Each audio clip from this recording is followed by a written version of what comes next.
Ugh.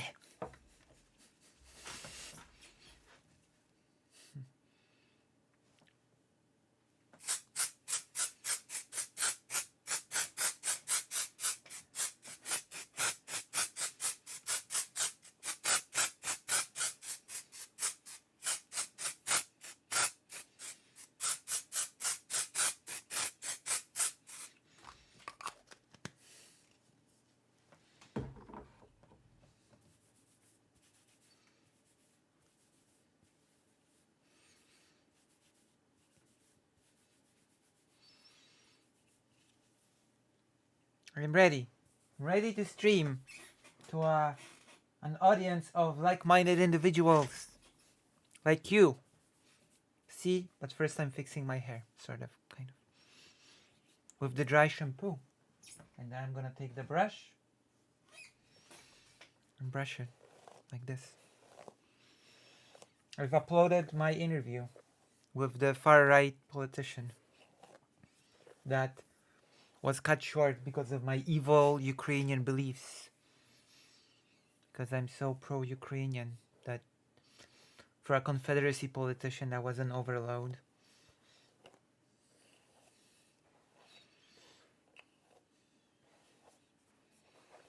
It's too much.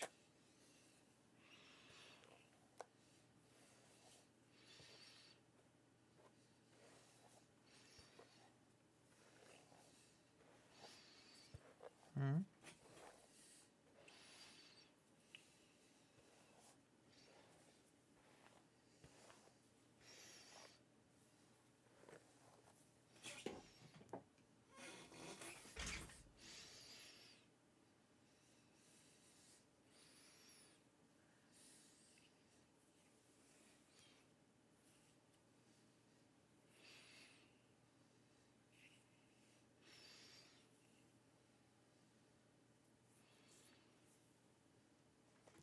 She turned pretty quick after she saw your flag. That's true. Wait, you've already watched it? I mean, it is just 6 minutes long.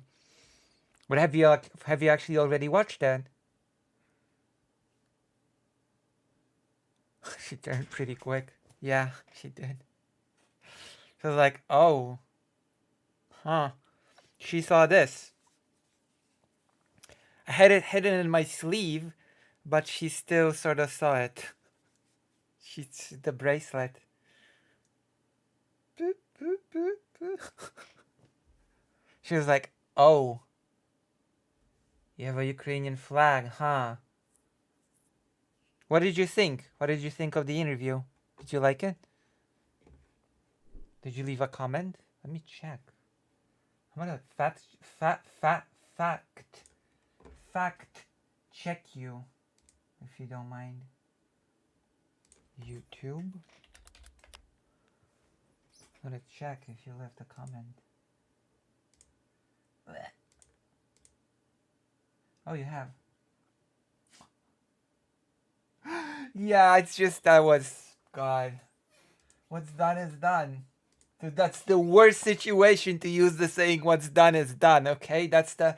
You could not choose a worse situation to do the whole "what's done is done." Water under the bridge. What's a few mass graves, right?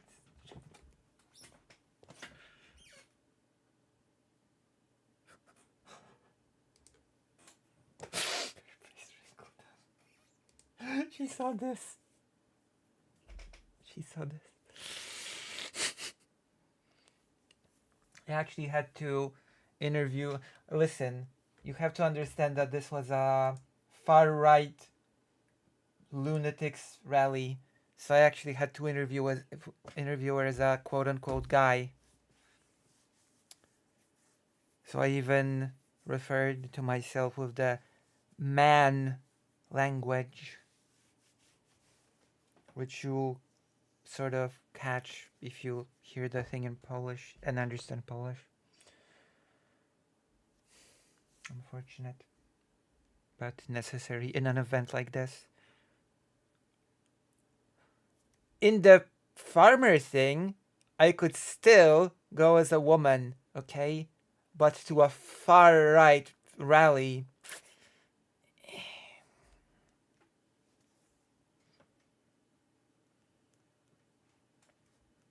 more difficult. Far more difficult to go as a woman to a far-right rally. It's okay. We have a protest in 5 days to go to. On the 10th, there's gonna be another farmer protest. It's gonna be... I also want to translate and upload the rants from this anti-European Union rally because they were something else.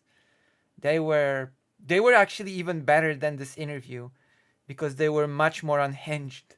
The politician was wild but tame. But the organizer that screamed from the megaphone, oh, that one was just unhinged. Screamed about the gays, the transes, the how you should strike at the fag. I'm quoting, I'm not using a slur. I'm quoting the organizers of the far right rally. Yeah. And I just stood there with my little phone. I was like,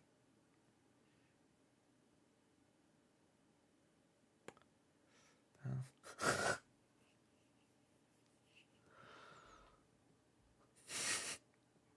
Those transes. Damn. I feel not welcome in this gathering. I don't feel like I'm wanted.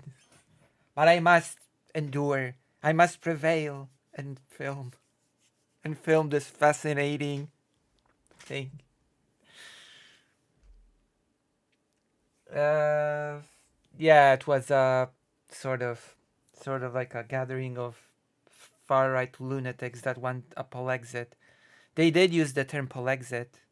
We need a polexit. We need a polexit.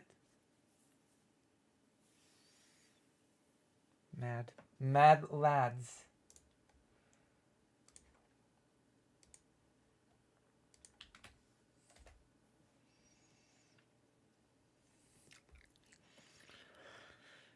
Oh.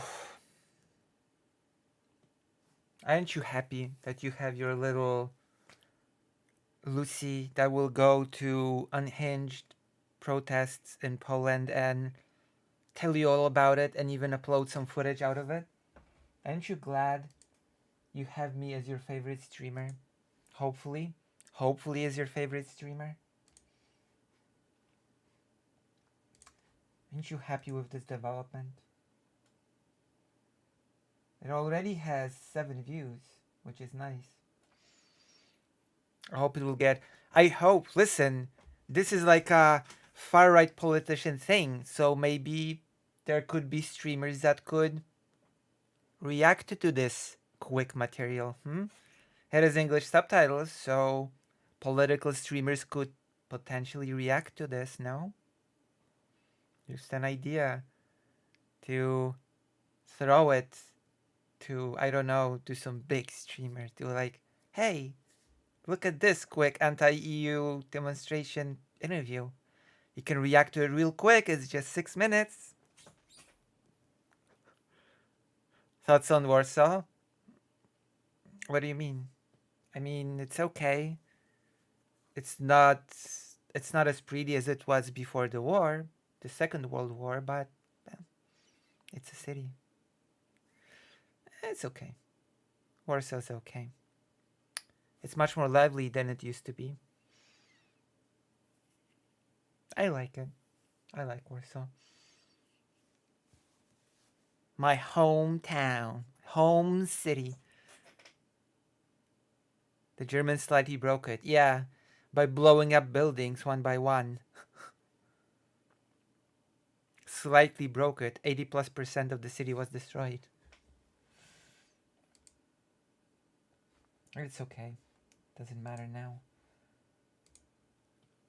It's like that lady said, German army will just get in and never get out. Just leave. Let's just stay forever. Forever and ever. Isn't President Sunday streaming now? You could link him this little... Oh wait, is he? No, I don't think he is. He linked a video.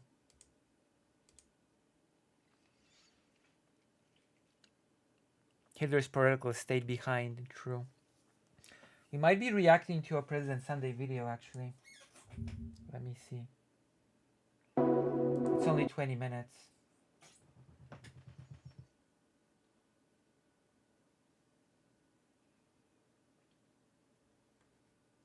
Kevin Logan is streaming. Who else is streaming?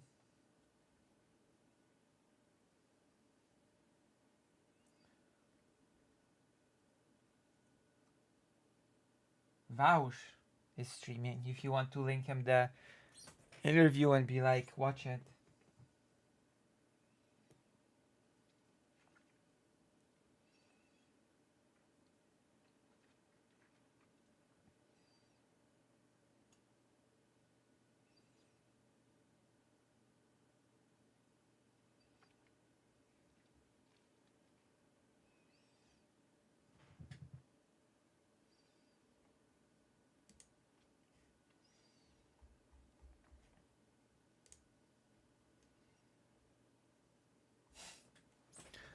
Oh, nice. So what do you think? Shall we get the video the recognition it deserves?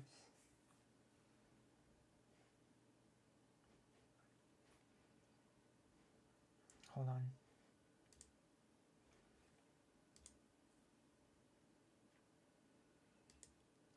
YouTube Studio. Oh, wow. Oh, hold on. Damn. Needs more comments. Well, what's done is done may be true. It doesn't mean we forgive and forget. True. I might as well do this as well. To give more. What's it say? How to say it? It's called engagement. Engagement. That's the word of the day. Okay, let's watch the President Sunday video. Without further ado, let's go. I'm excited for everything. We're gonna do a nice fat stream tonight. I'm not calling anybody fat, of course.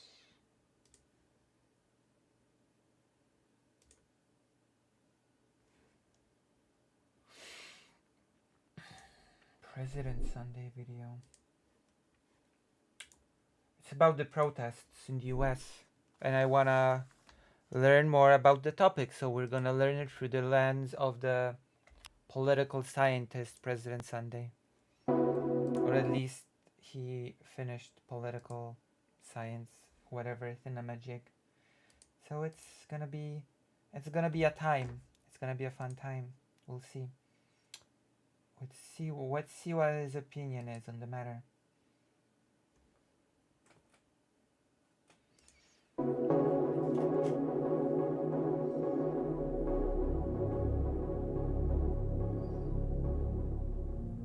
All right, before we jump into this, I wanted to take a look at something very quickly because it's been agitating me. What's been agitating you? Do it out of the segment. Fix your agitation off segment, okay? Don't waste our times with your agitations. Get off my screen. And it's going to hinder my ability to focus if we don't. So we're not going to take a quick detour before we begin. Why is the detour in the segment? Oh, whatever. It's to pad out the segment because it's only 20 minutes. On the UCLA riots. Oh, the riot thing. The topic of this video is the detour. Okay, I see. Oh my god. I didn't think that was the case. And they are not riots by the protesters.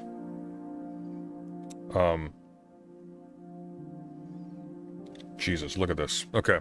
So for those of you who are not following this, at UCLA... I want to start following this, and President Sunday is as good a gateway as any to start following this, right?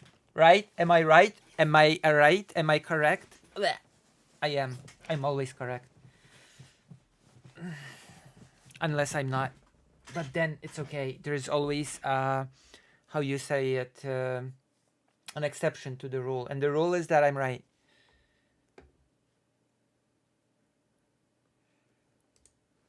There was a sit-in by protesters of the continuing attacks on Gaza and the bombardment of Rafah currently. And specifically United States support for it, I think. But I think it's a general statement against all of it. This is what and amidst all of this, some pro-Israel protesters, like gangs of them, started brutalizing them, just in the street, just beating them, and the police didn't do anything. Massive turnout of police, by the way, just didn't do jack. And this is how it's being covered. Look at this. So if I look up UCLA riots right now, this is what we get. It's actually insane. Look at this. Riot police at UCLA campus close in after night of violent anti-Israel clashes. Anti-Israel clashes. Fights between protesters. It's either weasel wording. Yeah, here we go. The Guardian. Violence erupts at UCLA as counter-protesters attack pro-Palestine camp. So there is no willingness to... Very interesting framing, I have to admit. Always trust the president, except when you shouldn't, I guess. True. I mean, I'm pretty sure that he is pretty trustworthy on this. That is pretty interesting framing, I will admit. That is pretty evasive framing, to say the least. We'll see. Let's continue watching. We'll see how it'll all end. And then in about 30 minutes I will go and take my hormone replacement therapy. Associate the counter-protesters with Israel. Or there is an outright characterization of the clashes as being triggered specifically by the anti-Israel quote-unquote side. Or there's just a general description of the whole thing as, oh, fights between protesters. They're all violent. But what actually happened is there were pro-Palestinian protesters sitting in and hooligans just beating them up. And we'll look at some of the footage of that here. There's going to be violent footage.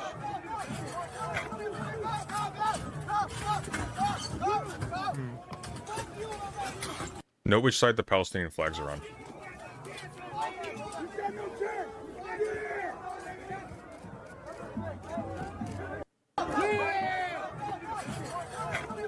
Very interesting.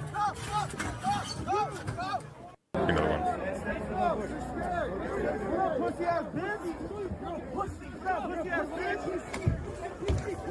Look, there are Ukraine parasols, Ukraine umbrellas.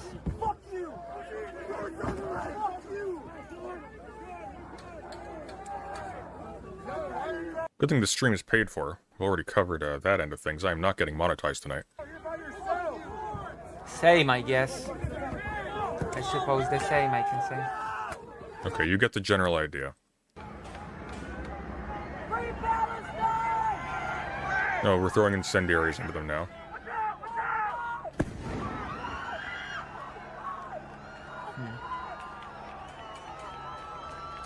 No police, nothing.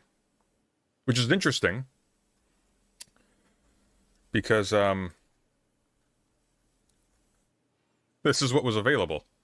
It's like... Interesting. Just God. There might actually... Brooks actually shared something rather poignant, which I think would be interesting to go over. We'll go over a thread of his quickly. We're going to get into the theory in a second. Oh, Brooks did a thread. But I retweeted this. Okay. So, Brooks... First of all, thanks for this.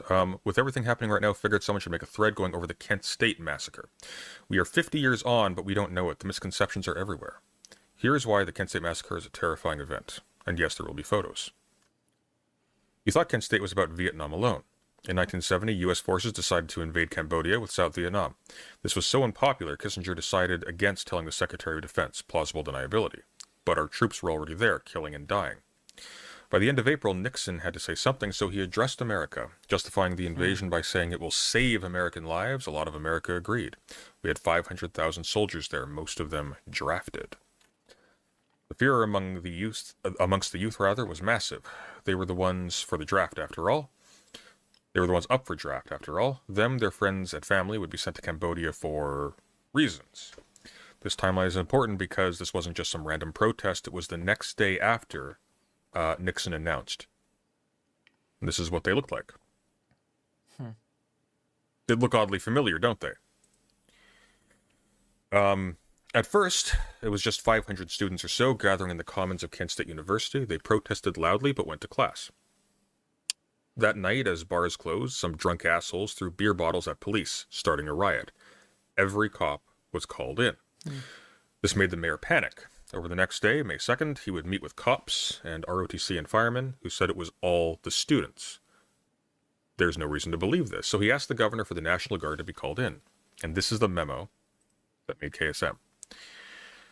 Okay. Commander of Troops, Ohio National Guard, Kent, Ohio. I, Leroy M. Setram, Mayor of the City of Kent, Ohio, pursuant to the power invested in me as the Chief Magisterial Officer of the city, do hereby request the assistance of the Ohio National Guard to assist the police department and other local law enforcement agencies in restoring law and order in the city of Kent, and particularly in the area of Kent State University and its environs. Local law enforcement agencies can no longer cope with the situation, and I instruct you to provide the necessary assistance to restore peace and order to our community. Against students. In accordance with Section 5923.23 of the Revised Code of Ohio, I leave the mode and means of execution to your direction. But that day, May 2nd, nothing. Nothing but rumor, of course. Businesses claimed they were being threatened if they didn't oppose the war. Revolutionaries were going to destroy it all. The students had secret barracks with guns. What? This is the book he's referring to here, Kent State and the End of American Innocence. I have to read this, actually. 67 Shots is the book by Howard Means. So the guard showed up to a pretty fucking boring town. What was it they did? They arrested a bunch of kids for breaking curfew, and they stabbed a student with a bayonet. A fucking bayonet. They had bayonets for this. Jesus. You can see here. Here's a clear shot. You can see what we're talking about. Damn. Like, good God. If you thought Kent State was about Vietnam alone, you were incorrect. In 1970, U.S. forces decided to invade Cambodia with South Vietnam. This was so unpopular. We've read that already. Yeah, you started from the beginning. Why is this repeating itself? Oh, here we go. That's 7. Here's 8. There we go. Okay. For you patriots, it's worth remembering these National Guards were not servicemen. This is how you avoided being a serviceman. Under oath later, Sergeant Pryor would say that he wasn't even aware that there was live ammo in any of the guns, a true soldier. So what's funny is that the National Guards that were sent to put down the protesters protesting the war were themselves National Guards. Draft dodgers. Because being National Guards, they could avoid the draft. Yeah, draft dodgers. Now, the day before the KSM, shit is still fucking boring. Nothing happened. Some students helped clean some businesses and fix shit. This was seen as guilty conscience. Do we have a source for this? Here, let me make sure I know what I'm clicking here first. This is 20 minutes. Okay, let's see. So, audio recording. Governor James Rhodes press conference.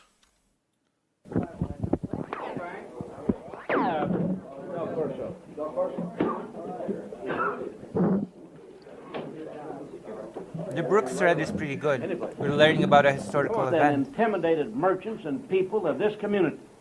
Now it ceases to be a problem of the colleges in Ohio. This now is the problem of the state of Ohio. And I want to assure you that we're going to employ every force of law that we have under our authority, not only to get to the bottom of the situation here at Kent, on the campus, in the city, and we have asked the complete cooperation of the district attorney of the federal government because federal supplies were burned and destroyed in the ROTC building, and these people, after we can find them, after a complete investigation, will be turned over to the federal government. We have asked the county prosecutor for a complete and comprehensive investigation. And there's some people now out on probation that there has been a strong word to the fact that they have participated in this. Now, we're going to put a stop to this for this reason. The same group that we're dealing with here today, and there's 3 or 4 of them, they only have one thing in mind, that is to destroy higher education in Ohio. What? And if they continue this, Oh boy. and continue what they're doing, they're going to reach their goal for the simple reason Yeah.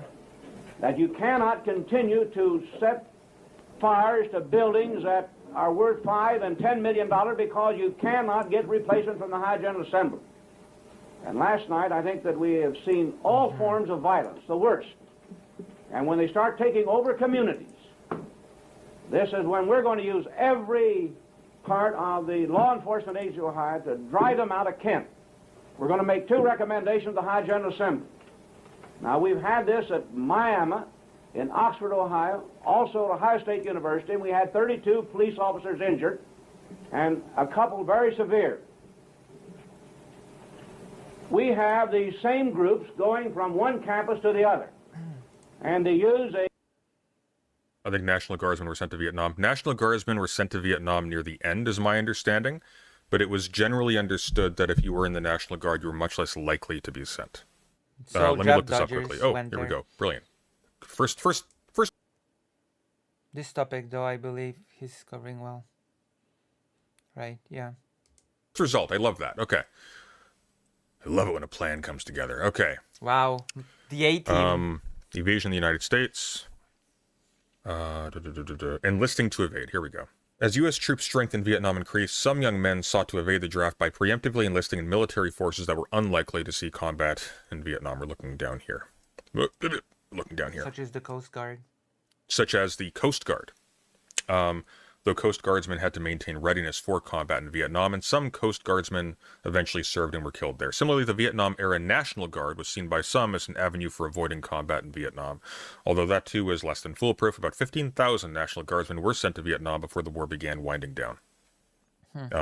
Maybe I'm mistaken that it wasn't near the end of the war. I was under the impression it was like they sent National Guardsmen when they needed, when troop reserves were done. Oh, hello, Moose Watcher.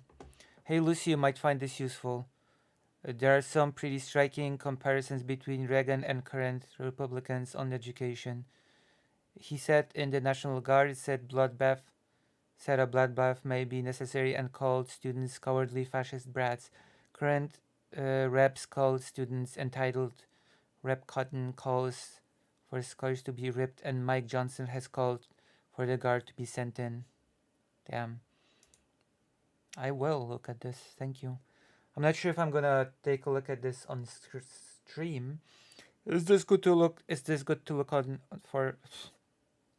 Is this good to check out on stream? Copy link address. I'm gonna copy the link address anyway. Thank you. I'm gonna finish this video. I'll present Sunday. Then we're gonna be continuing the topic. Anywho. A university, state supported by the taxpayer will have as a sanctuary. And in this, they make definite plans of burning, destroying, and throwing rocks at police and at the National Guard and the Highway Patrol. We're asking the legislature that any person throwing a rock, brick, or stone at a law enforcement agency of Ohio, a sheriff, policeman, Highway Patrol, National Guard, becomes a felony. And secondly, we're going to ask for legislation that any person in the administrative side or as a student. It's exactly like an attack on Titan. If you join the military police brigade, you don't need to go out into the field and attack the Titans. If these people are convicted, whether it's a misdemeanor or felony, participating in a riot, they're automatically dismissed. There's no hearing. When did Destiny govern Ohio? Got some bad news for you. People like Destiny have always governed Ohio. No recourse, and they cannot enter another state university in the state of Ohio. We are going to eradicate the problem. We're not going to treat the symptoms. And as long as this continues, higher education in Ohio is in jeopardy. Also, let me take this break to kindly ask you if you would not consider becoming Not White, Moose Watcher. After all, I am your favorite streamer. After all, I give you entertainment every single day. Non-stop entertainment, you know? I give you. So consider becoming Not White to show support. Especially since this is my main source of monies, you know? So I depend on all of you for my nourishment. Thank you. Thank you for your attention. That's right. And if they continue to give permissive consent, they will destroy permissive consent education in this state. Oh, well then college comes first. college comes before my nutrition needs. I would like for I would like for us instead to destroy all students of higher education in this state. Anyways, Jesus. we're lingering on that for too long. Let's press on. I'll put a link to that in the Discord if anybody wants to look at that further. Should put it in the description. Some students, so none of this happened. That was all a lie. Some students did help clean some businesses and fix some stuff, and this was seen as a guilty conscience. Governor Rhodes explicitly told the world that the protesters were an organized group of terrorists. In the speech, he claims there's a group that isn't the students, but baddies who go from school to school and cause unrest. This should be very familiar. This is what people have been talking about with the Palestinian protesters. The pro-Palestinian protesters, rather. He then calls his people terrorists and say they must be dealt with at any cost. He calls them Nazis, communists. Why? They are explicitly protesting a thing that materially affects them. Because you can't attack students. You can attack Nazis. And the governor follows up by letting everyone know that these protesters have no issue with killing anyone to get their way. You must be scared. Last note worth mentioning. This is an exchange the day before. Pro tip, nobody gives a fuck about Ohio. So unidentified speaker asks, Governor, what size organization do you think that you're up against here at the university? And Rhodes replies, well, let me think. I think we're up against the strongest, well-trained, militant, revolutionary group that has ever assembled in America. What? I think Washington might have a word with you. What the? Want a word with you there. What? Why do you think Ohio's been a target? Why Ohio? Ohio is not only a target. The only thing is we've done something different. Instead of prolonging a 15-day at Columbia and a 12-day at Harvard and 3 years at Berkeley, we're going to do something about it. And that makes no sense to me. Okay. Hey, hold on. The most well-organized... What? What was... Thank you. Thank you, Moose Watcher. I'll see you. So, protests on the Commons at Kent State have been happening. A riot in town also happened. That's it. On the 4th, a protest were set for noon. God damn it, Brooks, you're in public, for God's sake. The school tried to get it canceled by throwing flyers everywhere. It failed. 2,000 people showed up. So, like a bunch of super fucking dumb fucks, someone orders the National Guard to try to disperse the crowd. A crowd that had never been violent. Appropriately, the students told them to fuck off. I mean, look at this shit. Gee. A jeep. Gosh. Yeah, they're not holding anything. They're just kind of there. The soldiers are holding something. To continue the dumb fuckery, poetic language, Brooks, the order was given for all the guardsmen to disperse the troops, garrons and bayonets and all. It seems farcical, like this photo. They look like plastic army men. That's true, actually. They do. That is because we don't see actual shit. Here are photos from the Kent State Archive. This wasn't a few National Guardsmen. This was a military action. These military vehicles were everywhere for 2 days before the massacre. Holy crap.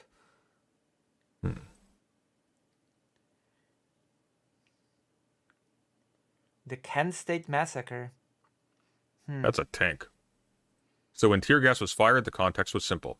The students were assuming it was just more anti-protest shit. The National Guard were there to stop violent terrorists. And the rest is history. A single shot from a guardsman led to a rapid firing from others. That's from the guardsmen.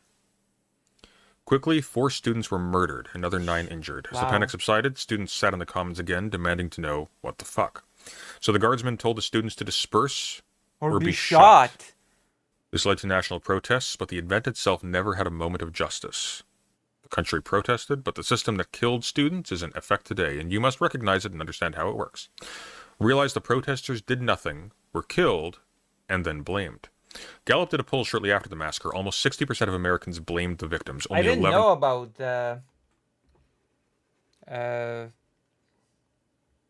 I didn't know about this event. I had no clue about this event, actually. percent blamed the Guard. And remember, the violence escalated on the National Guard side. Yeah, the first shot was, Right. fired by Because- the National Guardsmen. Because of the Guard firing first and triggering, I would presume, a panic. After all, if a guardsman is shooting, there must be a reason. This led to national protest. When someone says the students at Columbia are protesting Israel, they're setting the stage. Now, the actual demand of the students is gone. Now they aren't activists with clear goals. They are angry, impotent children mad at the world.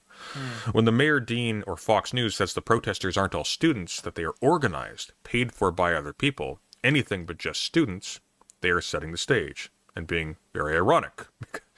Now, you aren't students. Now, the students, quote unquote, are tricked by an evil force that we must eliminate. When the National Guard is being called in, they are setting the stage. This is no longer a matter for justice, juries, or law. This is military. We have a threat here. The children are our enemy. As Colombia proceeds along this path, do be ready for all these lies, tricks, and narrative angles, and hope for these kids, because it's the right fight and it's terrifying. As an afterword, I have to share my favorite letter sent to the state after the act. My kind of supporter. We'll read this out because I am curious.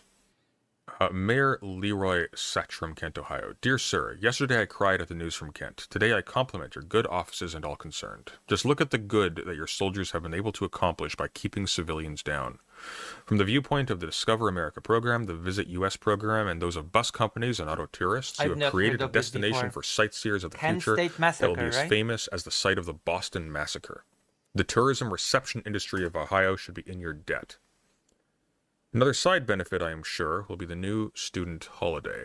The first Monday in May can now be known as the Student Massacre Day. Unions and others can now demand this day off as a new Memorial Day with the reality of an additional day holiday.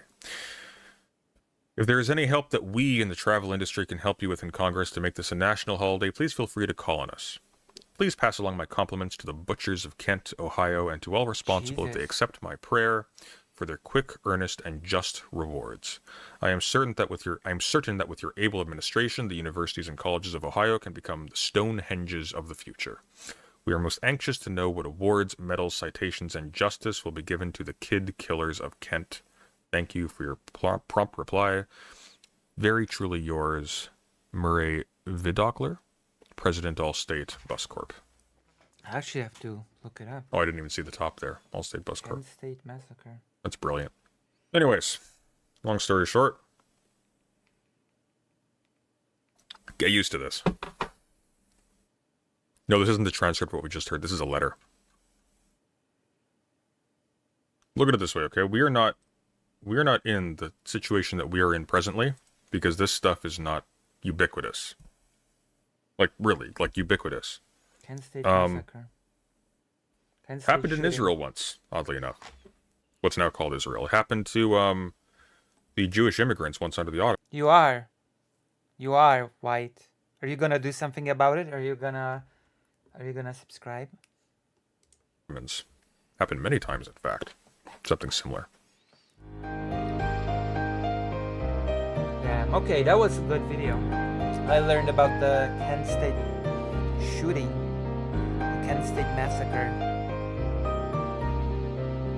So that was good. That was a very good video.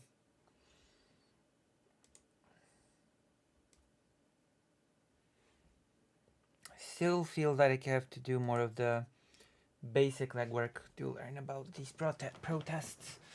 I lack a lot of the basic know-how, but it's okay. I'm slowly but surely getting my knowledge in order. Because I'm a nerd. And you know, that is what nerds do. They acknowledge their knowledge. Let me check something. I would be very thankful if you decided to subscribe. So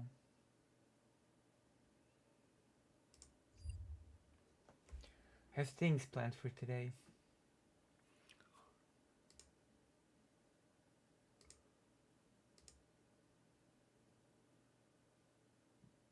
Oh, okay, there are quite a few things, actually. Let's talk about Poland.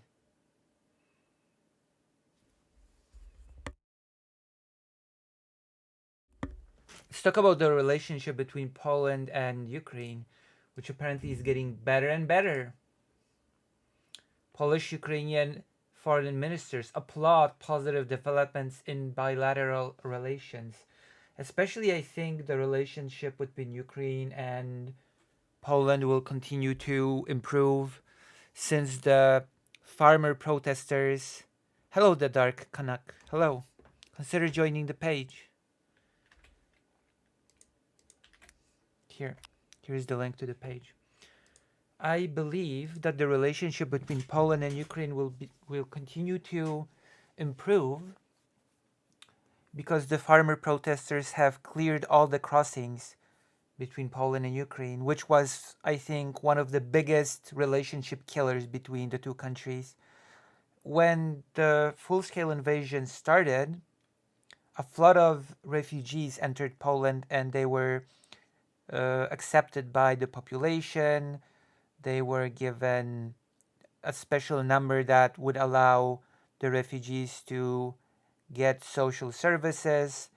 Their path to gaining employment was, uh, it was made easier, which meant that the refugees could earn money and survive, all that good stuff.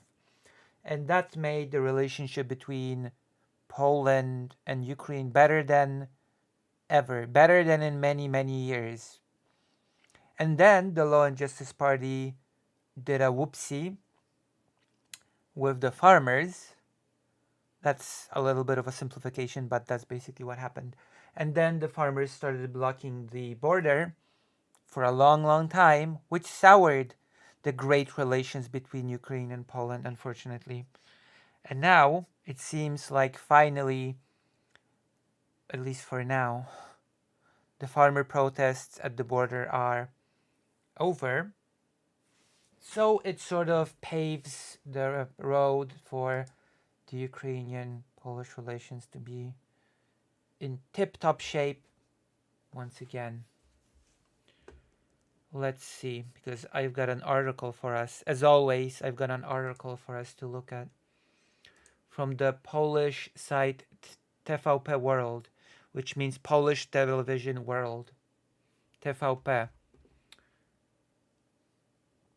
Polish Foreign Minister, Ukrainian Foreign Minister.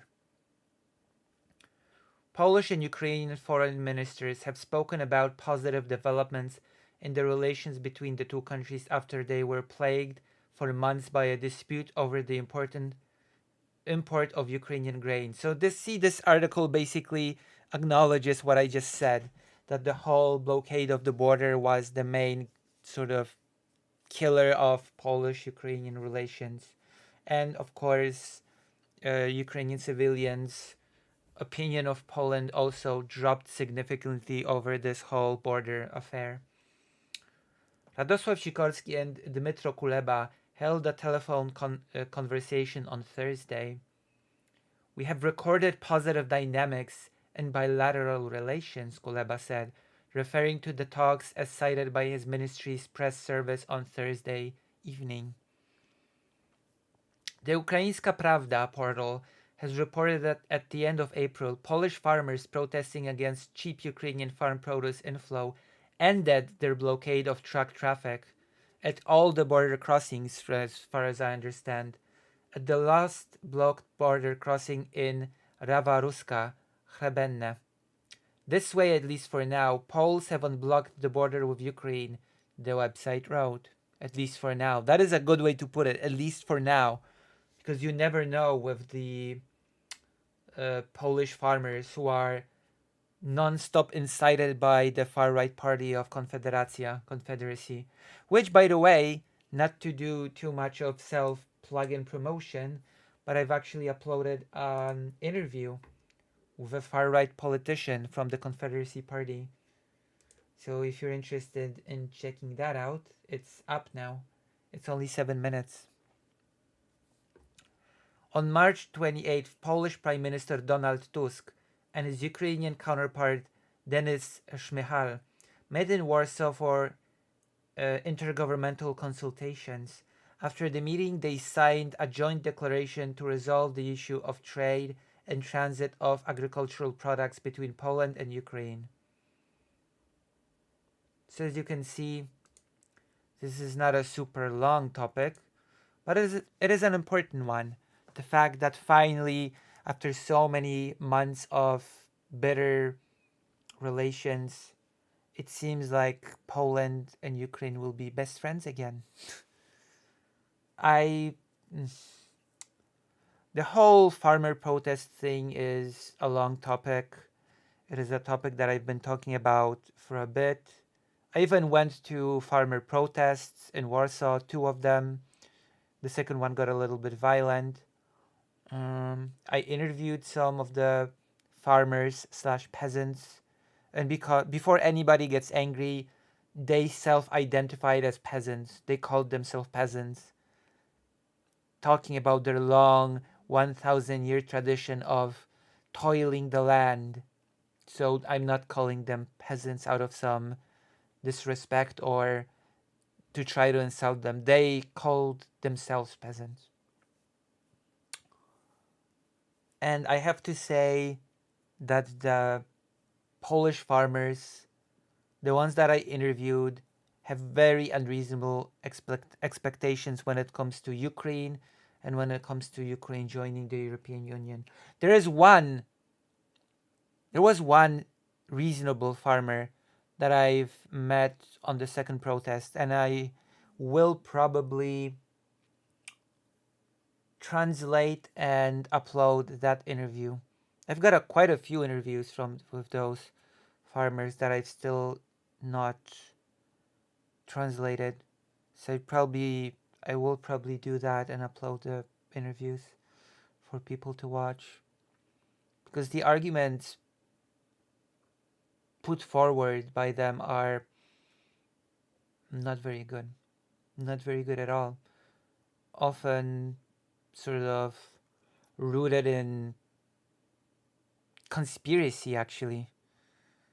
A lot of the demands of the farmers were rooted in conspiracy terrorist theories, for lack of a better term. But it's good to see that the whole thing for now is over. Because keep in mind, while the blockade of the borders was happening, thousands of trucks were just stuck on the border with food and other imports to Ukraine from Poland, for example.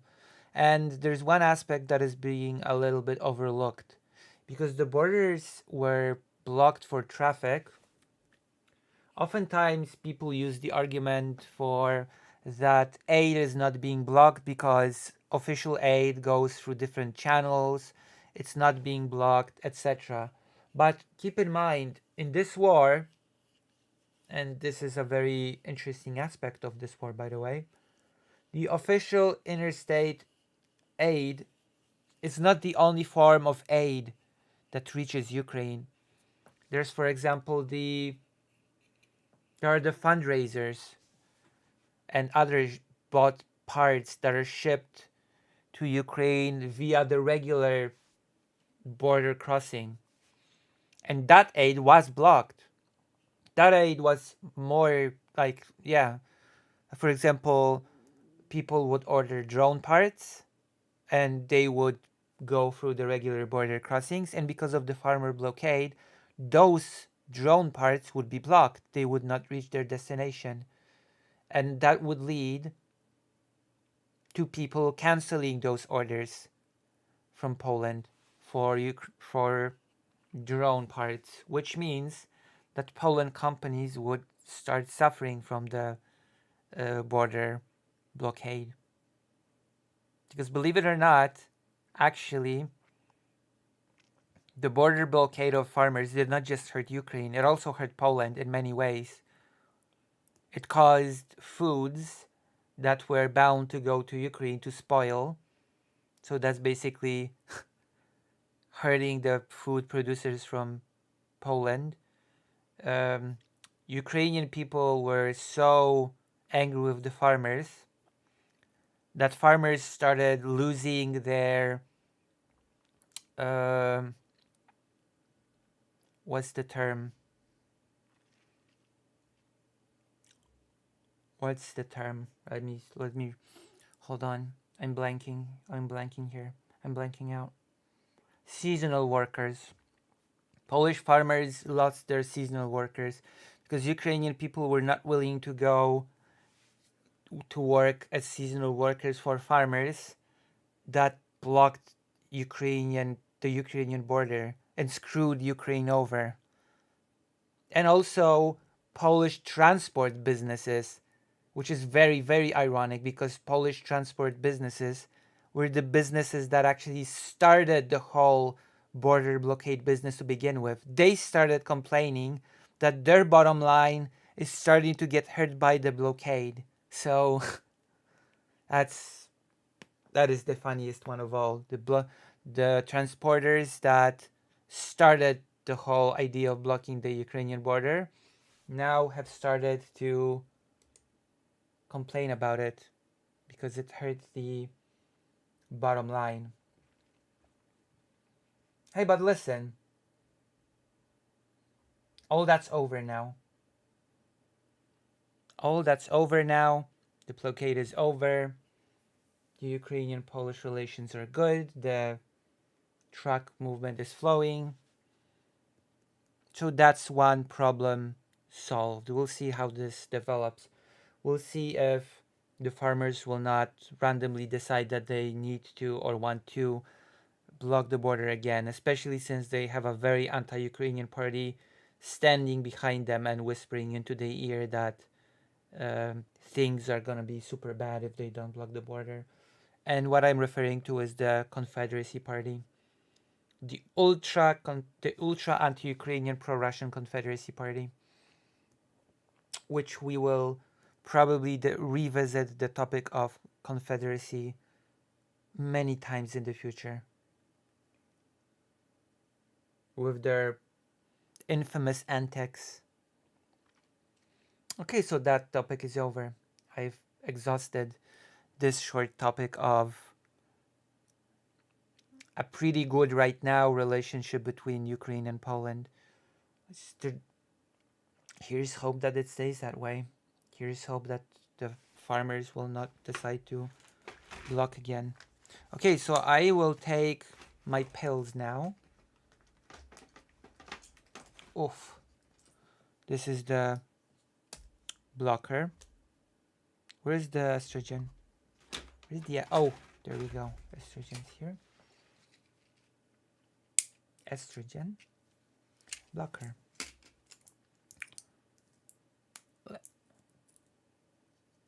So I'm gonna take these, blocker and estrogen here, and then I'm gonna go to a different room because the third step actually requires me to rub gel into my body. And rubbing gel into my body, I'm afraid, is probably not something that I can do on stream. So I'll be right back. Don't go anywhere. In fact, gather your friends, family, and further relatives. Gather your whole community to watch this stream. It's worth it. You're gonna be truly entertained. You're gonna be so entertained that you'll wanna watch more. Okay. So I'm gonna take these. I'm gonna take these pills. I'm gonna take these little pills. Depends where. I'll just say that my point stands, okay? I'll just say that my point stands and that I cannot do it on stream, okay? Satisfied with this answer? Also, you should subscribe. I'll be right back.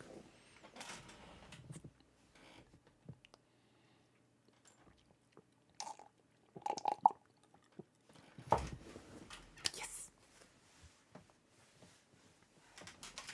Yep.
Okay, nice. I'm back with an egg. Mm.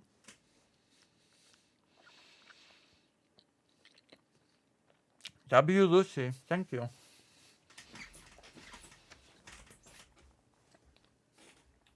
Consider joining the page.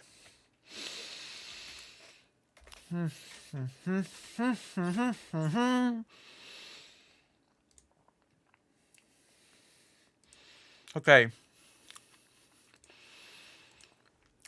Live chat plus Paul.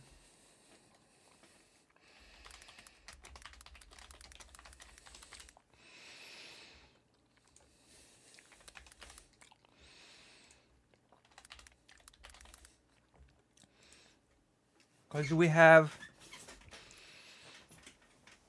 although there's a third option, I forgot about it, so there's a third option for today. The third option is book reading, or book readings for nerds, so, well, that's fine. Oh my gosh, now that's a topic that I have to talk about. Oh gosh, that's the most important topic of the day. Oh no, we have to talk about this one. How exciting. How exciting is this? And I bet nobody will talk about it. Nobody has the respect to talk about the topic that I'm going to talk about. So that's why I'm here. That's why I'm here as your favorite streamer to talk about the topics that matter. The topics that matter.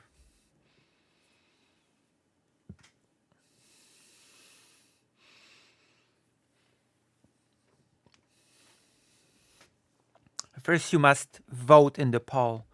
That's on YouTube right now. Vote in the YouTube poll to show me that you are active in this stream chat thing. Show me that you care. Show me that you love this stream thing. And in turn, I'm gonna reward you with the best things you will have ever seen. Hello, I just got paid, so I bought 2 video games. Aww. Wait. Hold on, you just got paid? Wait. You know, you could consider donating to your favorite streamer. What games did you buy while we're at it?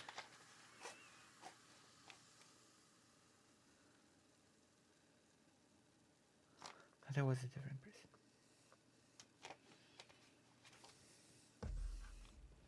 What games did you get?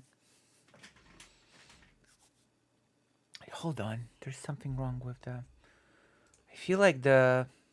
Oh gosh. Oh no. Please don't tell me. I've not fixed the slowdown in the chat. Today the slowdown in the chat will be not that great. I had a feeling in my brain that today's chat's wrong. That's because I forgot to click on a thing, and I fumbled today's chat. Forgive me. I've messed up today's chat. Well, whatever. It happens to the best professionals in the field, and I'm not a professional, so. Scare Ritual and Torchlight 2. I saw Chariot playing Torchlight 2 and it looked so fun, I bought it. What's Torchlight 2? Hold on. I'm just a slow typer. You should still consider donating to your favorite streamer, which hopefully is me and nobody else. Okay, Torchlight 2. If it feels like I'm desperate for donations and subscriptions, then the answer is yes. Yes, I am.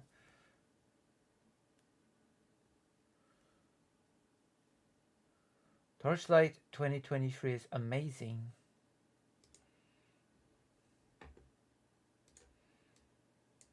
Let's take a look.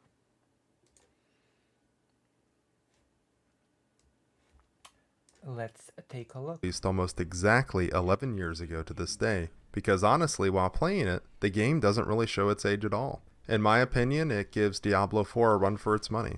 Sure, Really? the visuals may not be quite on the same level, and the combat may not be quite as modern, but damn is it close. It's easy to see why the game feels so close in feel to perhaps the greatest ARPG of all time, Diablo 2, and that's because Torchlight's developer, Runic Games, was created in part by the co-founder of Blizzard North. You can really see the inspiration here. In a lot of ways, while playing, it really felt like a more modern take on Diablo 2 to me, albeit with a much different graphical style. And that brings me to my first point of discussion about Torchlight 2, the art style. Now, Alright. some people may not be a fan Well, your plugs are so cute and shameless. I know, but that's because I'm pretty desperate right now, okay? I'm desperate for money. I have a desperate need for money right now. Unironically, really. Really, really, truly. So, if you feel pity for me... also, I have to change something. Hold on. If you feel pity for me and my desperate need right now,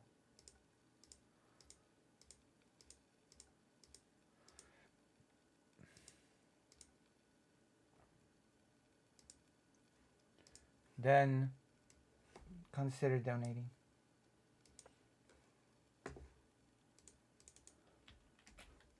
Cute and shameless.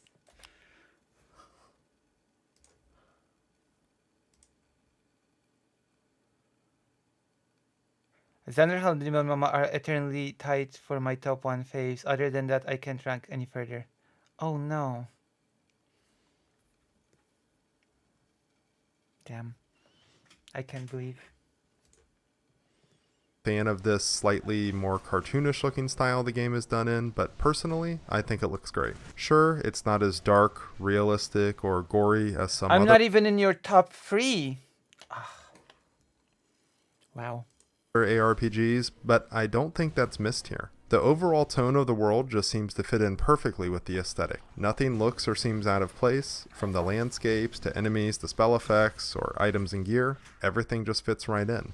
A side effect of this lower poly count style is performance. I Oh. mean, just look at the minimum requirements on Steam. A 1.4 gigahertz or faster processor, 1 gigabyte of RAM, and a GPU with 256 How megabytes expensive of is onboard this game? memory. Yeah, this could actually run on a potato, or Oh, wow. a Nintendo Switch for that matter. Be sure to hop into the settings menu and crank all those graphics settings up, because I'm sure any somewhat modern system can handle it. Now, let's talk about gameplay. If you've played pretty much any other Oh my AR god, thank you for the tier 2 subscription, Estelle Majeg. I can give you a bit of money. Thank you. Oh my god, thank you, thank you. You're a good person. You see? Thank you. Thank you for that subscription. Thank you. Wow. Damn. Thank you. I knew you'd help a fellow streamer in need, in desperate time of need. Perfect, thank you. RPG on the market today, you'll have a pretty good idea of what to expect. You pick up quests, kill things on your way to kill bosses, all while finding lots of loot along the way. Rinse and repeat. Now, Torchlight 2 does differ from Torchlight 1 in that there is actually more than one town or zone. The first game in the series was very much akin to Diablo 1, one town and a dungeon. Maybe I should play Torchlight 2 on stream at some point. Would you be interested in that? Oh, people want a segment. Okay, I'm gonna do a segment after this. This is gonna be a good one. This is gonna be such a good segment. You're gonna be impressed. But first, let's watch what the game Torchlight is about. I played so many hours of Diablo 1. It's incredible just how many.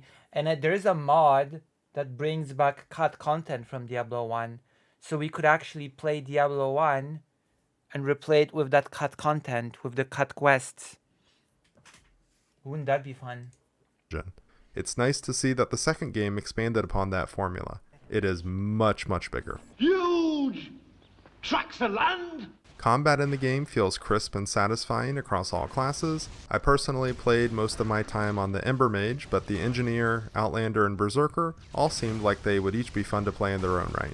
and from inspecting the skill trees and items found, it feels like a large amount of builds would be viable. I means I'd have to play it. Right now I'm trying out Scare Ritual. I would say the combat may feel slightly better in more modern ARPGs, but not by much. It's very good. A unique mechanic that I honestly wasn't expecting to find was the charge mechanic. During combat, there is an ever-present bar that begins to fill up as you kill enemies or fulfill other requirements, and depending on what class you're playing, it grants different bonuses or mechanics. Ember mages with a full charge bar immediately enter what's called a total concentration state for 12 seconds, during which their skills cost no mana to cast and all of their offensive skills gain a 25% damage bonus on top of any other bonuses that already apply. Engineers have the most complex charge bar system, directly influencing and influenced by their skills. Their charge bar is marked with 5 pips spaced evenly along its length. When the engineer has 1 or more charge pips filled, some of the class skills drain these pips to produce more powerful effects. Other skills merely become more powerful with each subsequent charge pip without actually draining them. Outlander's charge bar grants a % bonus on casting speed, dodge chance, critical hit, and attack speed. I'd played this class, the bow class. The bonus ranges from 0% to 10% each stat and is proportional to how much of the charge bar is filled. Additionally, when the Outlander's charge... $60! Oh my god, thank you so much for the $60. Gotta go, have a good stream, Lucy. Oh my god, thank you so much for the $60. Oh my god, thank you. Oh my gosh. Thank you for your generosity of the day. Wow. Unfortunately, though, you will miss the best segment in the whole stream. You will miss the segment of the stream. Thank you. Wow. Oh my gosh. Don't worry. I'll upload it as a segment and you'll be able to see it. You'll be able to see the best segment of the night as a segment. So you will not lose. Don't lose hope. And also you'll be able to see the VOD of the stream, but that's neither here nor there. bar is empty, their next attack will inflict additional damage and is guaranteed to stun the first enemy it hits. Berserkers with a full charge bar enter a frenzy state, triggered by the first critical hit they inflict while the bar is full. The state lasts for a few seconds. In this state, all attacks against the Berserker's primary target become critical hits, and they gain increased critical hit chance against AoE targets. Additionally, they gain 15% increased movement speed. This mechanic also adds... This game seems interesting. We're gonna play it. We're gonna play it on stream. I already promise you. But first we must finish New Vegas, Signalis, Resident Evil 3. But after these 3 games, I promise you we will play this Torchlight. I almost said Torchwood, which is a spin-off to Doctor Who.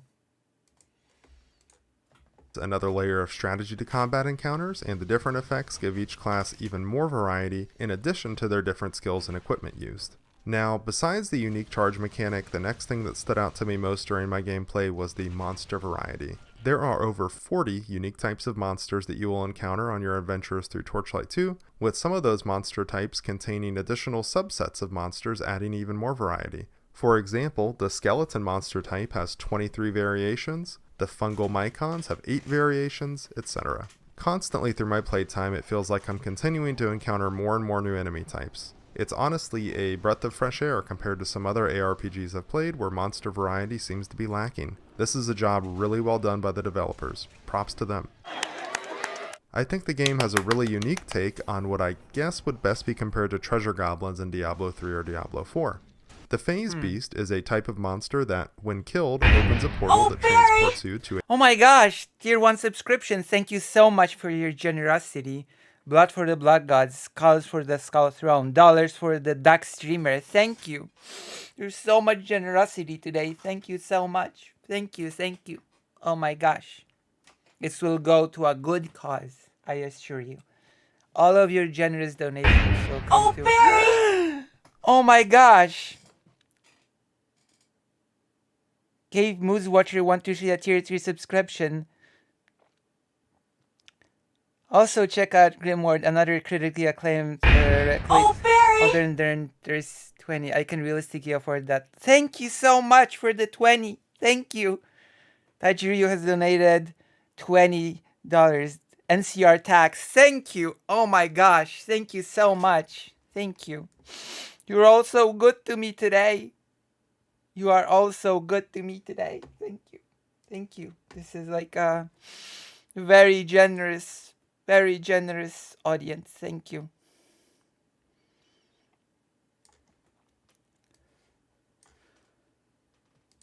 Thank you so much. Oh my gosh.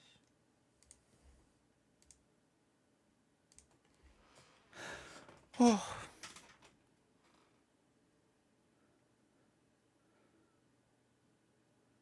I'll do anything to keep my promise. Thank you. But you also promised to donate. Okay, let's continue watching this. To a new area where you have to. I will keep my promise. I'll get the special ending. Although I'm not doing very well on the regular ending. I feel like, damn. I'm not gonna get stuck in the game, am I? If I get stuck, will I have to restart the whole game? I'm getting worried. I'm actually starting to get worried that I'll run out of items in Signalis. But you said that there is a floor in which I can get supplies, so... Lucy is a great streamer. Oh, thank you. Thank you. Wow, thank you so much.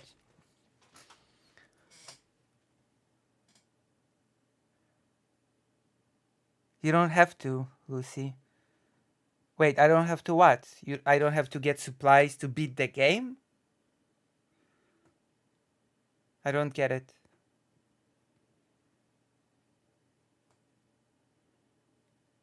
When I get stuck without supplies, I don't get it.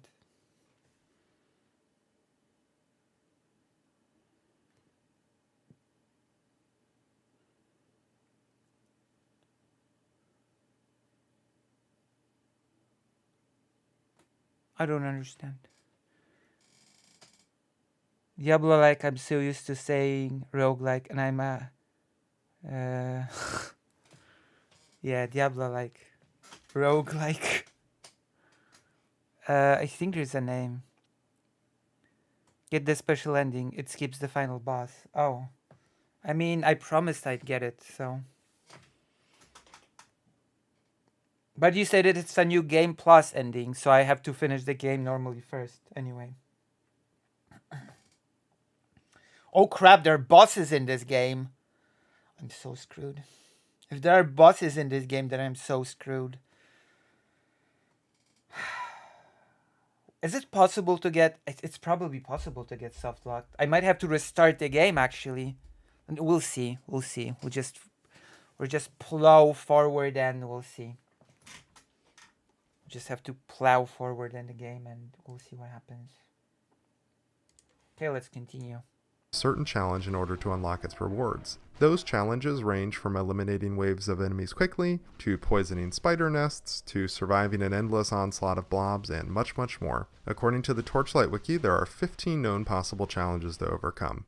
When I was given the option of choosing and customizing my pet during character creation, I wasn't really sure what to expect. When I think of pets in an ARPG, I think of something that runs around and collects gold for you or maybe consumes corpses, but boy was I underestimating what a pet could be. The way pets are implemented in Torchlight 2 is just fantastic in my opinion. Not only do they serve as a sort of companion that is always with you, attacking or tanking hits from enemies, they also act as a solution to a problem that has been always present in ARPGs, and that is the need to return to town when you get full up on loot. There's none of that here. You see, your pet is able to be loaded up with your precious loot, and with the click of a button, they can be sent back to town to offload it. They'll return after a couple of minutes with your gold, but not only can that is so cool. That is... And Diablo has not implemented this to this day. Wow. Holy crap, that is such a good feature. Now I want to play this game. This feature alone makes me want to play this game, actually. Wow. I'm impressed. Diablo has not implemented this. It is... Damn. They sell your loot, You can also give your pet a shopping list. Need to have your pet come back with some help? Really? You can send your pet to do shopping for you and return with items. This game is really good. This game has many cool solutions that just no Diablo game has. Health potions, or maybe some identify scrolls or a town portal scroll? No problem. They can take care of that too. This is a really clever way to minimize player downtime, and I'm kind of surprised something similar isn't implemented in other ARPGs. Come on, Blizzard, just think of all the pet skins you could sell. Not this time. I also liked Runic's take on the inventory system in the game. You have to tune your radio to certain frequency at special location to get free hidden keys, then enter the 20-digit code during the face melting cutscene in the beginning. Okay. Well, we'll do it when we will do it when we finish the game. Your character has a standard inventory tab that holds your gems and gear, a tab that holds potions and scrolls, and then a third inventory tab that holds spell scrolls you've picked up that can be equipped and used as additional abilities. This, combined with a pet's ability to bring things back to town to sell for you, made it so that inventory space was never really a problem. The only minor gripe I had was that I wish gems stacked, but otherwise, I thought this was just fantastic. I really liked the fame system in the game too, which, if you've played Diablo 4, fame is basically just renown, but maybe done a little bit better. Oh, and by the way, renown literally just means fame. Anyways, the way fame works here is anytime you kill a rare mob, boss, or complete a quest, you gain fame. As you gain fame, you earn different titles, and more importantly, an additional skill point each time your rank increases. I honestly think this is superior to the way Diablo 4 handles renown, where you have to fulfill specific objectives to gain renown to then get skill points or paragon points, etc. Sure, some of those are pretty vague and what needs to be done too, but here, literally all you do is play the game and your fame goes up. Personally, I prefer this method. Being able to assign stat points to strength, dexterity, focus, and vitality as you level up is honestly a breath of fresh air. This seems like something that is skipped in most ARPGs these days, and having it back is another callback to the Diablo 2 era. The freedom of being able to build my character exactly how I want to is welcomed, and I feel like the game does a Even though there's probably the most efficient build that is better than any other, and probably people that want to optimize the game will hit the guides and just follow a guide. That is what the skeptic, that is what the bitter Polish gamer in me will say about that. There's probably the optimal build for min-maxers. job at explaining what each stat does, so I'm not confused as to where to put my attribute points when I level up. Itemization in the game is everything I would want out of a more modern Diablo 2-like ARPG, and if you've played any similar game, you probably have somewhat of an idea as to what to expect. Stats like increased resistances, experience gained, increased health, pluses to different attributes, etc. I found it easy to understand what each affix did, and it never seemed too simple or overwhelming, unlike a certain ARPG that released earlier this year. I mean, seriously, just look at these affixes. I really only have one gripe with the game after my time played, and that is the lack of ability to do a full character respec. There is a respec NPC in town that allows you to roll back the last 3 skill points spent, but there's no way to actually fully respec your character. This seems like a bit of a miss, and I'm not really sure why we aren't given the option. I understand. That is pretty bad. That is pretty bad. They just want you to restart the game. To restart the game with a new character instead of respecing, I guess. That is my assumption.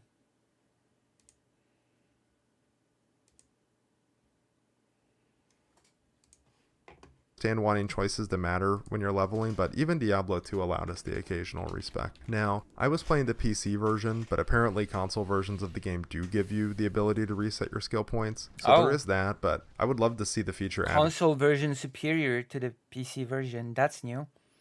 to the PC version. If not, I guess there's always mods or other ways to go about it. So, if you're looking for something new to play in 2023, I would highly recommend Torchlight 2. In my opinion, 2024. So what are you going to recommend to me for 2024? it's everything you would want from an ARPG. Monsters to slay with satisfying combat, lots of loot to find, and a plethora of builds to try out. This is easily one you could sink 100 hours or more into. What are your thoughts on Torchlight 2? Do you think it holds up 11 years later? What class or build do you enjoy most? I don't know. I haven't played it, but I assume it does. Let me know from what down I've below. seen. As always, if you enjoyed the content, be sure to like and subscribe for more. Okay. This is Jarbo Gaming. We'll see you on the next one. Perfect. Perfecto mundo. So that is done. That is, I'm not gonna make it into a segment because that's, I've not added much to this. I basically just looked and, oh, yeah, nodded along, as I've said. As I kept saying that Grim Dawn is good. Hello, Contraband. It just nodded along while I kept saying that I'll probably play it. But now we are doing the segment that is actually meaningful, powerful. I don't think you will ever see such a powerful segment from any other streamer. So brace yourselves. I'm personally bracing myself for this. Let me find the relevant article. This is not the relevant article. This is not the relevant article. From TVP World. Because listen, I'm going to open up this very important segment, this historically even important segment, by saying that I come from a family of lawyers and artists. Okay, this is a very important point. And among the artists, the artistes, they are musicians. Okay, one of my relatives was a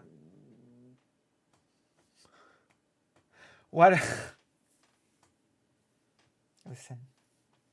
One of my relatives was a piano composer. That's on my mother's side. One of my relatives on my father's side was and this is where it becomes important. This is where it becomes crucial to the segment itself. Was a violin player. Okay? A violin player. And as we all know, violins are beautiful instruments that create beautiful sound. Unfortunately, my relative, due to the recession, I assume, due to the financial crisis before World War II, had to sell his prized possession, his violin. So he had to get rid of it, and he could not play it anymore. And among the most prized violins, there's the renowned Stradivarius violin. I bet everyone here, everyone watching this stream has heard the name Stradivarius. And the famous Stradivarius crafted violins that are basically, at least that used to be the case years ago, near impossible to recreate the technique with which they were built. Apparently it was analyzed, it was looked into, and attempts were made to recreate the violin. At least the last time I checked. It might have changed. It might have changed over the years, but last time I checked, the attempts to recreate the violin, the Stradivarius, and recreate the sound that it makes was a failure. So Stradivarius is a big deal. It's a big deal among instruments. It is like the big shot among instruments. Very special, unique, crafted instrument. So naturally, someone attempted to smuggle a Stradivarius violin out of Ukraine and into Poland. That the smuggling of such precious artifact, precious musical artifact is unforgivable. And I, as a person who has had relatives who were musicians, am angry at this. And we're going to read about it. I am angry at this development. Don't worry. The person that attempted to do the smuggling has been apprehended, stopped, and the Stradivarius remains in Ukraine, which I really hope it will not be damaged due to the war, but that's neither here nor there. The important fact is that it was not smuggled out, which is already, in my book, a victory. Ukraine foils attempted smuggling of priceless Stradivarius violin, and considering how it's not replicable, it is literally a priceless instrument. Ukraine's border and customs services successfully intercepted an attempt to smuggle a historic Stradivarius violin into Poland through one of the crossings between the two countries, as reported by the State Border Service of Ukraine on Friday. So as you can see, this is a huge deal, and a very recent news as well. A very recent piece of news. A collaborative effort between border guards and customs officials thwarted the illicit export of an Anton Stradivari violin crafted in 1713. Hello, Greater Ain't. Hello. Stated a message on Telegram. The instrument was discovered concealed in the trunk of a car destined for Poland. Subsequently, the violin was confiscated and dispatched for expert examination, according to the State Border Service of Ukraine. Wow, a Stradivarius that was discovered. That is such an exciting news. What is bad is that somebody attempted to smuggle it out. Such a precious instrument. Like, I believe that Stradivarius is one of the, if not the most famous instrument brand. I bet each and every one of you has heard of the Stradivarius brand. Every one of you. A similar incident was reported in July 2023 when Ukrainian border guards agents stopped a 1730 Stradivarius violin from being smuggled out of the country. Wow, a lot of Stradivariuses are in Ukraine, it seems, which is interesting. I'm gonna Google something because I'm actually curious. How many Stradivarius in the world?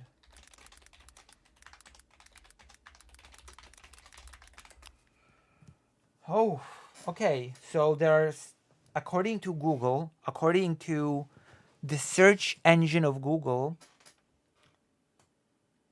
650 Stradivariuses remain in the world. So only 650 of them are in the world, and 2 of them are in Ukraine apparently. At least 2. At least 2 of them are in Ukraine. Renowned Italian luthier Antonio Stradivari's workshop produced over 1,000 violins, violas, and cellos, with approximately 650 instruments believed to have survived. Experts highlight that the finest pieces were crafted between the 1700 and 1725, which means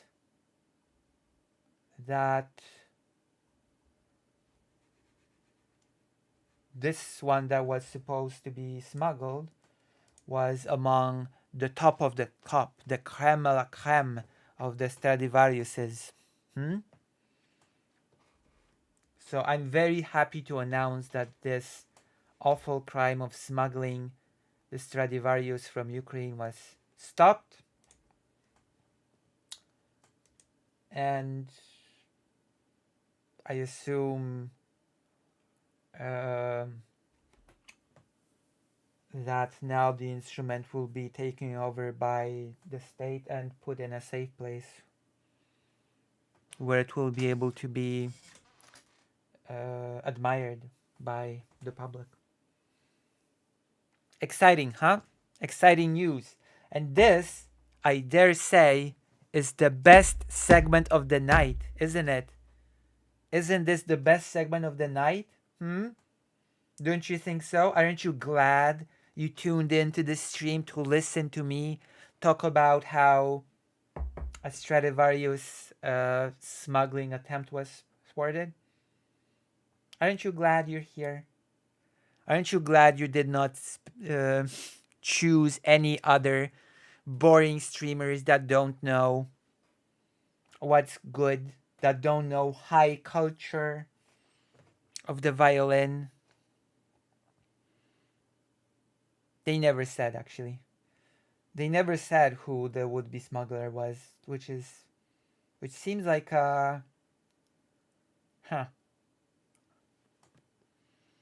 strange. Strange. Very strange. But I guess it's not important. I guess it wasn't so important who did it. Oop. I guess the more important thing was that it was stopped before it happened. So if you've enjoyed this segment, press like, subscribe, hit the bell, and join the page and donate. Donate. Donate. Donate.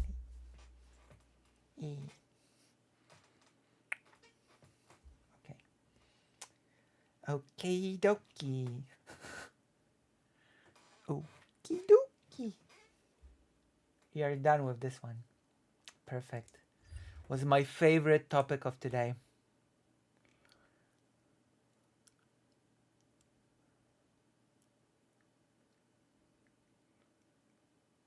Ooh. Oh my gosh. The 3rd of May. The 3rd of May is the day of the Constitution of the 3rd May. The Constitution. The second Constitution in the world after the United States Constitution. Did you know this? Did you know that the Polish-Lithuanian Commonwealth had the second constitution ever after that of the United States? I bet you did not know that. I bet you did not know this little fact that you can only learn from Lucy Hazet, the history streamer, the historical nerd. And on the 3rd of May, each year, Poland, and actually it became a thing celebrated in Poland, Lithuania,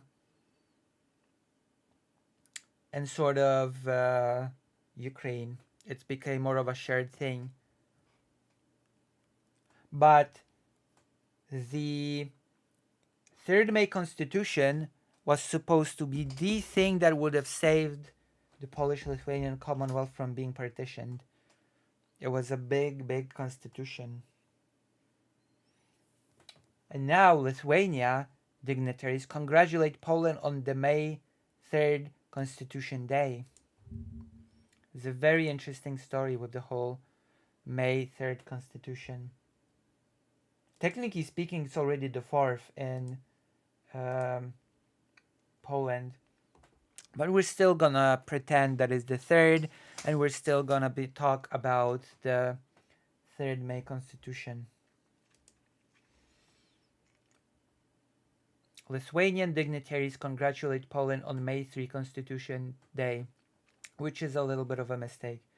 Because again, the Polish-Lithuanian Commonwealth was not a nation state, and Lithuania was as much part of it as Poland was. So Lithuanian leaders conveyed their best wishes to Poland on the 233rd anniversary of the May 3rd Constitution of 1791, considered Europe's first modern written constitution and the world's second modern written constitution after the United States of America. The May 3rd Constitution, titled the Governance Act, was adopted by the Great Sejm for the Polish-Lithuanian Commonwealth, a dual monarchy comprising of the Crown of the Kingdom of Poland and the Grand Duchy of Lithuania. In a letter to Polish President Andrzej Duda, his Lithuanian counterpart Gitanas Nausėda wrote that Constitution Day on May 3rd is important not only for Poland and Lithuania, but also for the whole of Europe and the world. A document of particular importance proves the long-term, unique, and inseparable ties and ideals connecting both countries, which are as important to us today as they were centuries ago, the letter read. Nauseda added that Lithuania and Poland are allies and partners in NATO and the European Union, working together to ensure the security not only of both countries, but also of the whole of Europe, and supporting Ukraine in its fight against a Russian aggressor.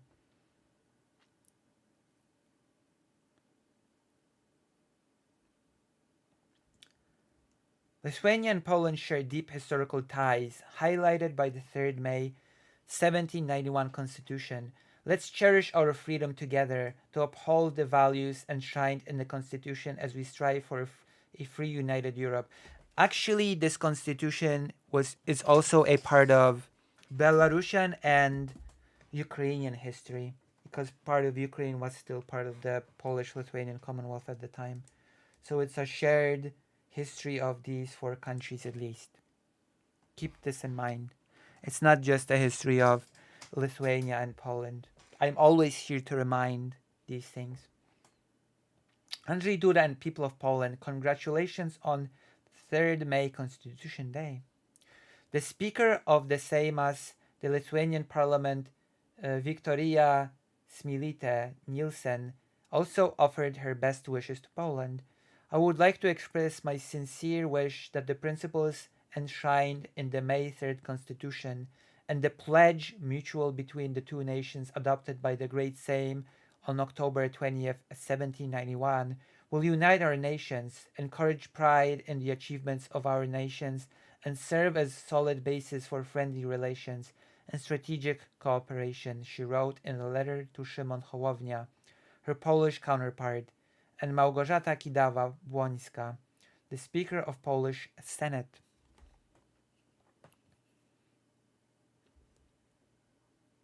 Lithuania Prime Minister Ingrida Simonite sent a message to Donald Tusk, her Polish counterpart, in which she wrote that the May 3 Constitutional Day is not only a Polish national holiday, but also a holiday of the Lithuanian nation. It is also sort of a holiday for Ukrainian people and Belarusian people, in my opinion. Like, I could get into why, but, that's a topic for a whole historical lecture that I might just give one day. My wholehearted greetings to Donald Tusk and the people of Poland celebrating the Constitution Day. The 1791 Constitution is a source of pride and inspiring legacy of common Lithuanian and Polish history, an embodiment of ideals of freedom and liberty that unite and guide us in our deep felt thing and our deep felt support for Ukraine today.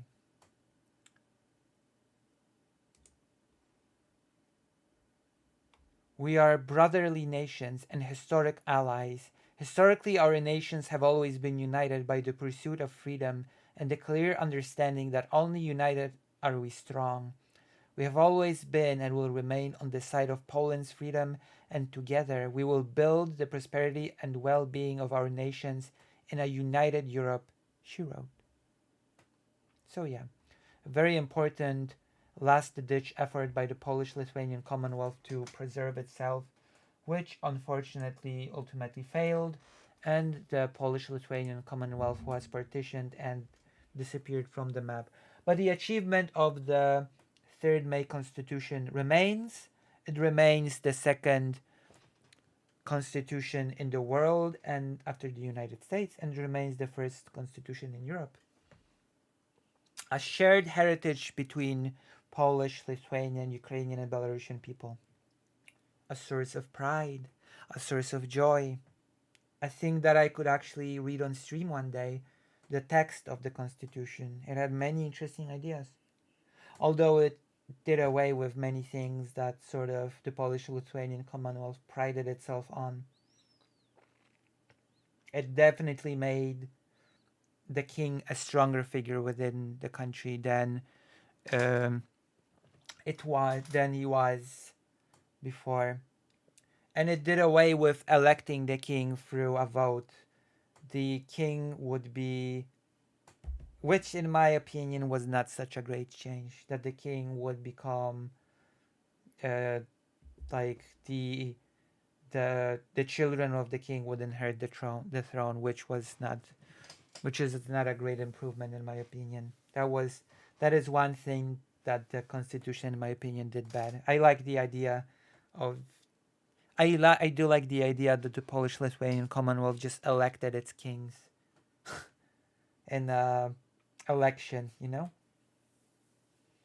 that people voted. At least the nobles voted. They were the only ones that were allowed to vote. So there was sort of like there was a term for this. It was called the noble democracy. The democracy of the nobles, who voted and elected their king, who had a really limited amount of power. It was an interesting system, but ultimately the Polish-Lithuanian Commonwealth fell, and that was that, which is very unfortunate. Okay, so we talked about the constitution. We talked about the Stradivarius. We've talked about the good Polish-Ukrainian relations. And now you have a choice because we're doing a video game break. So now choose between these three games and choose carefully. Think long and hard. Think long and hard before you choose.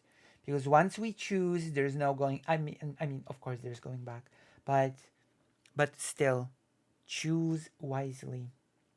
Game number 1, Resident Evil 3 Nemesis on the original PlayStation. Game number 2, Fallout New Vegas on the original PC. Game number 3, Signalis on the original PC. Choose. Vote. Vote with your wallets. Vote with your wallets. Greater End says New Vegas. We'll see. We'll see how other people will vote. We'll see. I'm very excited for the voting.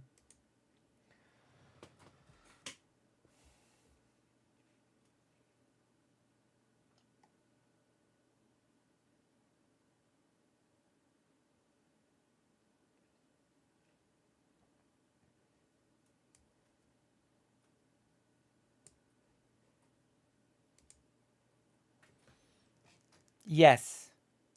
Wait, Dr. Johns, write something other than yes. Tell me your vote for which game. And it cannot be a yes. There is no game titled yes. There's no game titled yes. Also not here. Why are you not here? Signalis. Okay, we have a draw between Signalis and New Vegas. So somebody has to break the draw.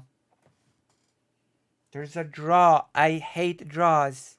Chat is delayed again. I know. I screwed the pooch on the chat today. I'm sorry. Because I have to check a thing. I have to check an option to make the delay better. And I didn't do it because I was rushing a video out. I was editing a video and I wanted to get it out before the stream began. And that caused me to forget to check the box that makes the chat delay better. So I sort of screwed up. Sorry. But on the bright side, the chat will be better next stream. So don't worry. Don't worry. Everything will be fine and dandy next time.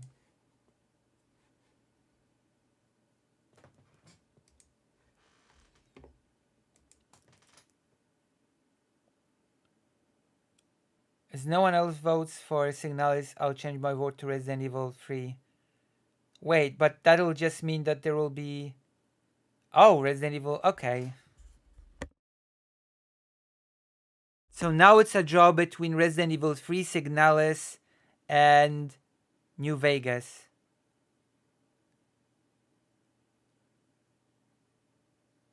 Now it's a draw between Resident Evil 3, Signalis, and New Vegas. Thank you. Thank you for this endless draw. Thank you.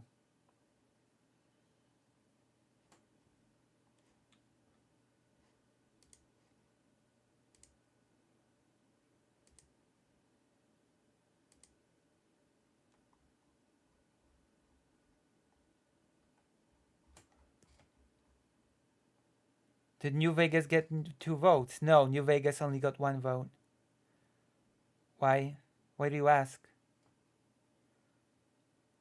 Are you changing your vote to Resident Evil 3?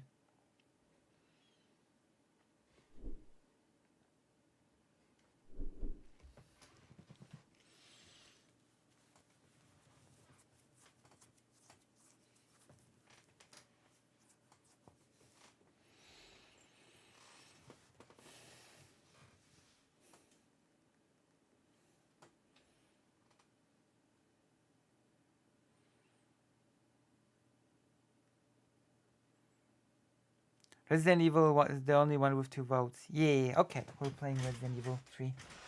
Even though I'll probably get frustrated and quit it.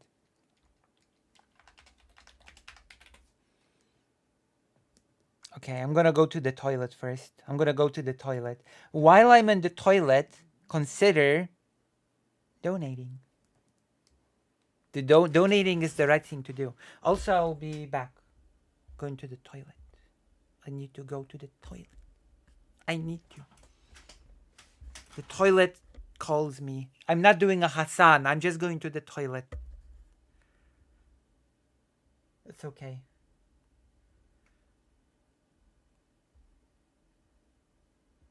Frog faction. I don't know what it is.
Do have a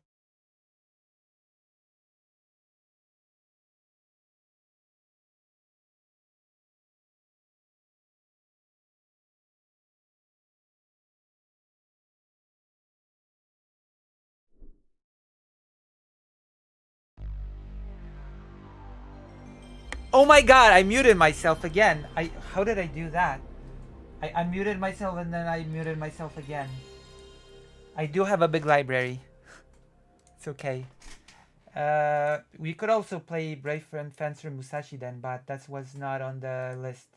And probably none of you have ever heard of Brave Fencer Musashi. I bet nobody here has ever heard of Brave Fencer Musashi, so it's not even... There's not even a point in asking you if you want me to play it. Like Brave Fencer, what? The what? The what? And I'd be like, yeah, Brave Fencer Musashi.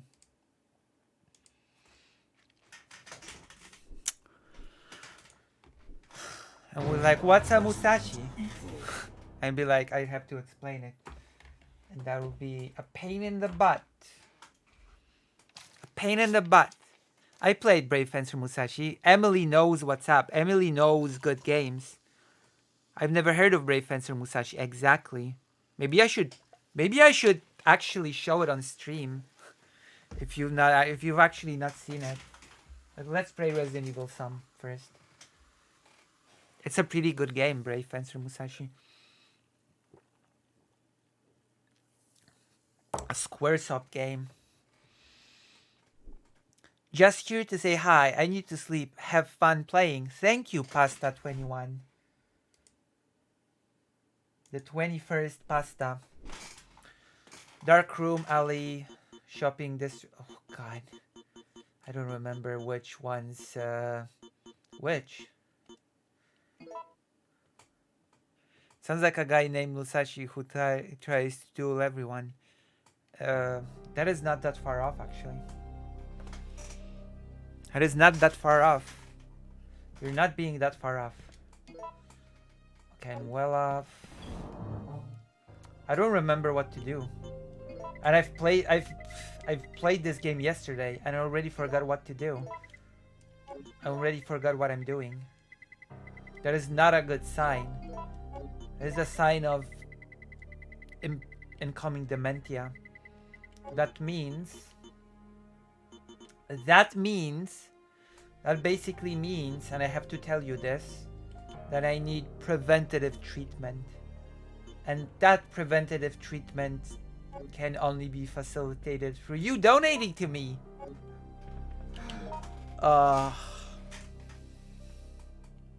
You love my shamelessness, don't you? Don't you? You love just how shameless I am. Truly.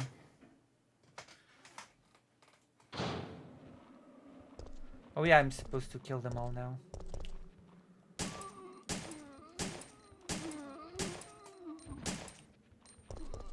This gives me PSP vibes when I was a small noodle. This is PlayStation 1. This is a game from the original PlayStation 1. So no wonder it gives you the PSP vibes. Although it should give you more of PlayStation 1 vibes.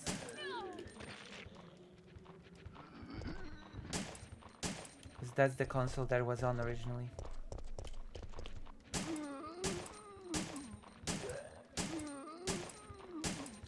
I'm actually only killing these zombies here because I'd be backtracking in this area like 1 million times. Still in the future.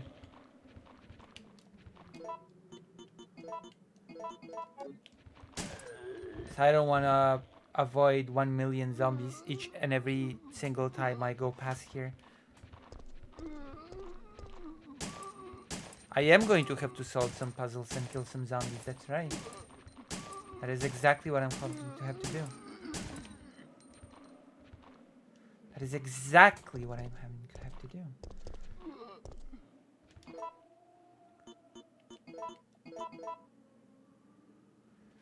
We did have a PS1 with a bunch of games too, so it's definitely a vibe. We'll have to play the Pseudo Regalia game. Now that game is a new game that has a definite PlayStation 1 vibe. Really well preserved as well. So I'm definitely playing Pseudo Regalia at some point.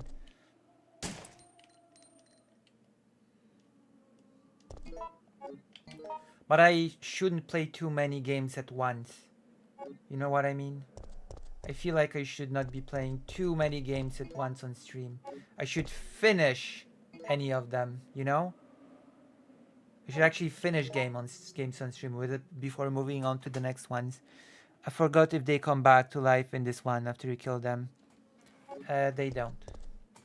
You don't have to burn the bodies like in the remake of Resident Evil 1.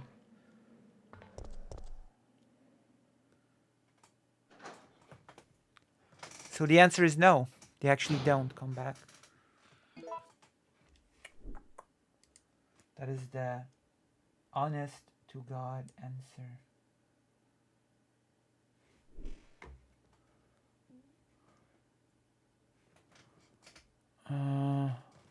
Hold on. I have to. Oh, okay.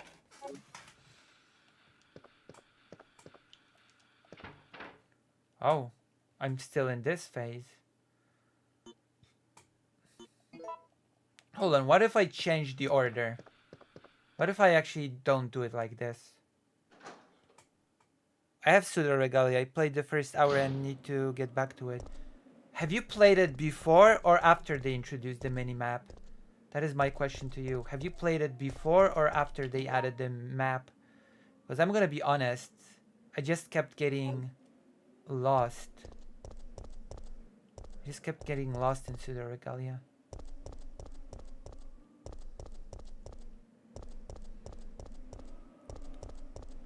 Alright, good night for real this time.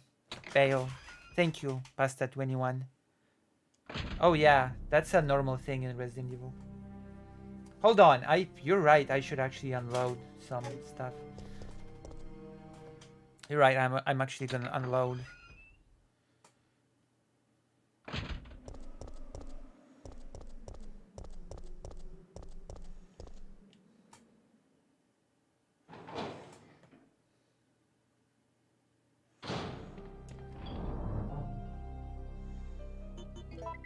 We might as well put this away. Boom. And put this away. Okay.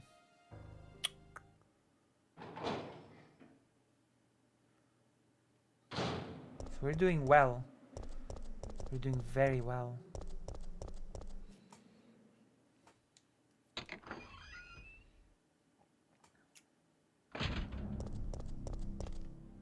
Oh.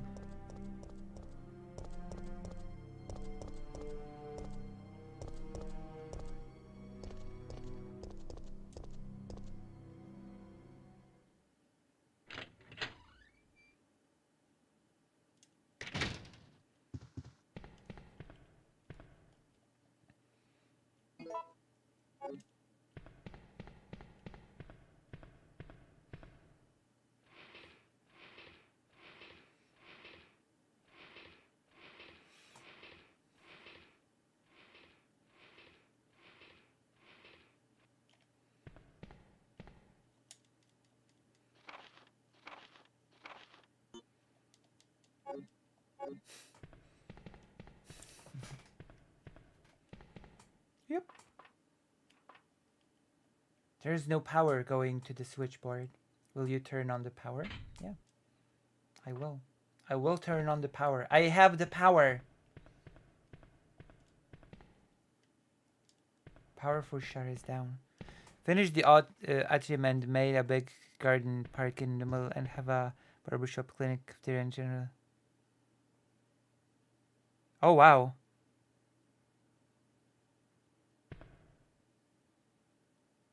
Damn. I'm still playing New Vegas on stream.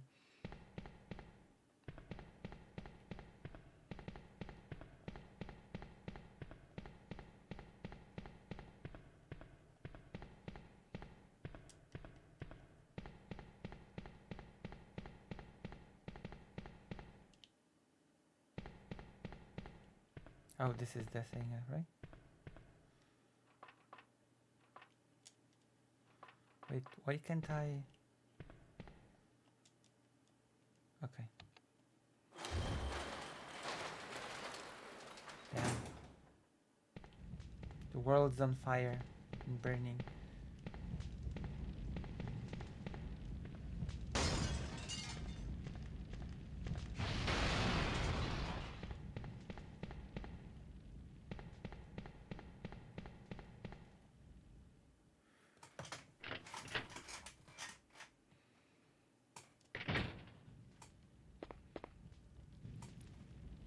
Lucy, do you like bardcore? What? What is bardcore?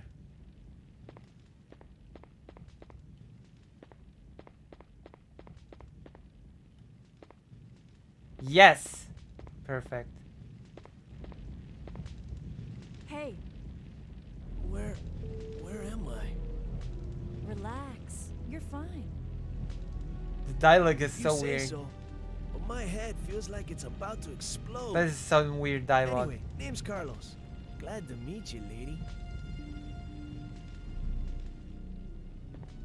Jill, Alpha Team, RPD's STARS unit. Who do you represent? Stars. I see. Well, I'm a member of the Biohazard Countermeasure Force sent by Umbrella Incorporated. Sent by Umbrella? I should Hey. kill you. Don't look at me like that. What did I say? Do you have a problem? Yes. Oh no. It's him!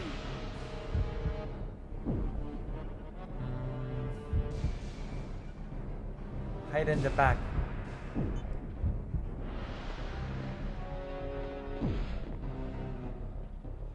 There's an important reason to hide in the back because I can get an item.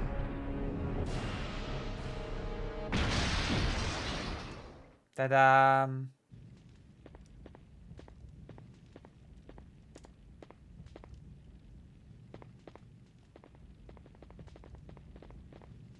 I think I can get an item off of him now.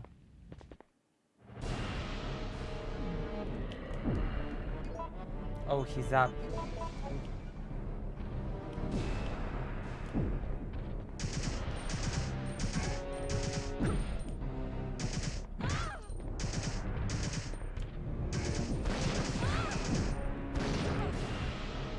Am I dead? Hopefully not. Can you shoot him, please? No, no. Screw you, I have a...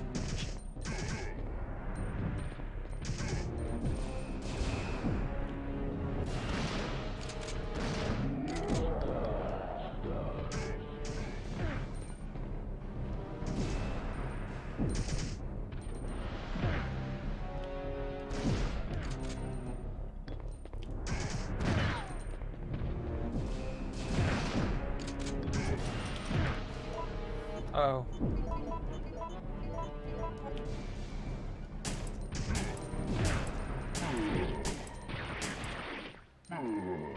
We know we're good on item.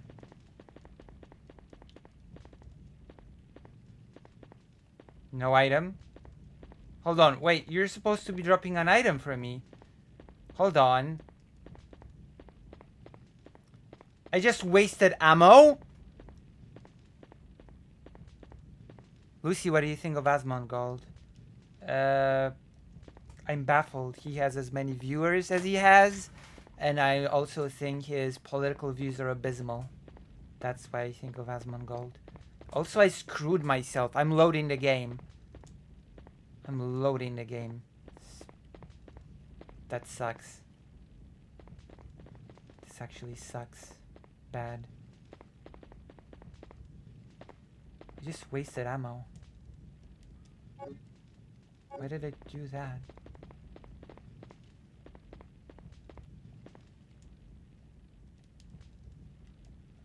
I know he's unkillable, but in some parts of the game, if you defeat him, you get a part of a weapon or something that you can get from him. Or so I've heard. So I thought I'd get a part of a weapon now if I defeat him. But seems that's not the case, so So I guess I'll just have to die. Oh, no, wait, we got the part. We got the part.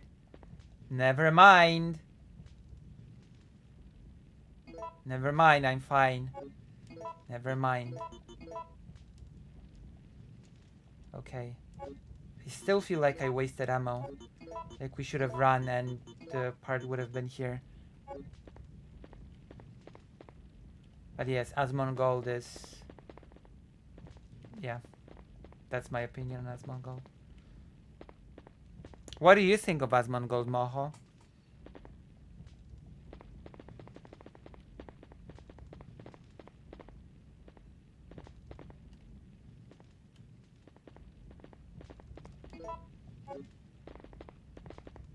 I'm gonna stash away the weapon parts. So Lucy, what's your opinions on the current Helldiver 2 discourse? There's a Helldiver 2 discourse? I think you just need 2 parts. What is the Helldiver 2 discourse? Jesus, there's a whole discourse around Helldiver. I need a team for Helldivers. Nobody wants to play Helldivers with me. And I need people to play it with, because playing it with random people sucks. And I do like that game. I want to play that game, but I can't. Because I don't have friends to play it with. That sucks. Wait, I have to ask you something. What is it? I know. You want to ask me out? Oh no. All the foxy ladies Keep love dreaming. my accent. It drives them crazy. I have to know. Why did Umbrella send you here? I already linked the game to a PSN account, Oh, so you're full of it. They're the ones who caused all this in the first place. Look, we're just mercenaries, hired hands. Do you So really yeah, I think the already master linked would it to a tell his PSN dogs why account, they have to so retrieve the that's not a stick he problem just for me. threw? Listen, if you want answers about Umbrella, you're asking the wrong guy. Believe it or not, we are here to rescue civilians. If you can trust me, join us. Think about it. Bye.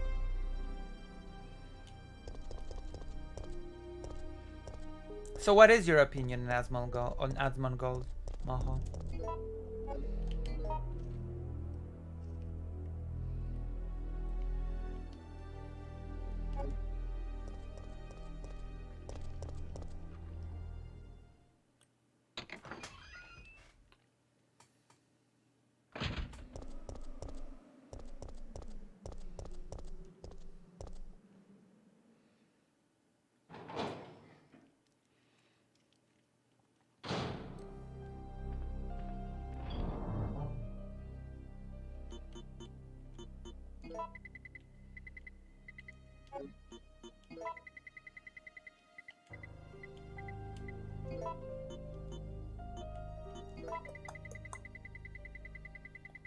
Maybe we'll save.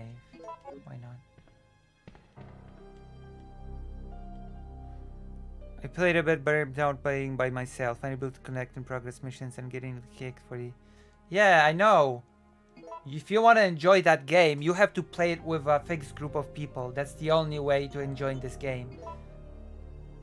Hey, Dr. Jones, you want to form a team with me?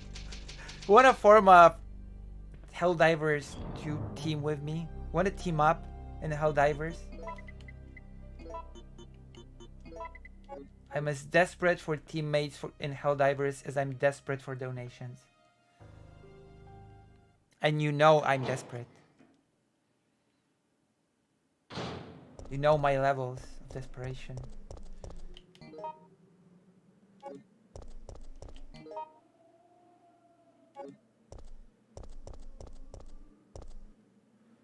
Of despair.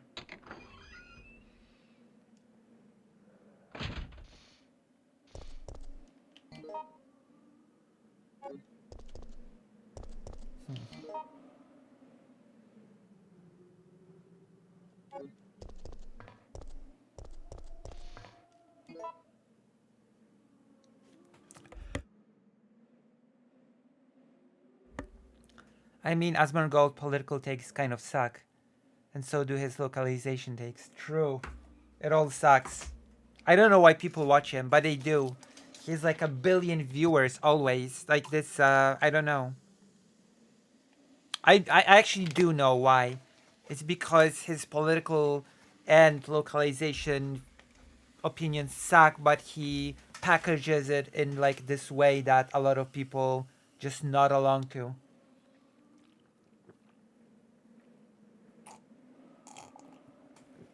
And it's frustrating. It's frustrating as hell. As heck. It's frustrating as heck. You know? And I don't like it. Oh, I think... No. That's not it. Yup.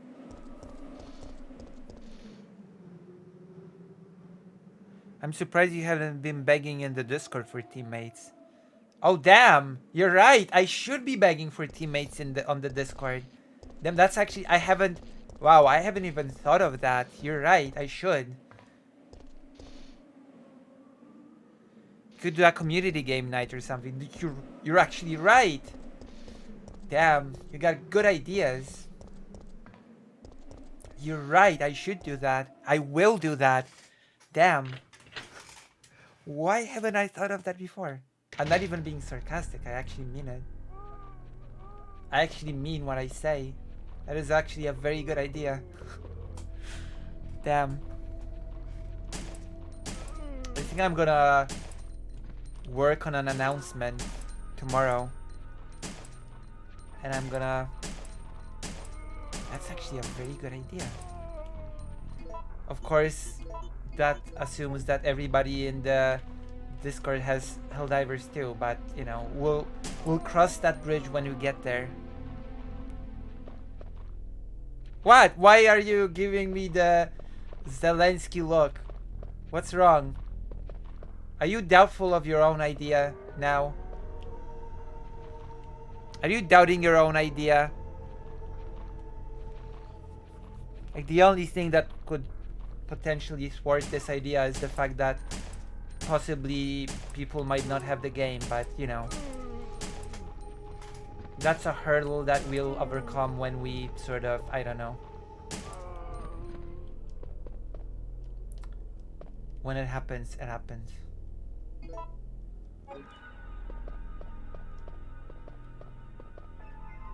Nothing suspicious.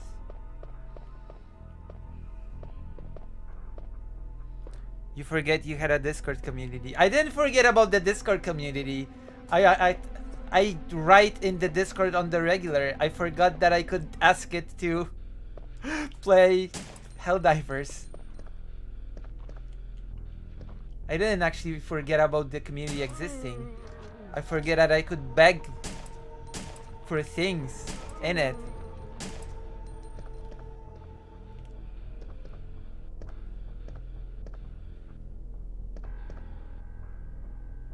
Begging is always good.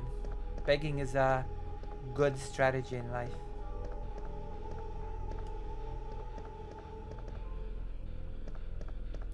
Let me see.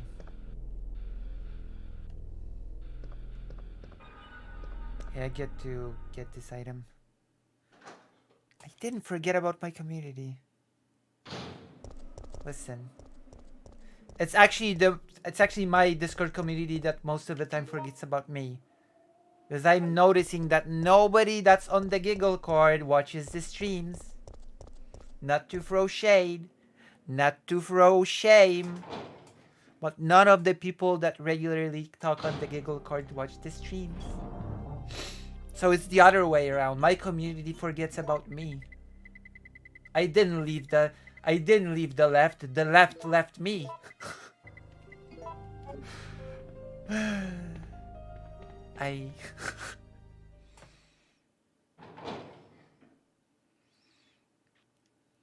The left left me behind.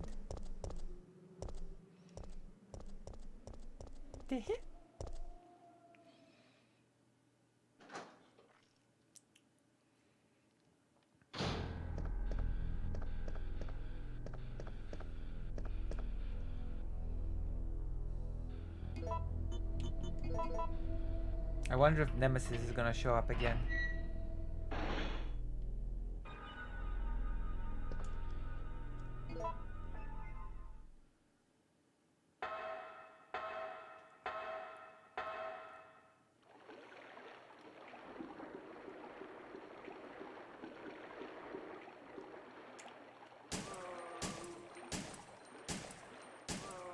So many zombies.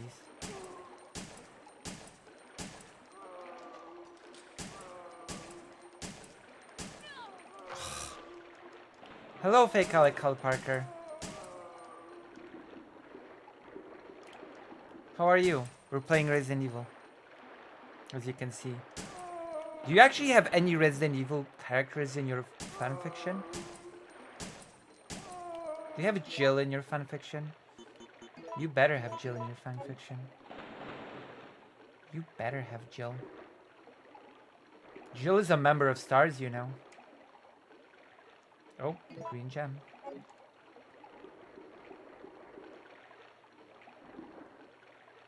It's a freezer.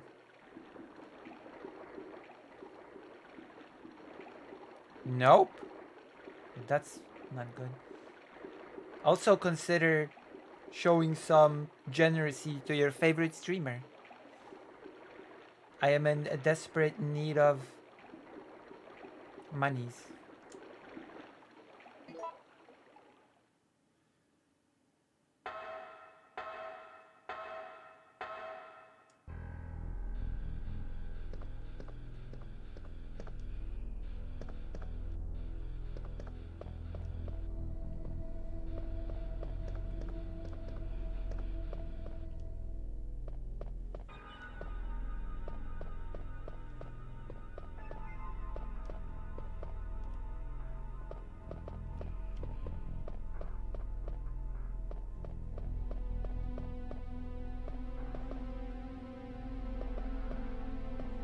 Yeah, I guess I'm going.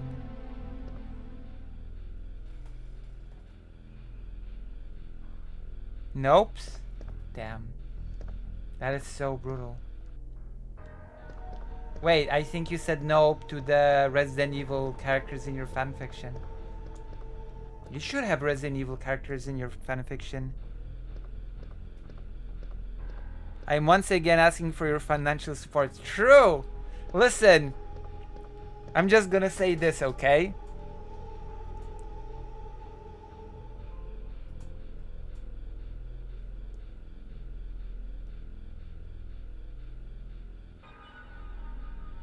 Listen, Bernie Sanders is a son of Polish Jewish people, okay? And I'm also a Polish Jewish person. So of course I'm going to ask you for financial support.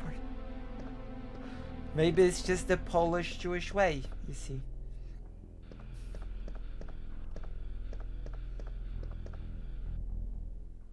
I'm kidding. I'm joking. I'm joking. It's a joke. I am just a joking.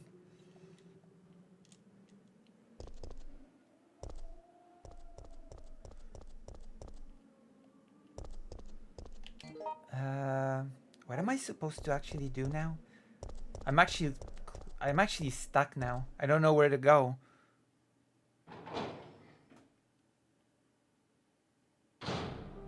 Oh, thank you for the $10. Thank you so much. Thank you so much. Here you go, greedy woman. Thank you. Thank you. Thank you.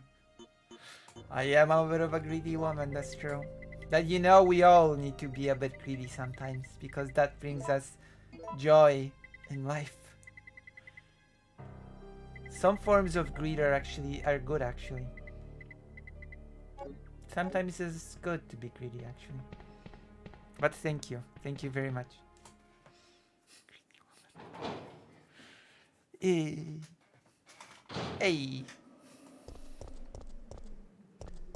Seeing a lot of generosity tonight. Tonight, I wanna have myself a real good time. Don't stop me now. I'm having such a good time. I'm having a ball. Don't stop me now. I am a bubble, bubble-bubble-bubble-bee. Do, do, do, do, do, do, do, do, do, do, do.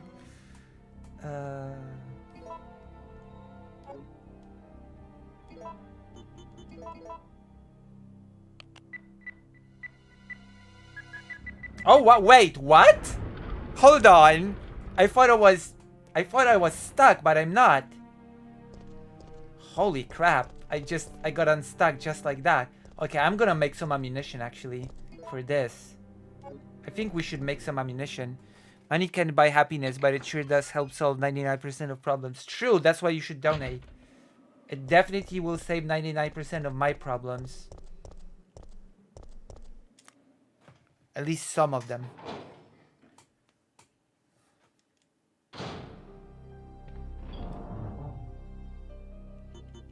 Choo choo choo.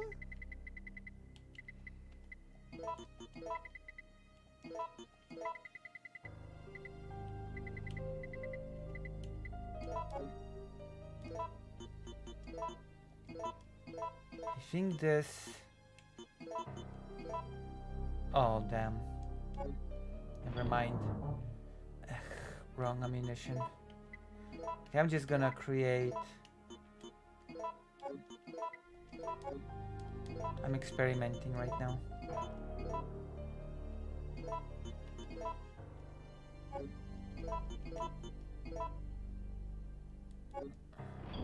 Actually, the ammunition apparently upgrades when...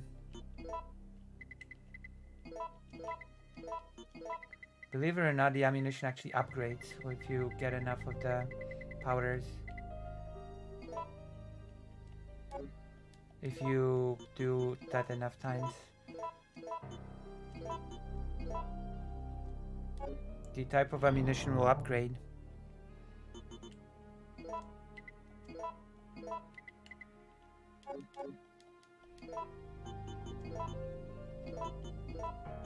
I have to put away the machine.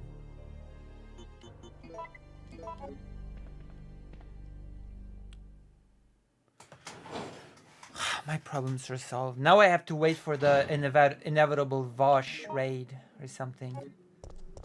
Or do I wait for... Is President Sunday streaming?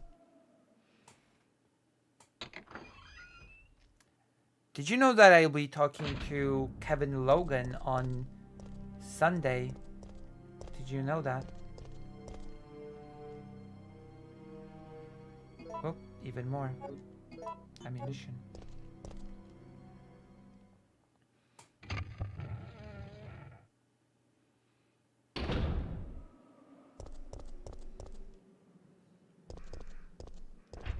The door is stuck from the other side and won't open.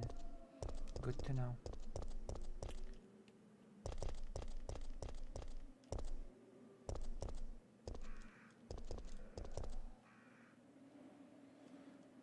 Pay your taxes because they provide for the safety and well-being of our special town. Okay. I'll do my best.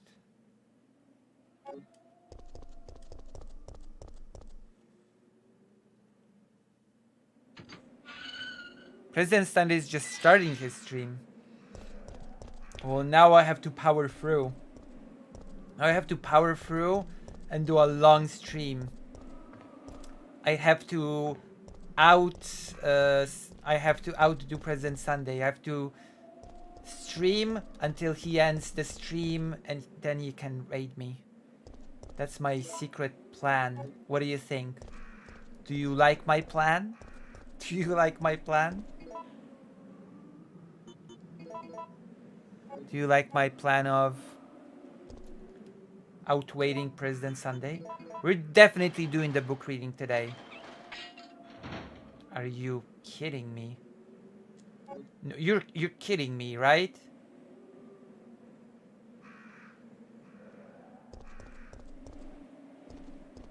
Show the tax folder, Lucy. You're not gonna find anything exciting in my tax folder, I'm afraid. I'm afraid my tax folder is much more boring than you might expect. It's a bunch of photos of people that I want to use for my thumbnails. But there's nothing interesting there. I'm afraid. You'd be sorely disappointed. There are no short stack whatever things.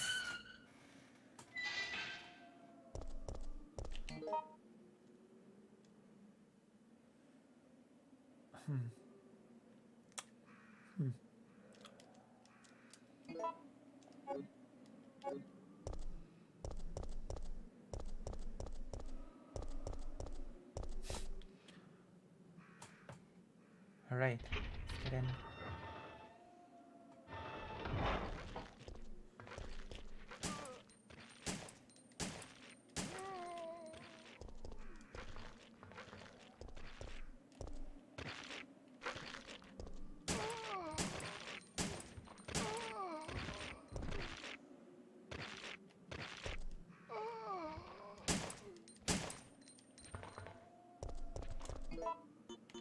I'm not making the mistakes of my youth again.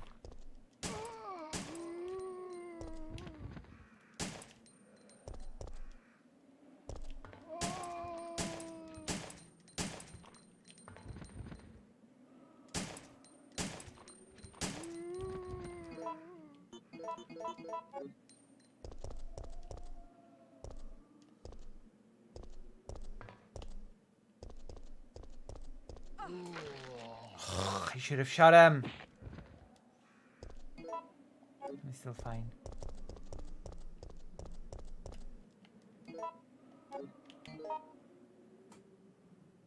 Should have shot him. Was my mistake.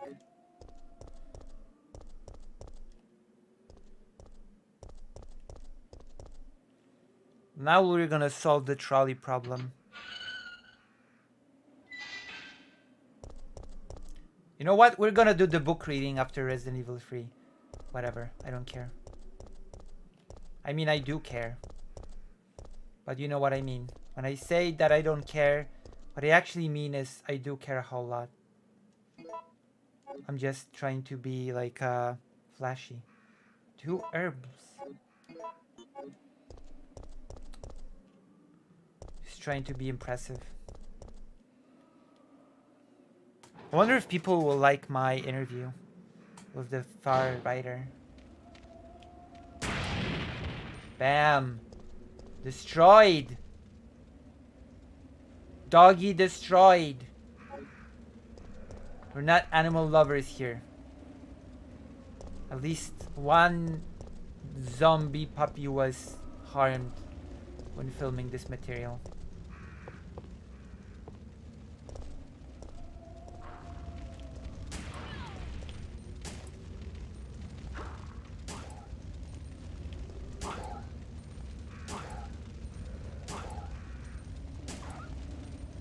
You dead? You gone? Good. Annoying puppy. Stuck from the other side.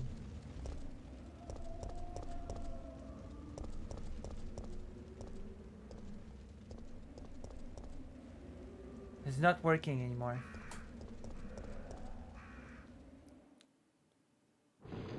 Yoop. I'm gonna have to go to the toilet soon.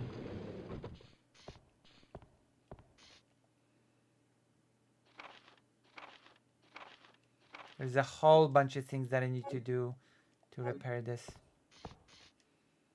You're one of the survivors from the rescue team, right? I just ran into your teammate, Carlos. How did a girl like you manage to survive? Hey, I'm no ordinary civvy. I'm a member of STARS. Stars? You mean the RPD Special Force Team? Hey, is someone wounded back there? Take a wild guess.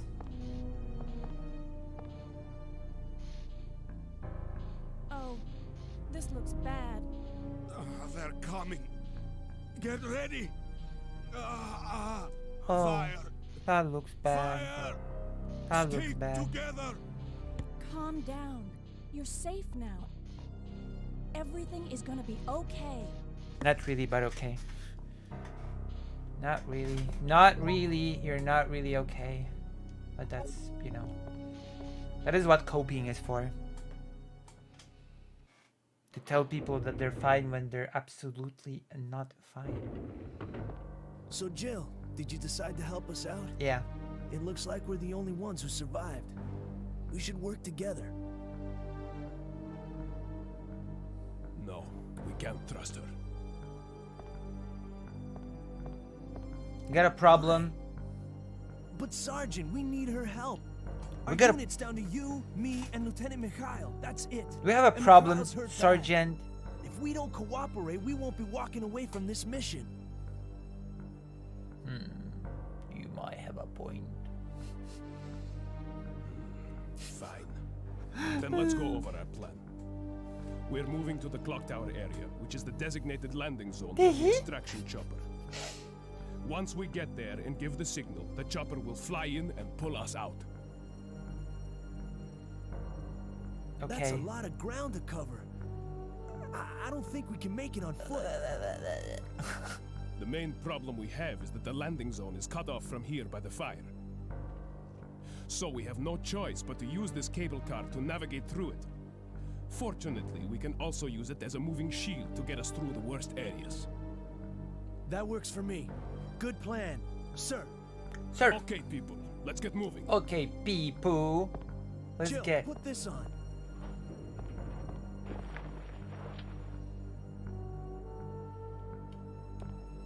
What does it do?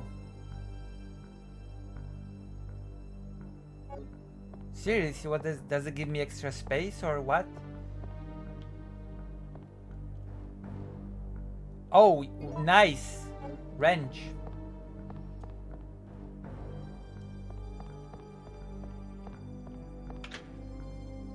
Okay, I'm gonna go to the toilet. I'll be right back. Don't go anywhere. And remember, consider subscribing and donating. That is the motto for tonight. Consider donating. And I'll be right back from the toilet. The toilet girl. I am the toilet girl in my toilet world. It's fantastic. It's bombastic.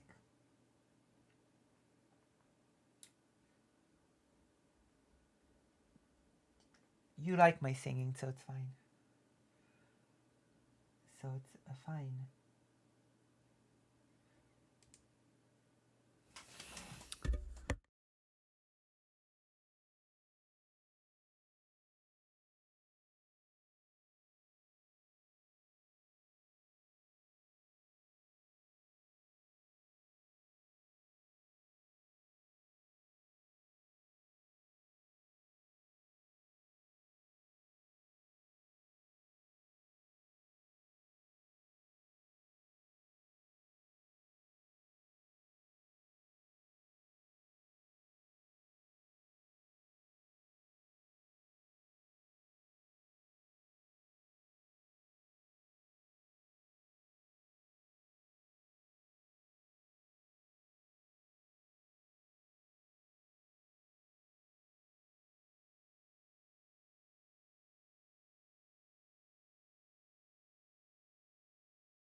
Zoom, zoom, zoom, zoom, zoom. I'm back. You can hit them, you can fold them, stack the deck, and weight the dice. Might be safer in the desert, only dust to judge your skin. That's right. That's the motto of the Resident Evilers. Woo, woo, woo. Shall we do a book reading today? Like the bunch of nerds that we are. Book reading, everybody. Bookie, bookie. Book reading. Book reading. Excellent. Excellent.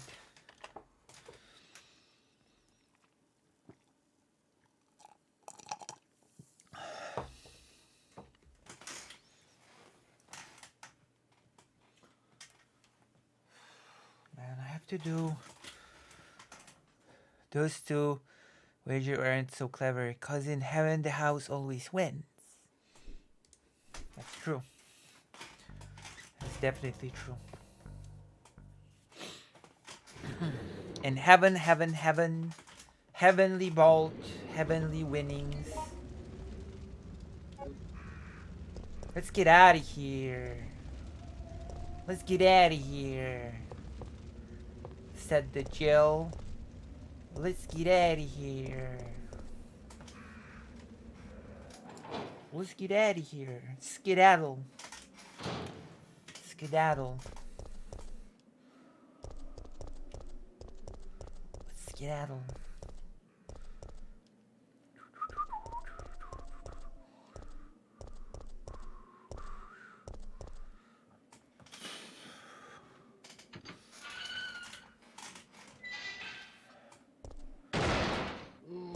Whoa, whoa, whoa, whoa, whoa! You rude boy.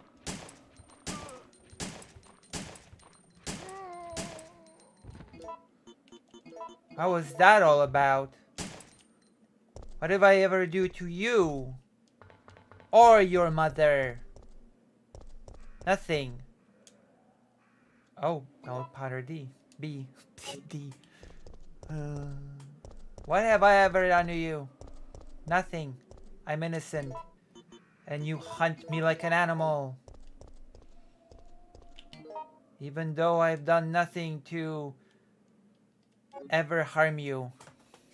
I mean, I shot at you, but you tried to get me first. That's the Stupendium Envy Mr. House song. Okay. Mr. House. Oh, Mr. House! Damn. Mr. House from New Vegas. I know who Mr. House is. Because I've seen the person that I've played the game with reach that far. Mr. House. Monsieur House. I'm gonna fix his dog as well. Just you watch. I'm gonna fix his dog good.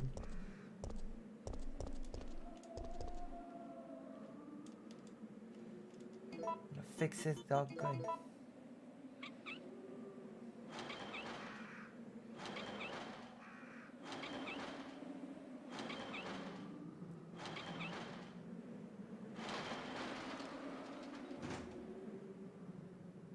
But do you know who Dr. House is? I do. A transphobe. That's who he is. Unironically. There's a very transphobic episode of House MD, if you didn't know. Oh, wow. All those things that I have to now backtrack and bring to the base. You're gonna have so much exciting time watching me get this and then go back to the base and then go back here again to get all the items to the chest. Because that's what you're here for. To watch me backtrack a million times between locations.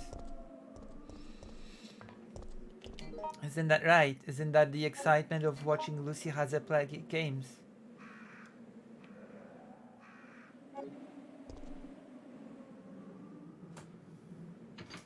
Admit it. You love it. You are loving it. You are loving it.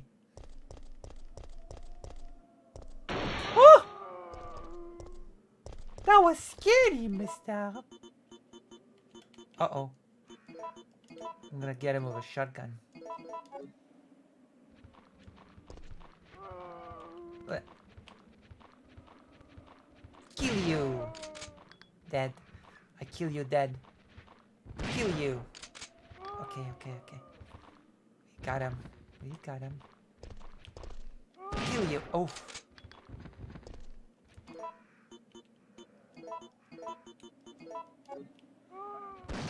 Uh-oh, I missed. What? Come on. Come on, fatty. I'm not fatphobic. It just slipped out. But I'm totally innocent, okay? Okay, we still have to go backtrack and put the items away.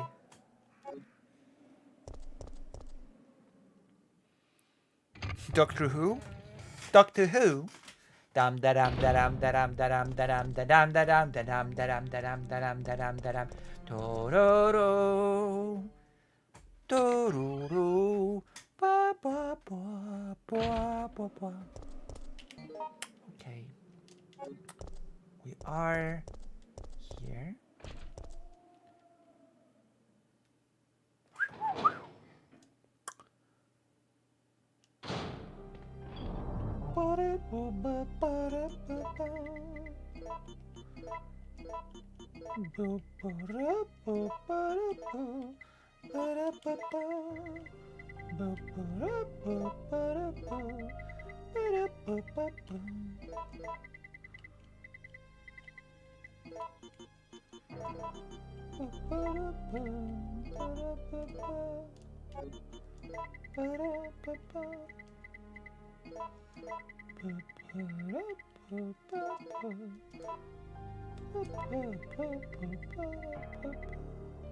What a messy inventory I have.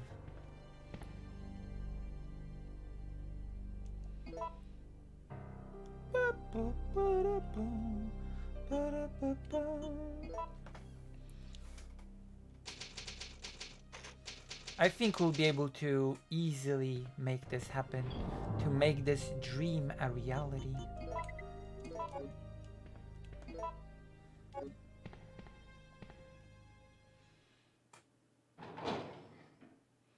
What happened in the show that was transphobic? House MD, you mean? The zombies are back. There was this episode about a girl that had a sickness, and then,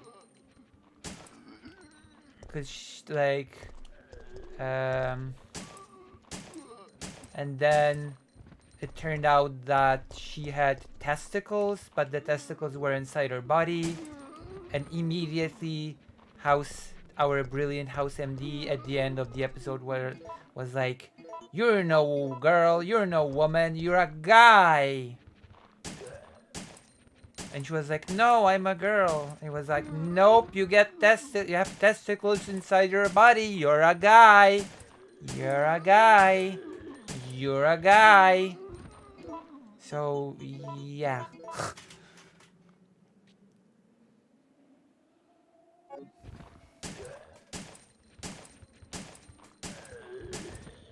No changing facts. You're a guy. So yeah, that was an episode of House MD.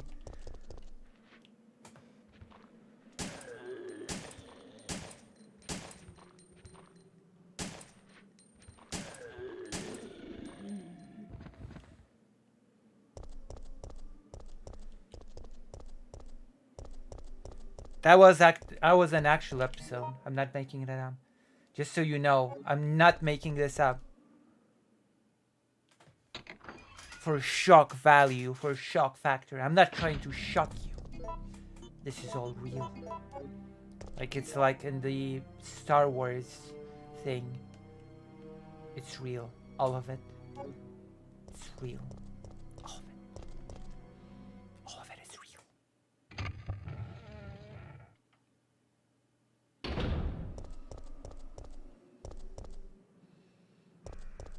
So yes, House MD flirted with transphobia. Oh, fake Alec Cole Parker knows what episode I'm talking about. Yeah, and House was like, "You're a guy." He he he. Te he.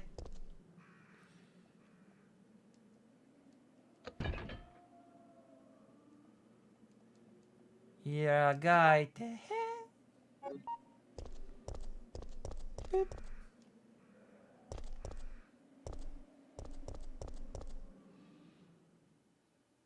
So she was intersex, and Draco was like absolutely not. She identified as a woman. Let's just say she identified as a woman, and House was like, "Nope, you're a guy." End of story.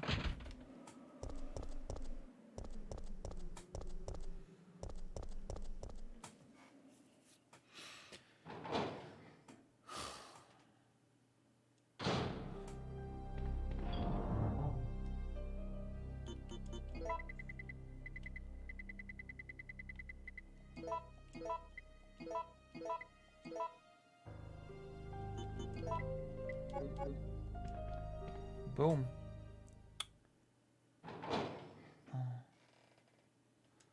Boom.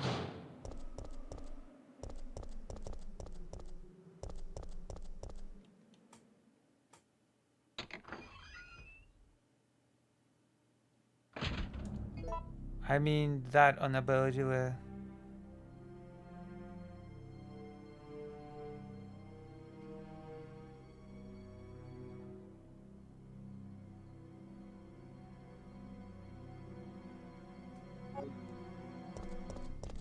What a twist. The twist was transphobia all along. Not a good twist, I'm sorry. Transphobia is never a good twist.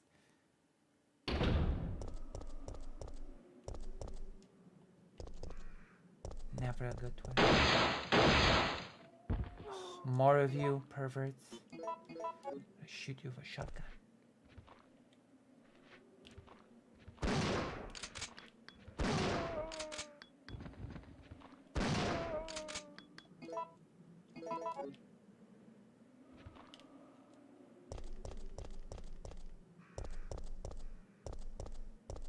Boop, boop, boop.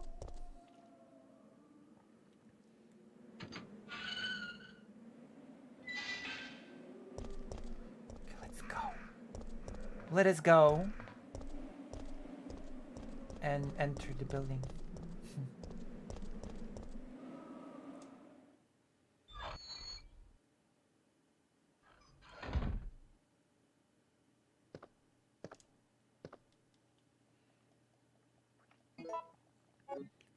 Worst part was that the episode implied she and her father did a George. Oh yeah, that's right. That's right. That's yeah. That was also part of the episode. You know your stuff. Jill! You know your stuff. Hey, the zombies are getting restless. I know. I can hear them. What's going on? What's going on? What is going on? Jill! Gilles, What's wrong? what's wrong? They're coming. They must have sniffed us out. They know we're here. Sniffed us out? That makes no sense. Calm down.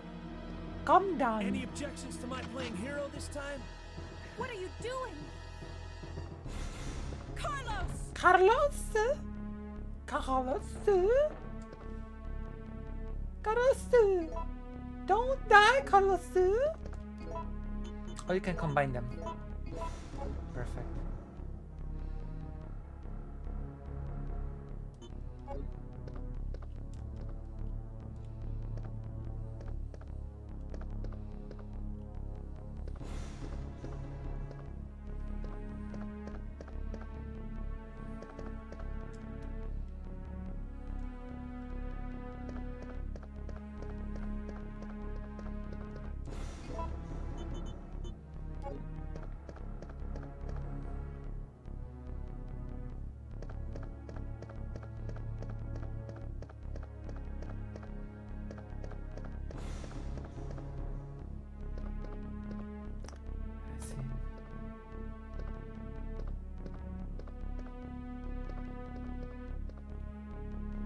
think it's Jamie and Cassie character.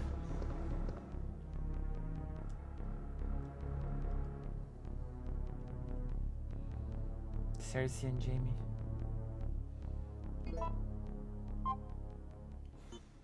Oh no.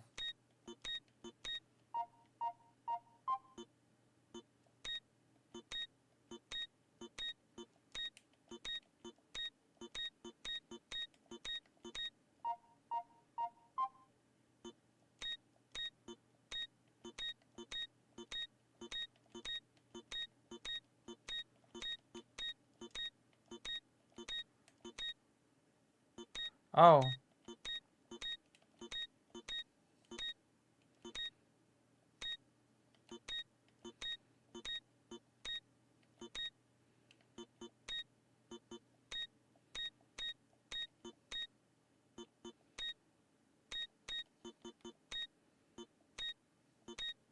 I'm not good at this, as you can see.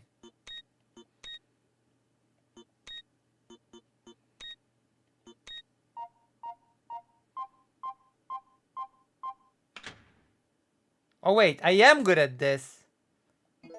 Never mind. I'm great at this, apparently. Just as I said, just as I uttered the words that I suck, it turns out that I'm actually amazing.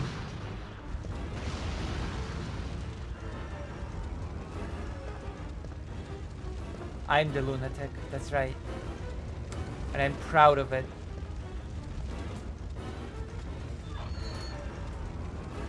I'm a proud lunatic. You can quote me on that. Carlos is dead. We should shoot him before he turns into a zombie. No. Yes. You're dead. You're dead meat, Carlos. It's the end of the road for you. Relax. I'm not dead yet. Oh, God. I wanted your gun. Are you okay? I hope not. If you're about to turn into a zombie, we should finish your I'm fine. suffering before. That hero stuff is harder than it looks. I should slap him or something. Get his gun. I'm such an evil character in this game. It's incredible.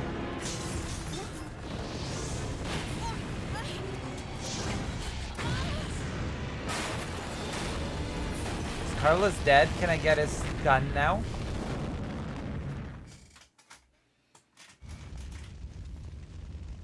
He's alive. Ouch, my ears are ringing. We both should be deaf by now. Okay, I'm gonna scrounge up some equipment. There might not be any at our destination. Coward. Coward Carlos. Carlos is a coward. Carlos is a pussy. The voice acting is kind of funny. Yeah, I know. It's amazing. All of the old school horror games had this sort of level of voice acting. But the best one was the original Resident Evil 1 game, which is why I even put the amazing voice acting in that one as the donation sound. Oh, Barry! You know? Oh, Barry is from the original Resident Evil 1 game from the PlayStation 1. That was also part of that amazing voice acting. Oh, Barry! It was just amazing.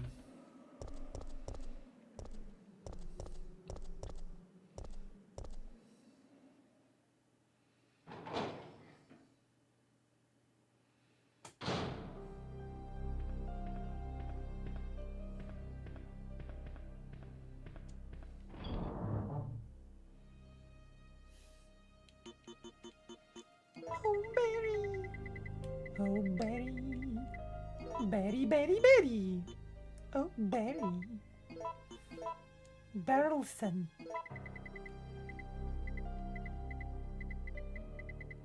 Barry Barrelson. Then it just chose anyone to voice their characters.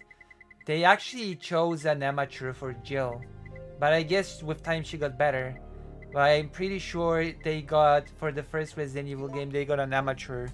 They got amateur voice actors because, believe it or not, the budget for the first Resident Evil game was extremely low.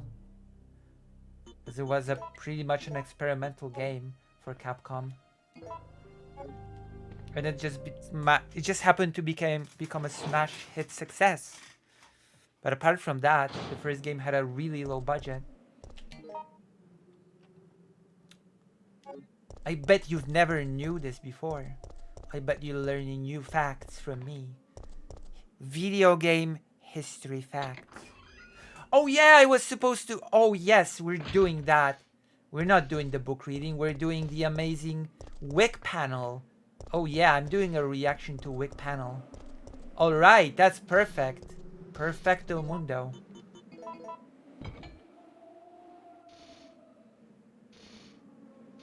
So... what did that do?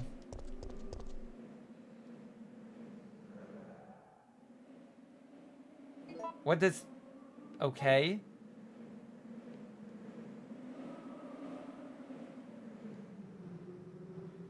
And why do I need the thing?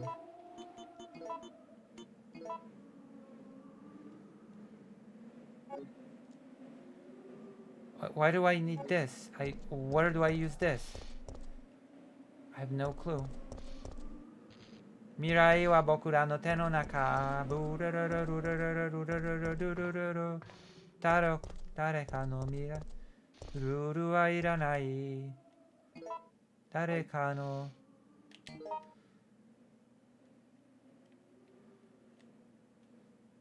Bokura wa naku tame ni umarete wake janai yo.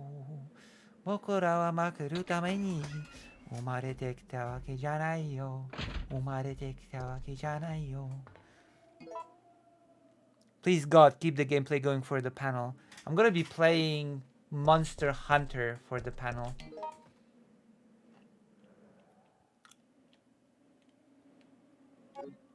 Resident Evil is a game that you need to focus on.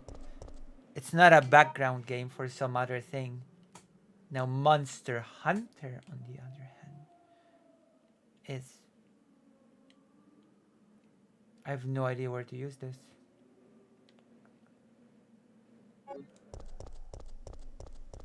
Bokura nakutame ni.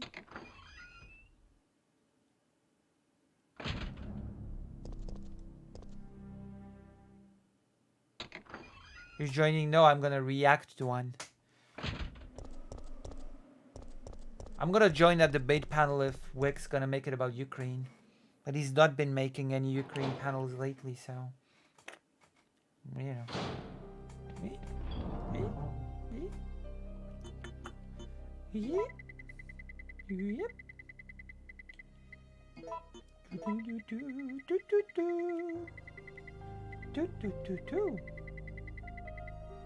Oh yeah, I have to...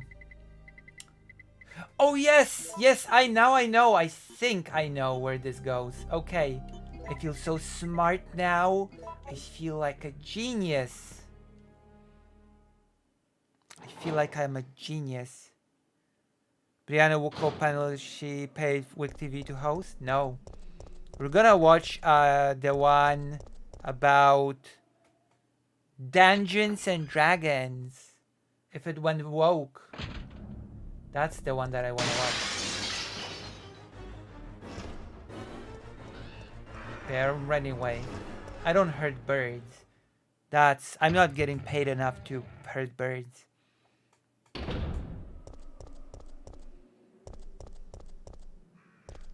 I have a feeling any debate involving Ukraine would get dominated by you.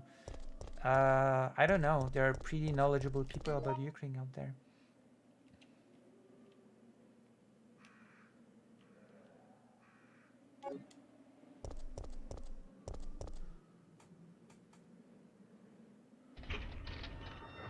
Like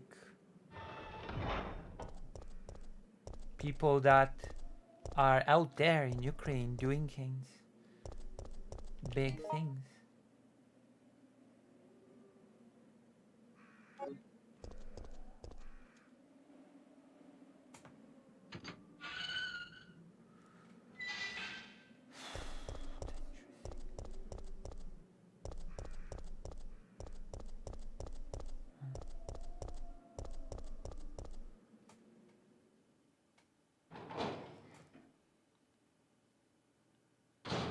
The wheelchair. I'm sorry. What? I'm sorry. What? What do you mean the wheelchair Discord? What? Can you elaborate on that, please?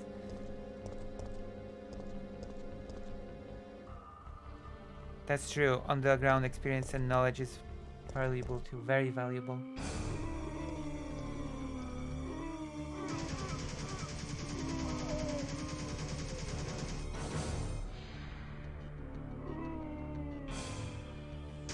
Don't come any closer!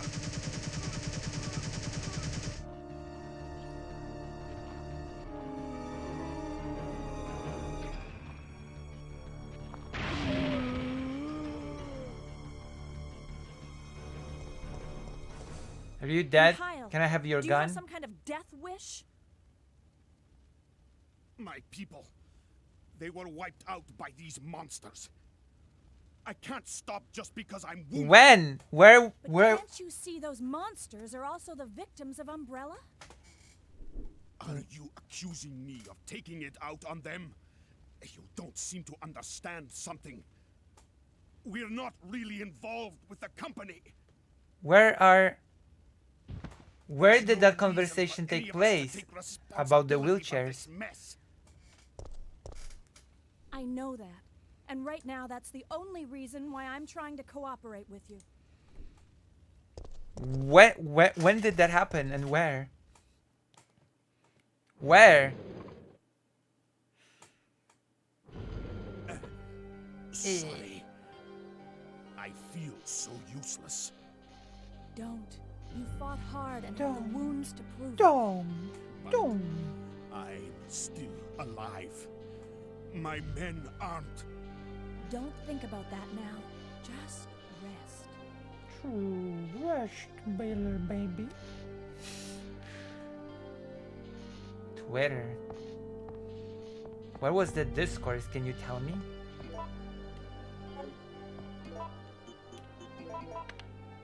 Choo choo.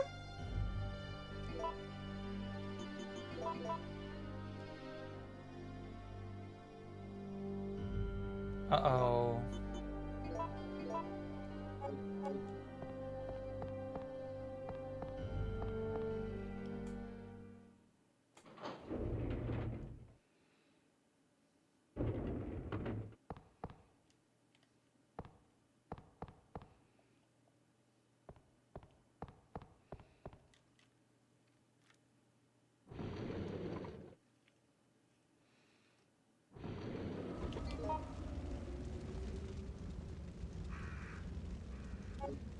So now I have to figure out where to use this thing. Future compass.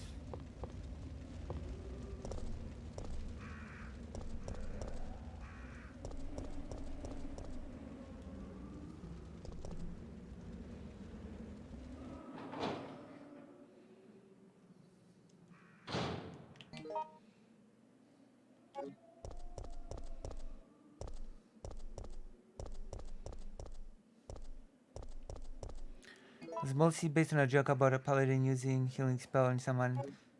Oh, I see. Why did that become a discourse though? I don't... How did that become discourse? Just... Oh god. People. People.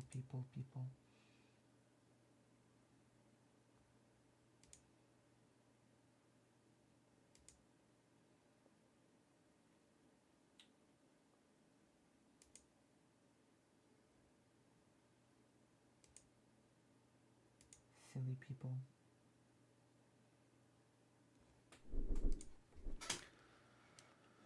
Silly people doing their silly people things.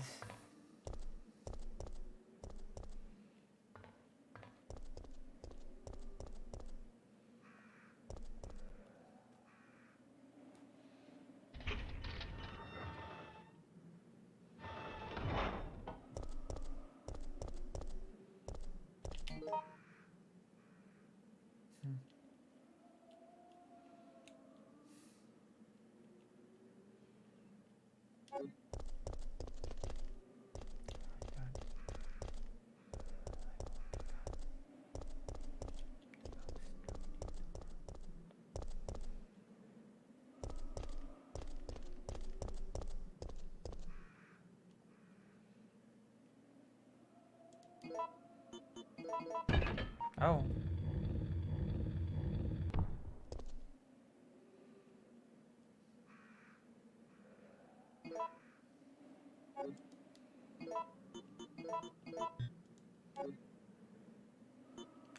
Oh, yes. Now I remember. Now I remember what to do.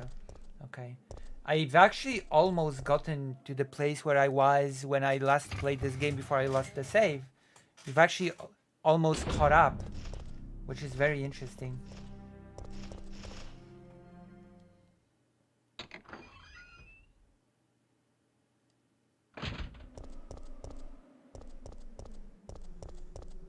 That's pretty cool. I guess once you know what to do, sort of, kind of, it's faster. But for this mission, we're gonna need some serious firepower. Power B. Powder B. Ammunition maker.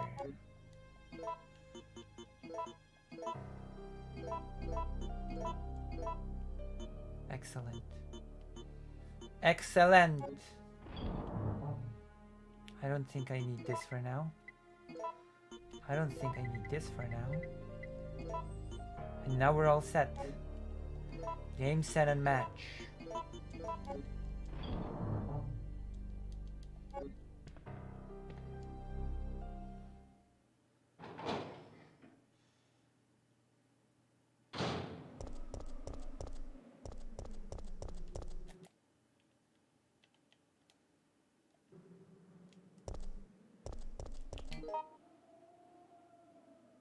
Game, set, and match.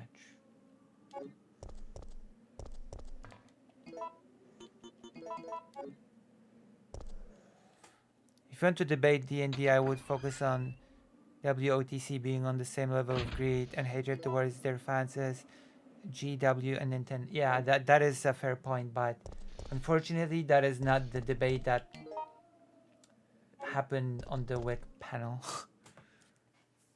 The debate on the WIC panel is just a mess.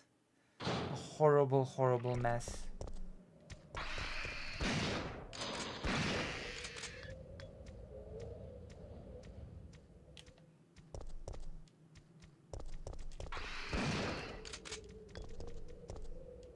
Why did she turn away?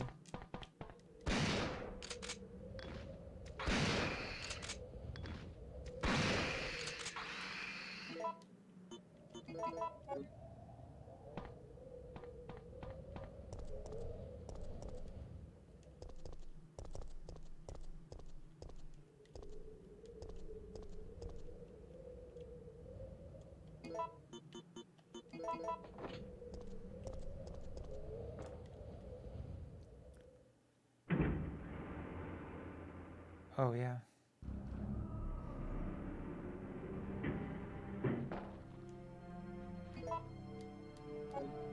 That is unfortunate, but you know, it is what it is, right?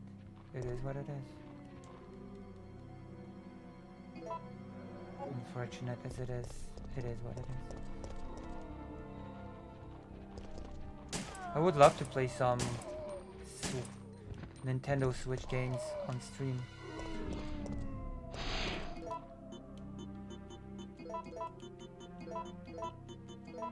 You know?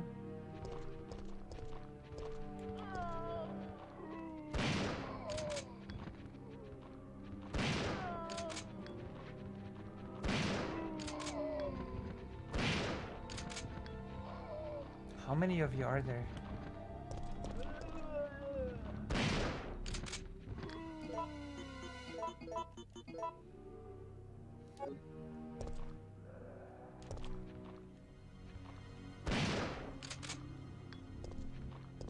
I should have shot that thing.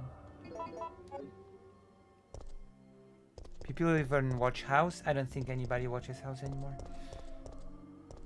House is so old.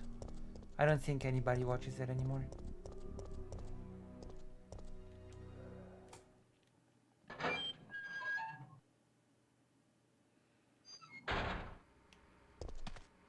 So I think Moho might be behind on stream.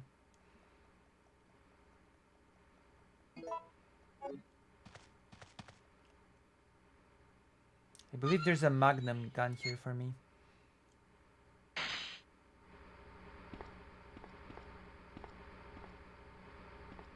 That's perfect.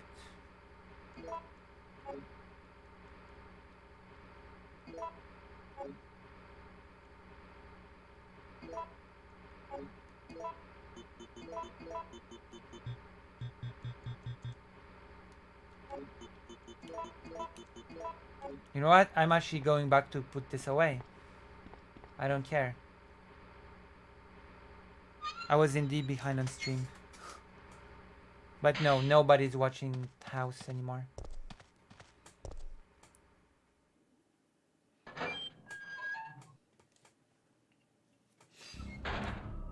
Only people that complain about it even talk about it anymore.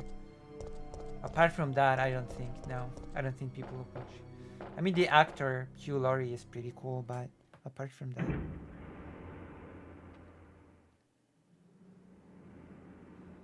You know? I might be watching a Wick, but the Wick panel is so long. Oh my god, it's so mercilessly long. I mean, it's not that long, but if you add my reaction on top of it, it's gonna be like 3 hours. So I'd rather read a book. Then again, I don't know. Vote. What do you want me to do?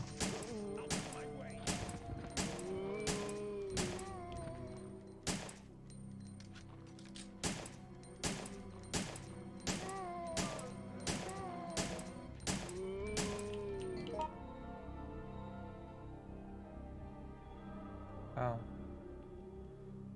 It's the wrong place.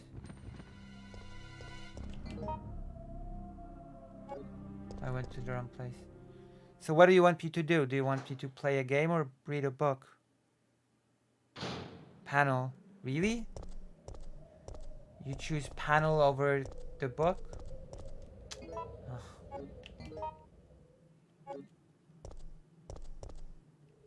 Would you consider donating in order to make me watch the panel?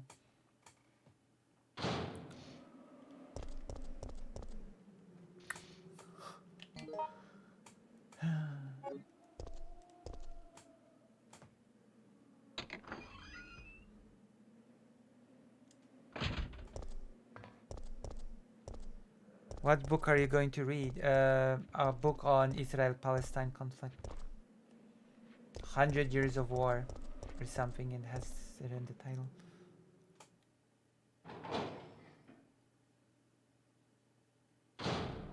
What? I'm not greedy. I'm just trying to survive. Listen, it is not greed that drives me. It is my love for all of you. I guess save money. Don't know what makes things might coming up. Oh no. Hey.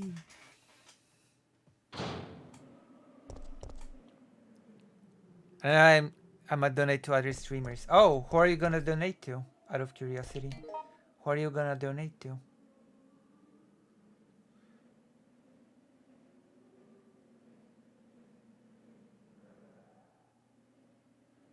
PS shouted that one out last stream. Wait, what did PS shout out?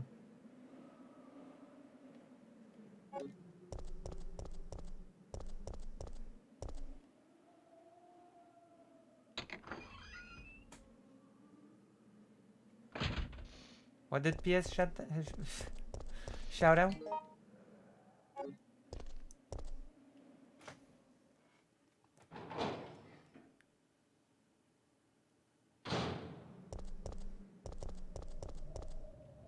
Oh wow, yeah, exactly. That's the book we're gonna read. 100 Years of War, yeah. I wanna start reading it on stream. Because I got a ton of books that I read off stream, and I also wanna read this one. But I don't always get the chance. So I decided, might as well read it on stream.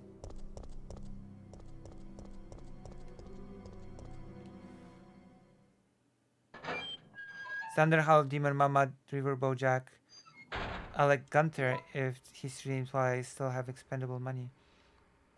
Interesting.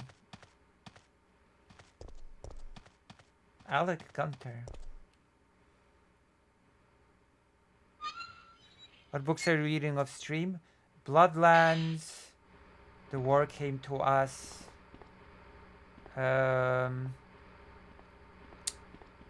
Final Solutions. And there was quite a lot of books. The introduction to internet, the introduction textbook to IR, International Relations. I'm also reading a book on Holodomor that is making the case that it's not a genocide. I'm also reading a book on the Polish-Lithuanian Commonwealth.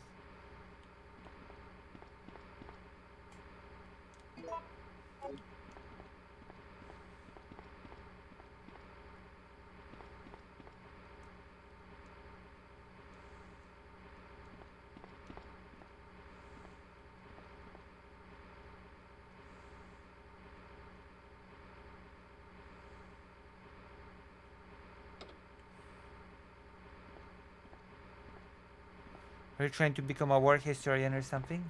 I'm already an amateur historian.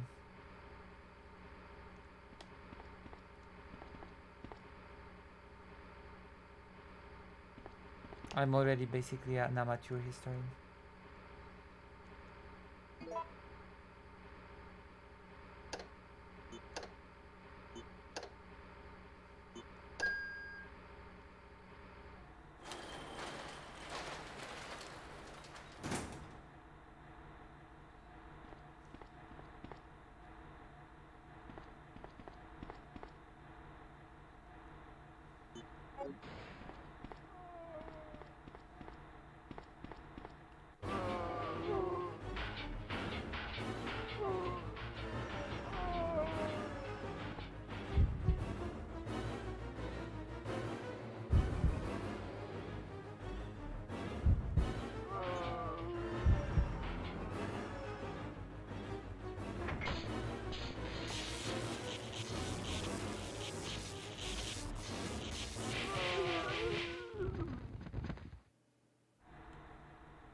Can I still use it?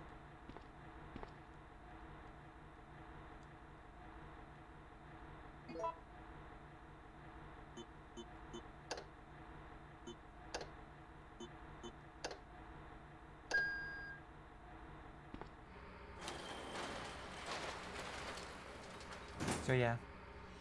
I like history. I'm a history nerd. That is my thing.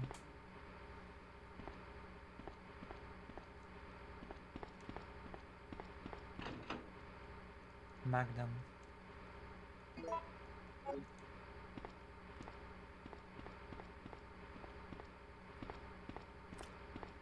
Playing Resident Evil. I guess I'll take a fuse.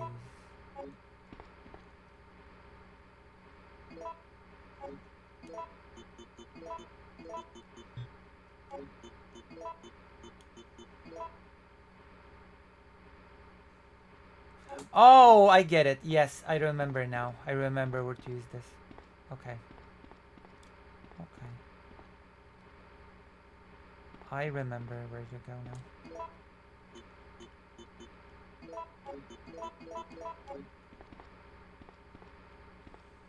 With this.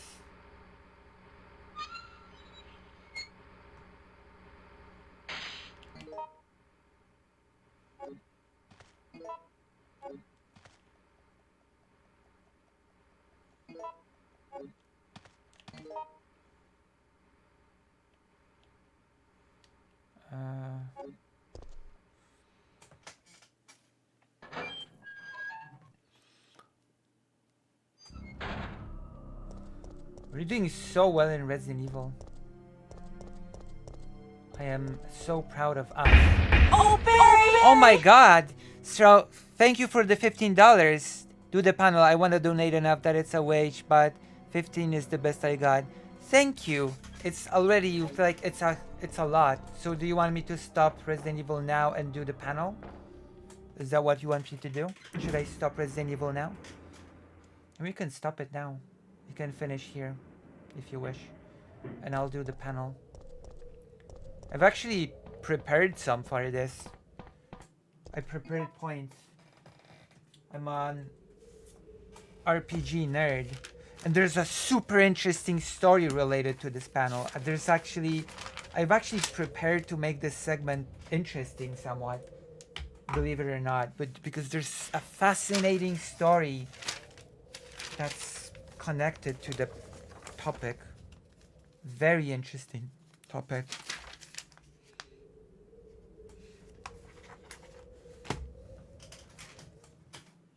Okay, it's very interesting.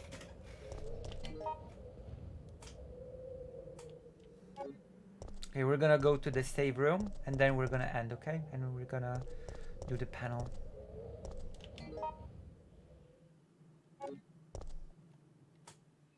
I sure hope we get raided by President Sunday.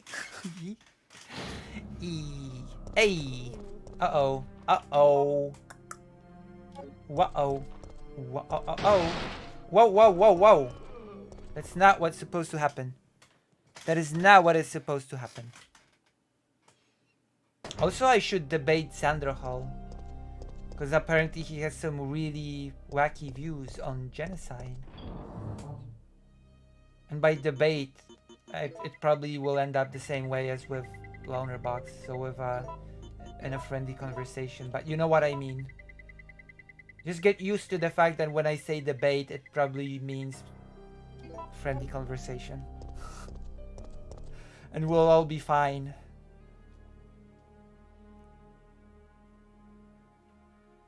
I put away groceries in 10 minutes. So if you play more, it's cool. Okay. We'll play some more then. We'll play some more and then we're gonna do the panel. We're doing the long stream today. It's like we've been streaming for 3 hours waiting. Okay, that's not that long yet. It's not that long yet. Okay, let's go. I know what to do now.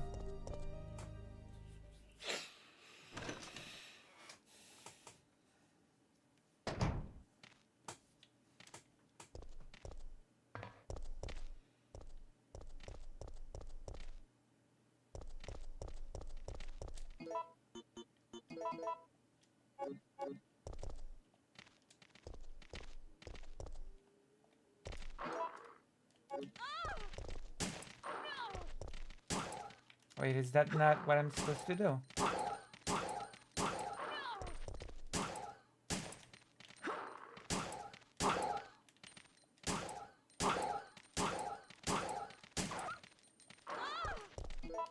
How resilient are those dogs? Oh my god. And I'm in danger.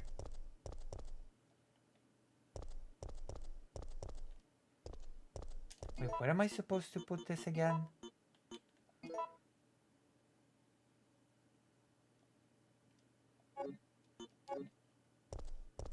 Whatever, we have to go.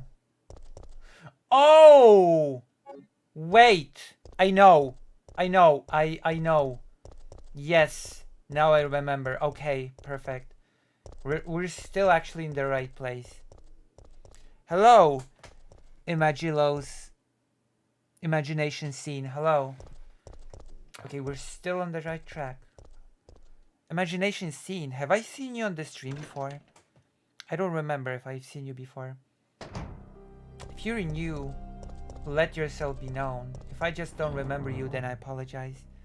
Sandra Hall's position seems to be that it's effectively a genocide in Gaza, but to the average person calling it that is shooting yourself in the foot rhetorically, so you can use better language than calling it a genocide, which I can understand, but don't know.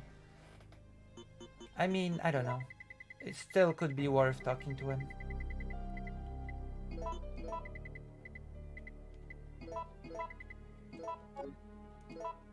New. How did you find this channel? What other streamers do you watch? Have you just arrived? What are you looking for in streamers? And also, would you consider joining my page to be in the better chat, to be in the more privileged chat. I don't know. I feel like the more conversation I have, the better. For the channel, for the stream, etc. I feel like I've been too isolated, ironically enough.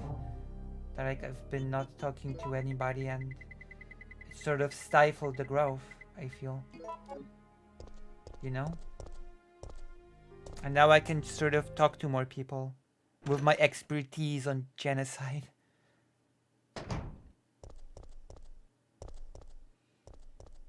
You know? We're gonna use the wrench to unlock the water thing.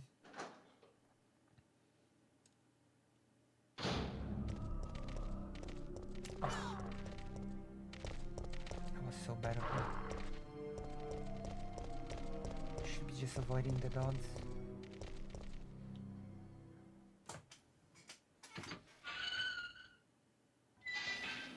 I think I scared you off, imagination scene. Maybe I should ease with the questions to new viewers.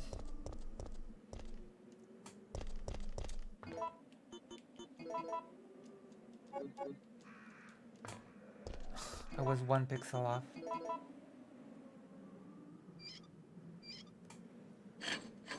Saw you reviewing the Loner Box debate and don't really follow anyone anymore, but occasionally watch some. Oh, okay. So do you like Loner Box, or do you? Because if you've seen the Loner Box debate review, and I guess my question is, did you like that? No, that's fine. And I guess if you like that, then I actually had a talk with Loner Box the next day, I believe. I've uploaded a conversation with Loner Box about that, about my review of the debate. If you're interested in that.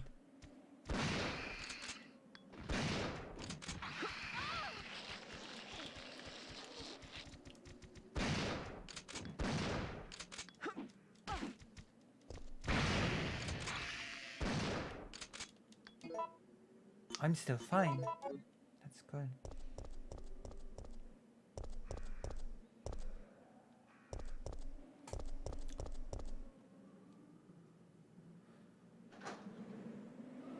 And I'm going to be talking to Kevin Logan as well on Sunday.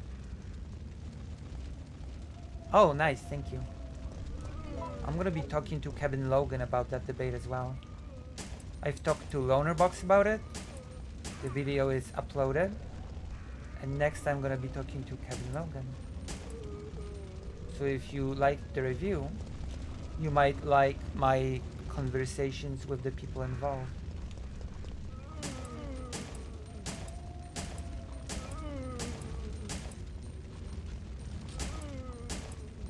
And of course, I might as well do an introduction to Lucy Haze, biggest Polish trans streamer, also happens to be Jewish.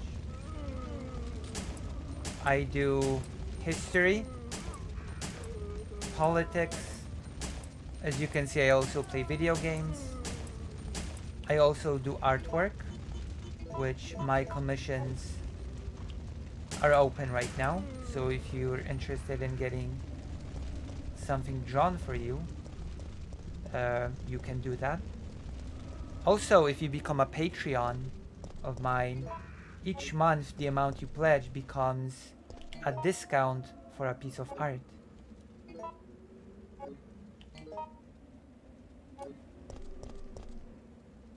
Isn't all that very, very cool?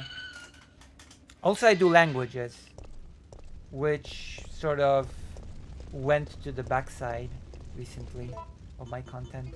But I do also, I do want to do some language related content as well. So many things, so little time.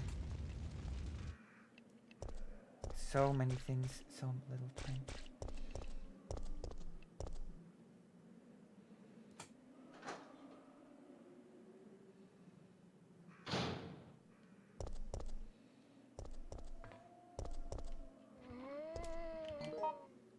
Nice. Thank you.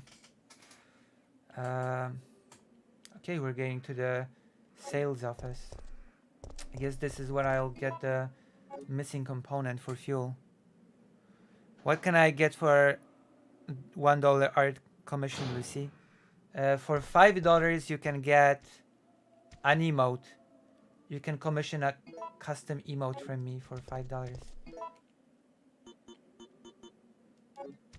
Yeah, I'm just gonna avoid this.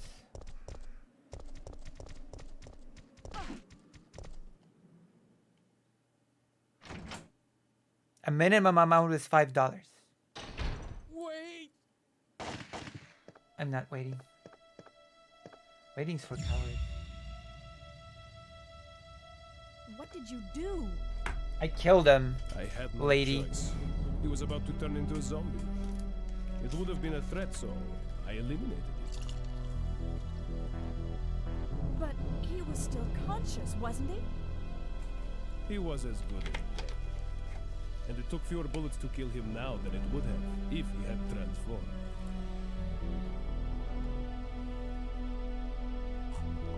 Yes, that's right. You could have been.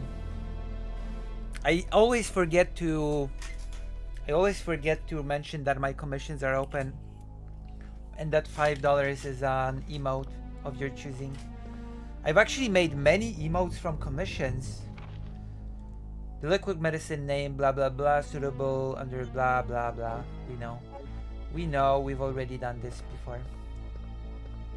What is it? I'm busy, he will say. Not now, I'm busy. Not now, I'm busy. Not now, I'm busy. I'm busy. Busy boo. Busy boo, busy woo.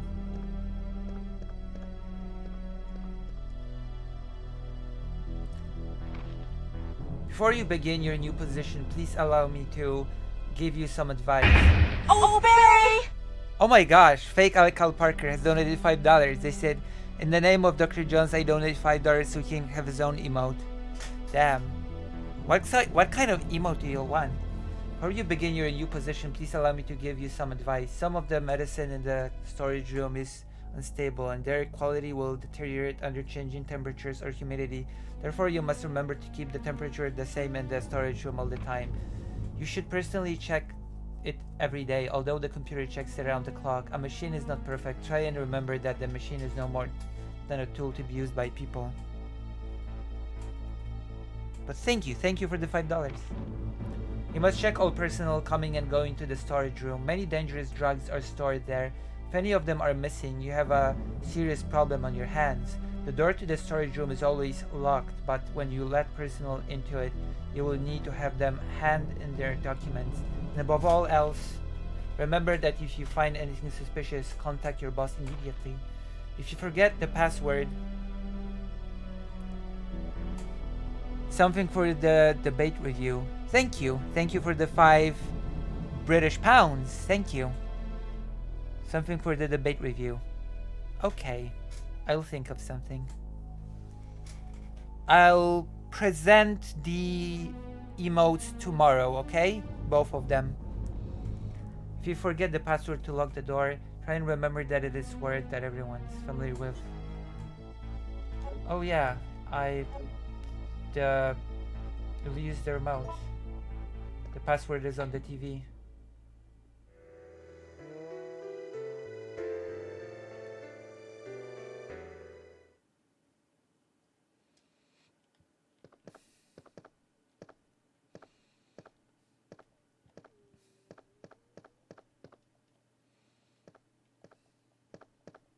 I could use an herb right about now.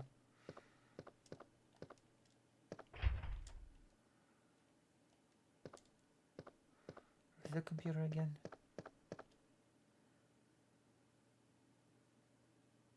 Oh, thank you for doing the review. Oh, you really like it. Thank you.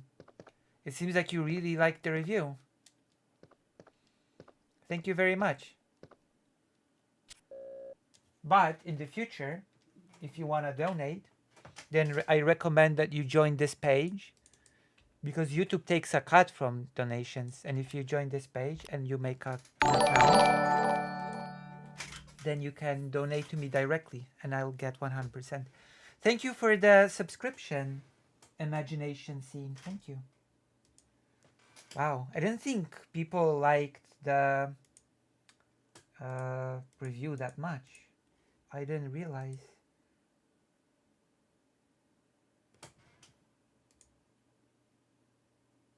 I never realized people like this review that much.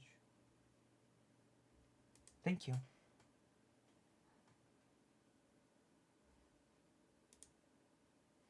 Thank you so much.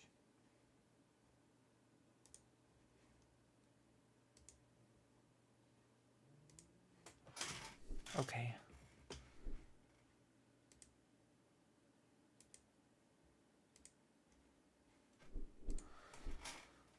Oh my gosh.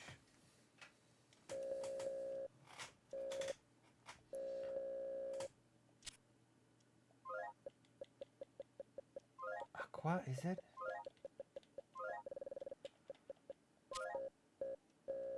Okay, I have to go back to the TV.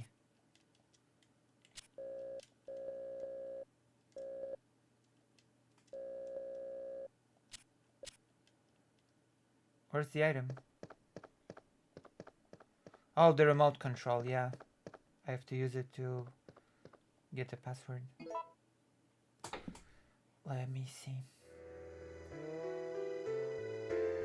Aqua Cure. Is that the password? Aqua Cure? Or just Cure?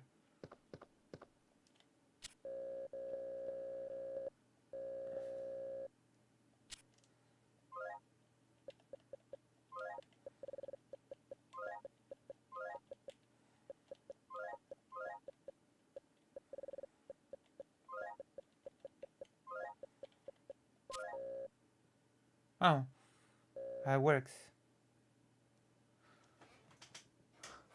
Yeah.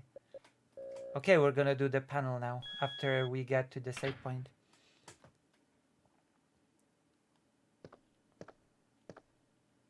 I remember about you, Dr. Johns.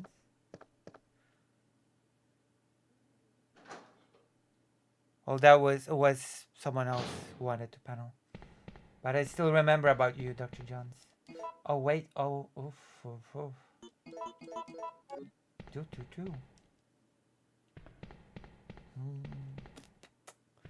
Oh. Anyway, just came here for that reason, to say hello and thanks. However, is like here, and I have a very early start, so gotta go, but take care. Thank you. Thank you for coming. Thank you for subscribing. Thank you for putting your trust in Lucy. Thank you very, very much.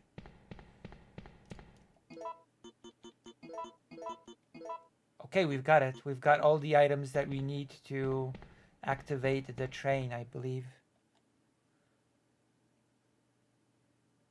You should have let me subscribe. Now I have access to all them emote. True. You do. I'm gonna add more.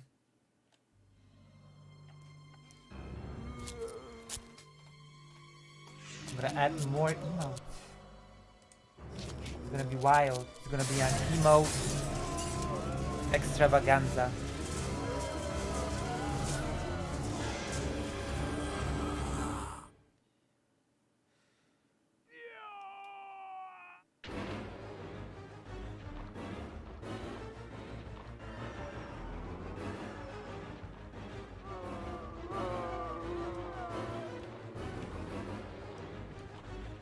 Why are you turning around? Why?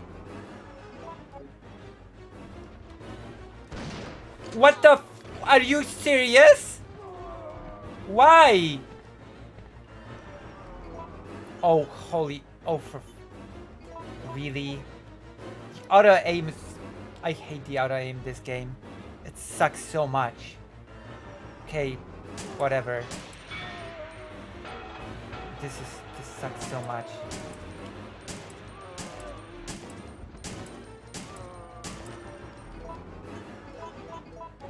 I wasted my one shotgun shell. I wasted a shotgun thing. Which sucks a lot.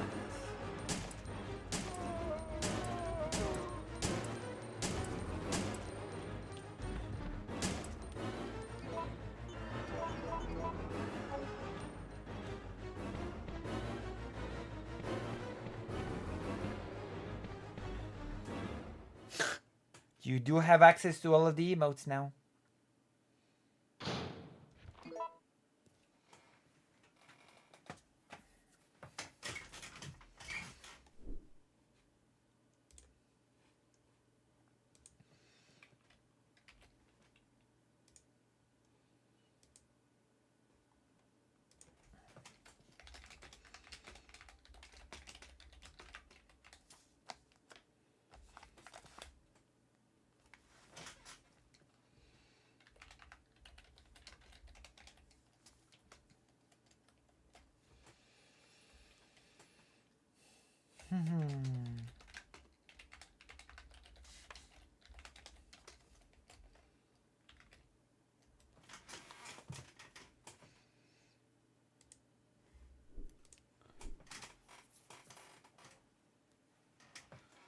Okay, we're getting out of here forever.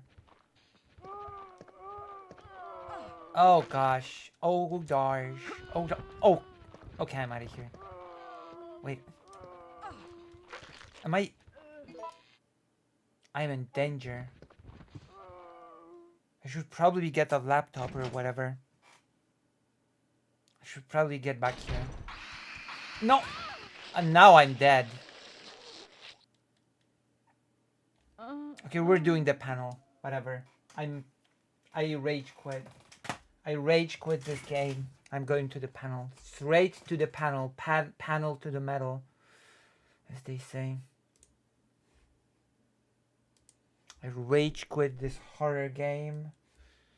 We're gonna do a react to the panel.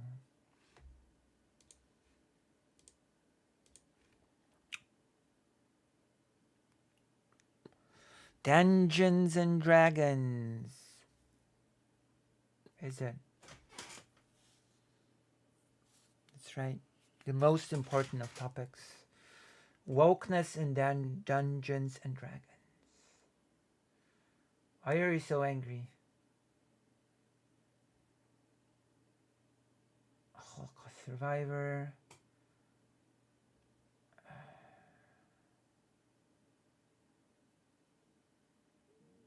Hi, Gary. There you go. Dungeons and Dragons and Wokeness. The Wit panel. For this, we're gonna also be playing a Monster Hunter.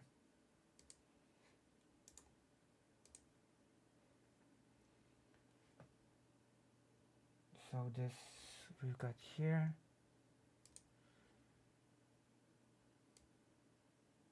Or are we gonna? Yeah, we're gonna be playing Monster Hunter.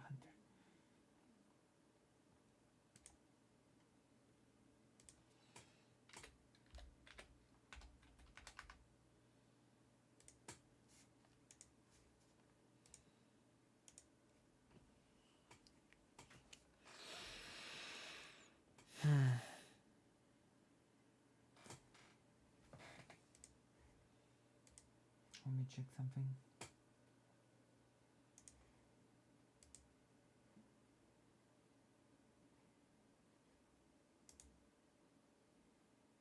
Oh.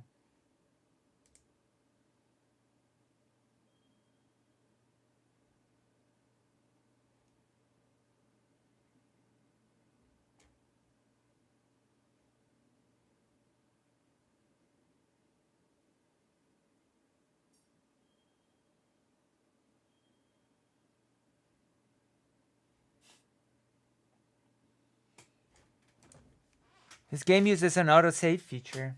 Well, does it? Then why am I saving all the time? If it is an auto game feature, then why am I even bothering with saving? That is a great question. Okay. That's an excellent question.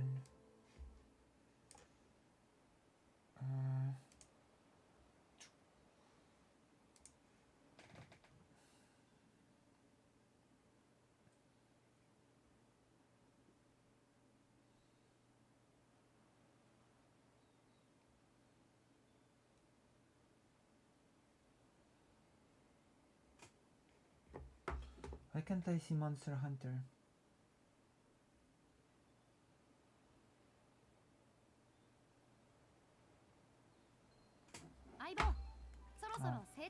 所に行ってみませんか?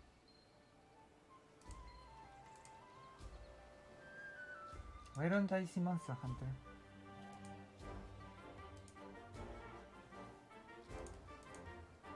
Why is that visible on the screen?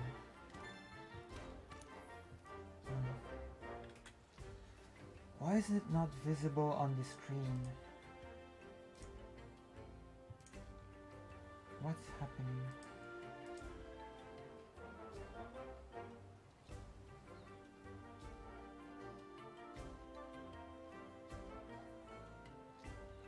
Rate me questions anyway. Okay, now it's visible. Okay, I guess we're doing the panel now.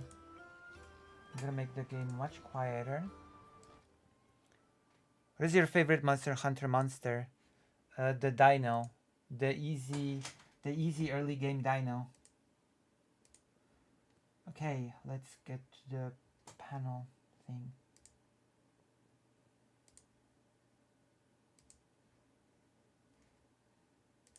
This is what you've all been waiting for. You've been waiting for this, and I'm here to oblige.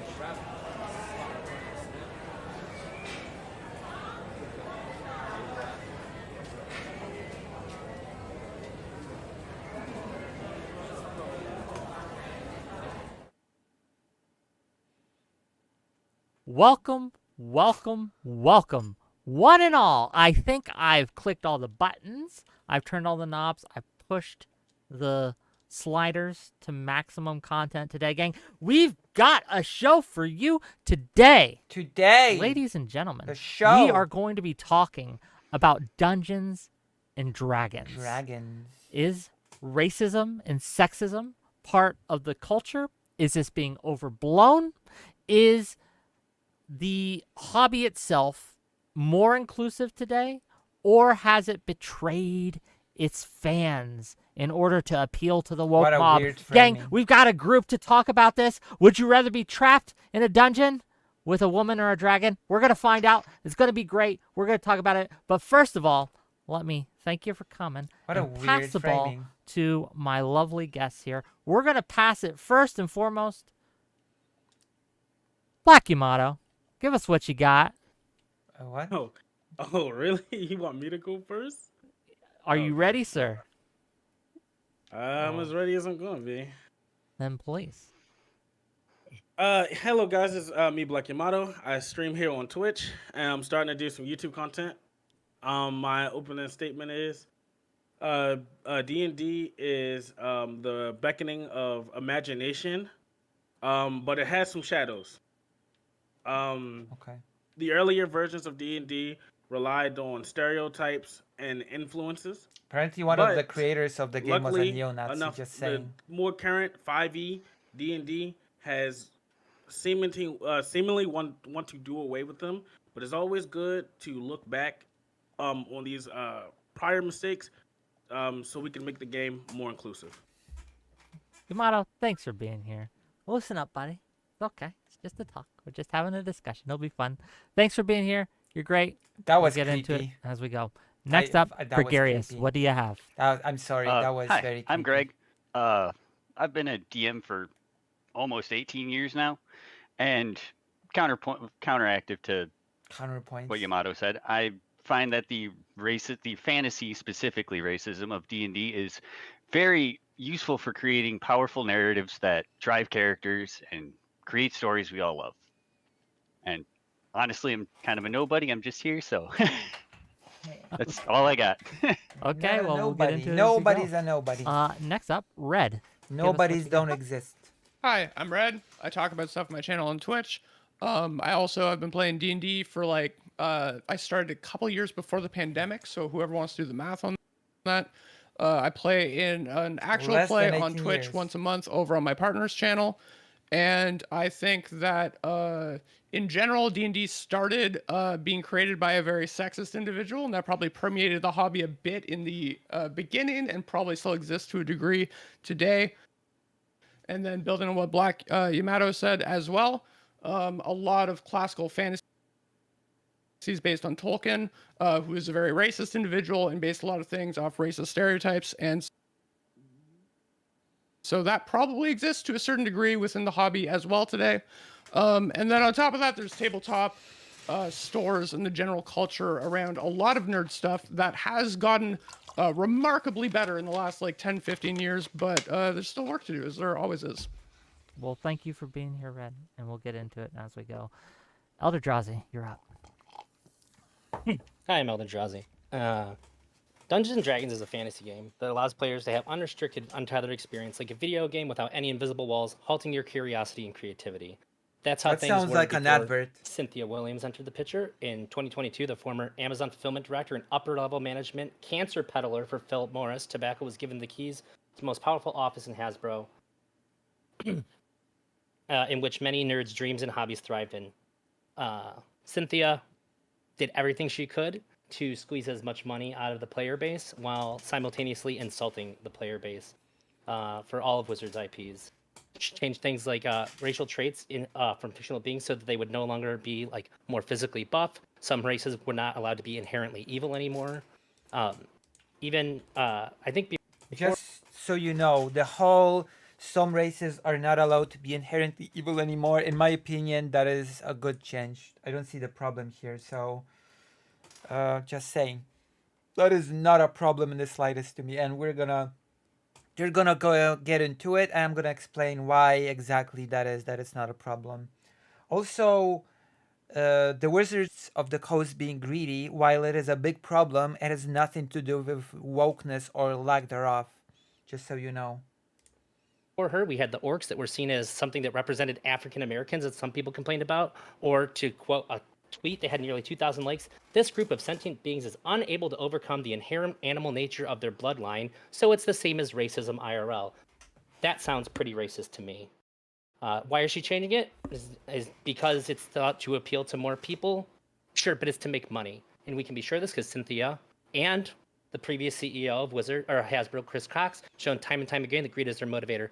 Trying to charge D&D streamers for using their product on stream, which has always been free as per Wizards policy, to charging one. Again, as much of a problem as this is, it's not related to the topic of the panel, which is whether or not there's a toxicity in the fandom or whatever, if there's a wokeness to the hobby.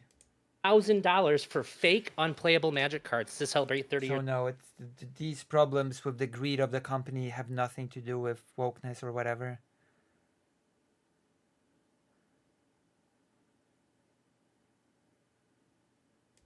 Of Magic the Gathering. They don't care about you. They don't care about diversity. They don't care about inclusivity. When you play D&D. And again, a company not caring about inclusivity and diversity speaks nothing to whether or not the game itself is woke or not, or whether or not it's bad that it's woke.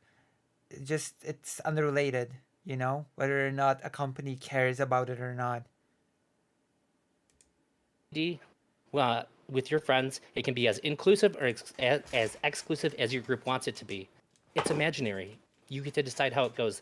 The only thing accomplished by Wizards changing things is it alienates players that brought them enough success to push them out for an extra buck. Okay. It's not the same as every other business. Nerdums need a consistent backing of faithful players to grow and thrive, and we can see this on paper with their financial failures as well. Unban Splinter Twin. Okay, well, thank you. Also, again, this is a variation of the good old go woke, go broke argument. Oh, you're alienating the core fan base, which there's a lot of progressive people that have been playing Dungeons and Dragons for decades. There's many Dungeons and Dragons stories that have been quote unquote woke. There's a perfect example of that actually. I want to show. There's a book called, let me just look at the title.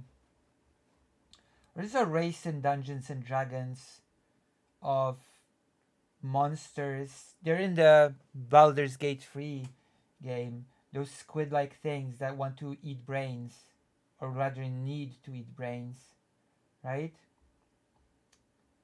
And there's a book.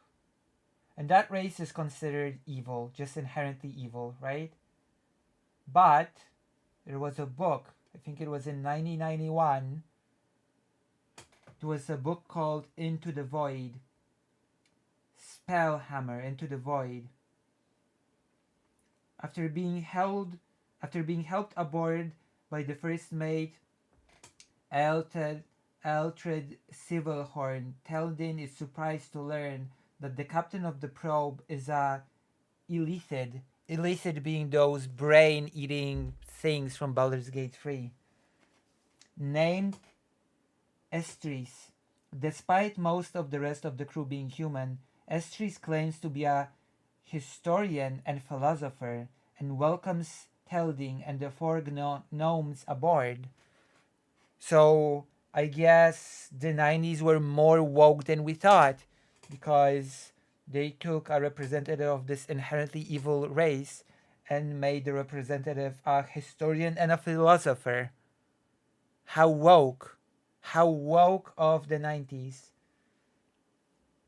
Horrible. Horrible, horrible.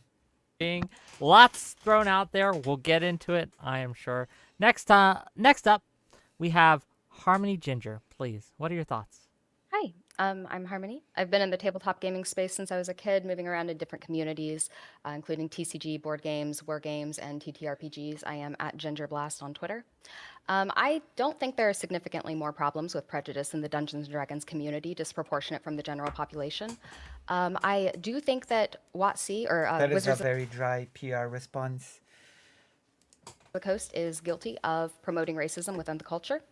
However, I do not find that I have seen any sort of evidence that Gary Gygax or any of the original founders were in fact sexist. But hey, yeah, that's... I mean, there were problems with the original founders of the Mind Flayers, that's right. There were problems with the original creators of Dungeons and Dragons. Among them, the fact that they cooperated with a neo-Nazi. They cooperated with a neo-Nazi that created a second system after Dungeons and Dragons. And we will talk about that as well. The system was called... Damn, what was the system? I keep forgetting the name of that system. Tecumel. I'm not sure if you've ever heard of Tecumel, but it was a system that was created 1 year after Dungeons and Dragons, and its creator was a neo-Nazi. And the company that created Dungeons and Dragons took him on board. So, you know, that in itself speaks to a problematic history of the company that created Dungeons and Dragons and its early creators, no? I would say so. I would say so. So Ginger is absolutely not correct here. That's my starting position, I Yeah, believe. we'll get into it as we go. Yeah. Thanks for being here. Last, Yeah, thanks for inviting certainly me. not least, someone I have to thank for coming in as a last-minute replacement. We had unfortunate scheduling issues. Parallax was supposed to be here. He couldn't make it due to work. But Fairy Queen has graced us with her presence. What do you got for us, ma'am? So I'm going to give a confession to all of you. I am very much an amateur in terms of D&D. I am not nearly the professional as much as any of you are. However, Also, as far as I'm aware of this person is a trans-exclusive radical feminist, which is worth remembering moving forward in this panel. I'm going to speak like as an amateur player, somebody that's played with close friends and with family, like only like within the past like 5 or so years. I can't speak to whether or not like other players experience like racism like during games frequently, if that's like a common problem that happens like in the midst of gameplay, because I haven't seen that. What I can tell you is I do believe women who have come forward and who have said that they experience sexism or weird gender dynamics when they play D&D. You know what? We're actually gonna focus on this. We're gonna hide the game actually. I'm gonna focus on this. I'm gonna focus my brain cells on this. One example of this, like panel, because I actually got some things to add. to the topic. So let's go. Let's watch. Game that I used to play with. There was a boy, the dungeon master, the DM. He had a huge crush on a girl who was like a frequent player, and it eventually led to him. She rejected him. He became jealous when another game player wanted to date her, and when he caught them making out on the couch, he ran up and socked him in the jaw. Right, and I tell you this story just to demonstrate that these sorts of things, like, that's an extreme example. Like, I don't think people probably are actively hitting. Hey, this is where I'm starting to get to have I have questions. I have a little bit of an issue with how this panel's going, because again, this is not the topic of the panel. The panel topic is toxicity within the fandom and the wokeness of the game itself, and sexism as described. Like, this is not even this is unrelated to Dungeons and Dragons completely. A person having a crush on a girl he's playing with, and then she rejecting him, and then him getting jealous. What does that have to do with Dungeons and Dragons? Like, was this influenced by the game itself? I just don't get it. You know? What does that anecdote have to do with Dungeons and Dragons as a system, or even the fandom? It has nothing to do with it. It's not a Dungeons and Dragons specific thing that a person gets a crush on a girl and gets rejected and then acts weird. It's not. I don't know. You know.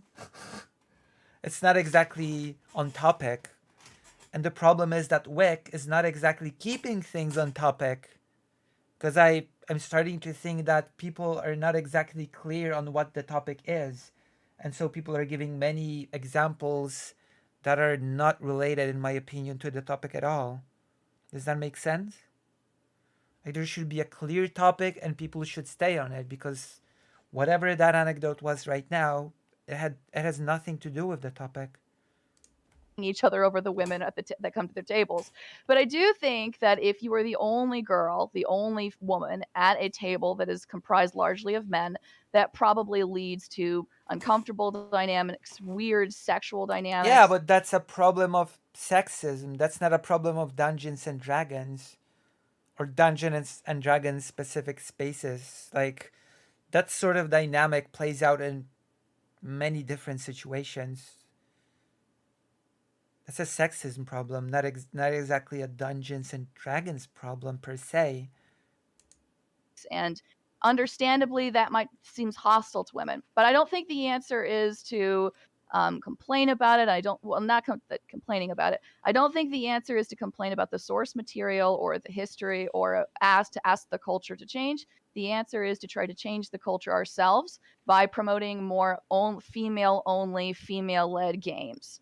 I think that if we want to have like more women that joining D&D, we should try to promote. And this is a very strange proposition to me. We will fix the problem by promoting more segregation. That is such a weird proposition. We should just segregate ourselves into separate sex groups, which again, maybe as a trans person, I'm becoming a bit more sensitive here, but whenever I hear talk of separate sex spaces, I hear that there's gonna be an exclusion of trans people here.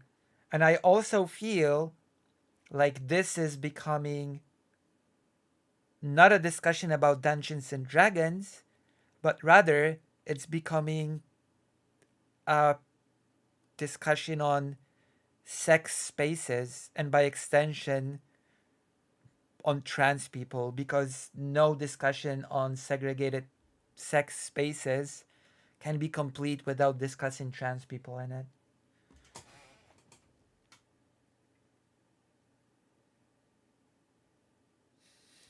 Female participation by having all female, all friend groups that could participate. All female. So I assume that does not include, for example, trans women. Because again, I was informed that this person is a trans exclusive radical feminist. Play together. And by doing that, it will invite more women to come in and to join the game, and hopefully more women will be able to feel comfortable, and thus maybe eventually like the bar of like between the gender dynamics. So I feel that's just a nonsensical solution. This sort of, oh yeah, let's just segregate. Let's just segregate the space. Until then, unfortunately, things will stay as they are. Okay, well, thank you for being here. I appreciate you being a last-minute replacement. And I guess let's just get into it. Again, if you guys have trouble getting in for whatever reason, just raise your hand, send me a DM, get my attention, and I'll try to make sure that you have space. But let's talk about this. So I think something you mentioned at the end there, Fairy Queen, it bears consideration. Do we think that the D&D community would be well served by catering specifically to women? Is that not... What does that mean? How would that work? What do you mean by catering specifically to women? I don't know what that means. I need that explained to me. They seem to be slow. A kind of like leaving their fan base and men out in the dust? Is that not antithetical to inclusiveness? I want to hear from the group. Go ahead. I have thoughts on that, and also like to tie it in with what you said about all female play groups too. I think that you can do that in a way that's really beneficial for the game in general. And I think that's a very strange proposition, but I've already said enough about this topic. That caters to women without it being anything that's gonna like offend some of the older players, feel like you're taking something away. You can put out a new expansion that includes maybe like more women-friendly armor sets and things like that with detailed pictures. That also does not feel like... This also feels like it misses the point of the topic altogether. What does that have to do with wokeness in Dungeons and Dragons, or on whether or not the fandom is toxic? I really feel like there's no firm grasp on what the topic is, and everybody's just running off with their own interpretation of what the topic is. There's just different kinds of in-game mechanics that you could include that might be more favorable. They'd have to check the demographics. Wait, hold on. However, Elder Drowsy, what's a mechanic in the rules that would be more favorable to women that you could put in? like I was even saying, they'd have to like do some polling or something, because I'm not trying to speak for women. I don't know what women would want to see more of in D&D. I'm not going to be like, they should have cooking in there a bigger part. I'm not going to say some stuff. That makes no sense. Like, Dungeons and Dragons is not a fixed video game. You already have cooking in Dungeons and Dragons. You already have these things in Dungeons and Dragons. The only limit in Dungeons and Dragons is your imagination. Also, when you start making propositions like this, it becomes quite strange as well. Like that. But I'm just saying that if you pull women and see what they want, that's probably the best way to do it. Which is why I was going to say, like, I don't think that making all women play groups is probably the best thing that sort of shoves them into the corner a bit more. But if enough women think that, then like my voice is kind of moot there. I'm just really curious. So do you? I mean, I don't know. I just feel like this type of self-segregation is very strange, especially based on sex, which has its own implications, as I said. Go ahead, Yamato, then Red. Go ahead. Okay. So, I think D&D at this. Lucy, can we play an Attack on Titan like D&D like game? We can. This point, like anyone can play it. Like any woman can pick up the I wouldn't say the controller, but pick up the dice and roll and get a skill check, right? I think we would have to do more promotion to include them to want to play, to incentivize them to want to play D&D. Like maybe like a D&D like a venture that would I don't know, the best solution in my opinion is to make the atmosphere around playing friendly and make the hobby just seem like a normal thing that everybody can do. That's basically like, there's basically saying you should go into a casino and there should be a female-only blackjack table. That And is that's more or so something that a woman would want to play, or if not that, or just like do more advertising to women in general to get into the game. I feel like the biggest problem that we have with like fantasy media is that they always focus on one type of demographic, and then when we try to branch out, that demographic is left feeling like, well, why are you reaching out to these people when you should be catering to us, when they should just try to be more expansive. Like, I'm sorry for this. Don't apologize. What do you got, Red? And then we'll open it up. Yeah, I think the beauty of D&D is like you can get like any group of people together to have fun with it. I don't think it is like I think anyone can have fun playing D&D. I really do.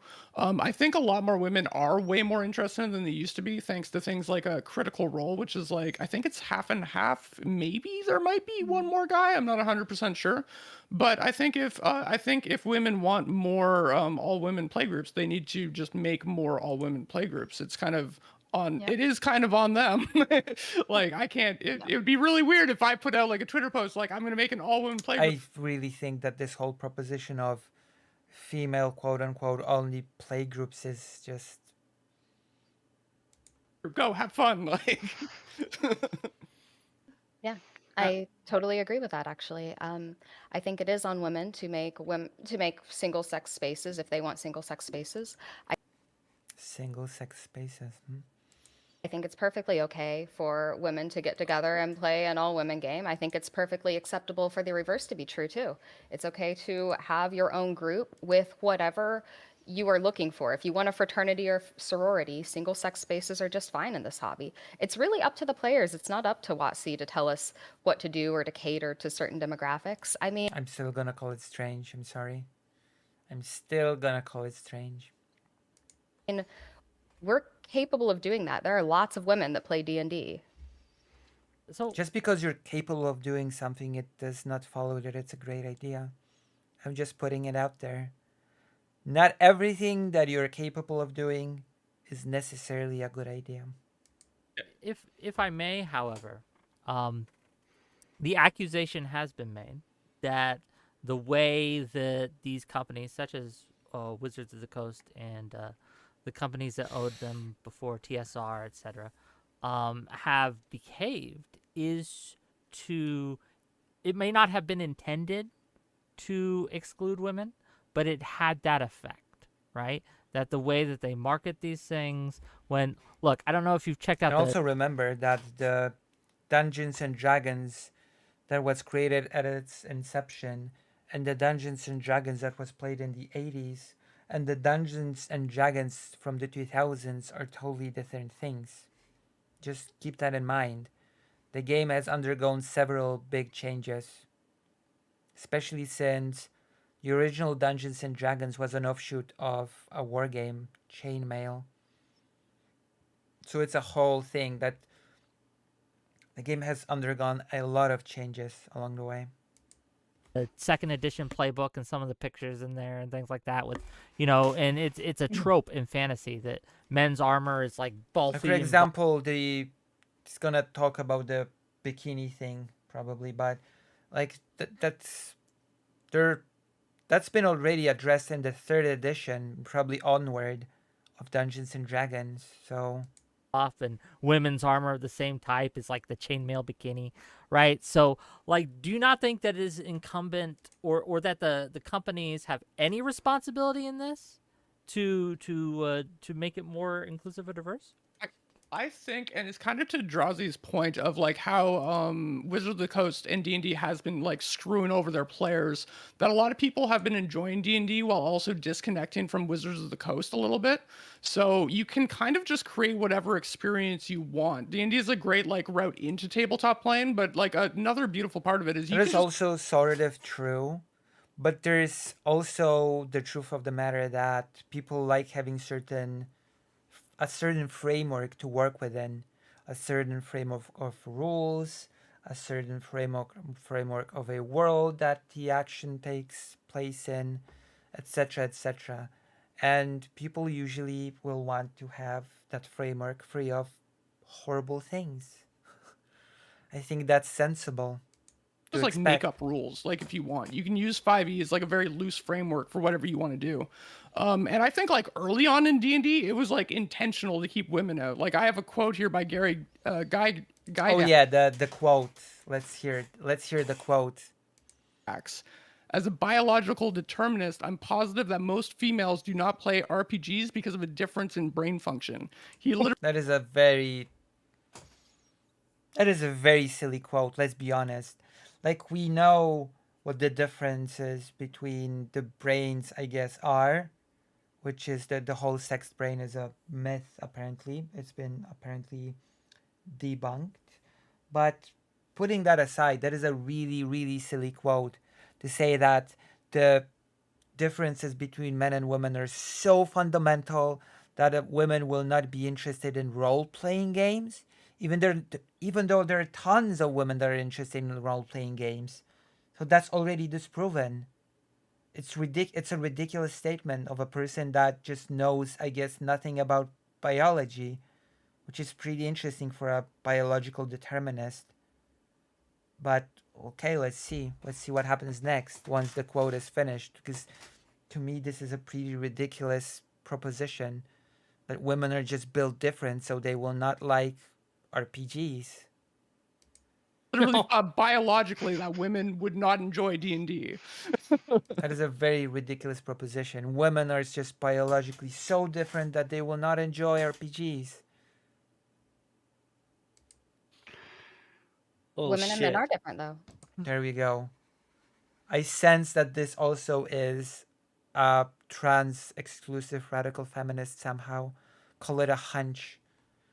Also, how do you listen to this quote and your main takeaway is men and women are different, though? Does Ginger here really believe that men and women are so fundamentally different that women were just biologically not like RPGs? Men and women are different, but I don't think that's... He wasn't saying... So let's talk about what he was saying and what he was not saying. Okay. He was not saying that women are any dumber, that women... Irrelevant. That is not the point of the quote. The point of the quote is not to say that women are dumber, so that comment is just irrelevant. The point of the quote was to say that women are so fundamentally different biologically that they will just not enjoy RPGs. It has nothing to do with being dumber. And can't handle it, that women... Irrelevant again. It has nothing to do with not being able to handle it. Don't like math, or that women can't... Again, irrelevant. Play war games or D&D, which keep irrelevant. In mind, D&D started as a war game. It did not start as a story game. D&D did not start as a war game, by the way. D&D started as an offshoot of a war game. There was a war game called Chainmail, and D&D was a dungeon crawling offshoot of the war game. It itself was not a war game, so that is incorrect. There we go. Right off the bat. That was a bada more beam, bada boom. recent conversion. Chainmail. And if you Also, by more recent, what do you mean? The 80s? look at any sort of war game, Chainmail, there you go. If you look at any sort of war game... Chainmail is not Dungeons & Dragons. Dungeons & Dragons had an offshoot. You know, it's in the name, Dungeons & Dragons. It's a dungeon crawling game. And go to a Warhammer meet. How many women do you see there? Not many. It's because women and men are different. Jigglers, is this real? It is very real. Unfortunately, Arkael, this is very real. But if you want to make it less real, then join the page and consider being a generous donor. Because I am desperate for money, always. Different, and that's okay. We should celebrate these differences. Gary Gygax did not say... I really hate this talk of men and women are different. Because when I hear that sort of language in these discussions, it becomes usually a discussion about excluding trans people. That is the unfortunate reality of the situation. But I am welcome to being corrected, as always. Say that women were any less capable of playing than men. He said they were less interested. And at the time, based on the fact that D&D was a war game. Because they were fundamentally biologically different in some way that sort of make them biologically incapable of being interested in RPGs, which is like such a silly proposition to make. Game, at least in its inception, he was correct. And no, it was not a war game in its inception. That is incorrect. So I can meet you like halfway there. I cannot meet you halfway. It was not a war game. It was an offshoot of a war game. That is simply not the same. Or like I feel that like men and women could biologically just enjoy different kinds of games. It's true. I can see that. No, that's stupid. I'm sorry. So if a woman, I'm sorry. Oh my God! Fake Alec Carl Parker, $5. Thank you. And just hear me. Maybe because Warhammer is marketed more towards to men. Well, we're talking about Dungeons and Dragons, but I guess your point stands. But the thing is, what is the implication of this? Men and women like biologically different games. So what if a woman likes the same games as men? Does that mean that that woman is biologically more like a man? You enter some weird territories with that kind of logic. I'm sorry. Wow. Men like FPS games a lot. Oh, this woman likes FPS. Guess she's more biologically a man.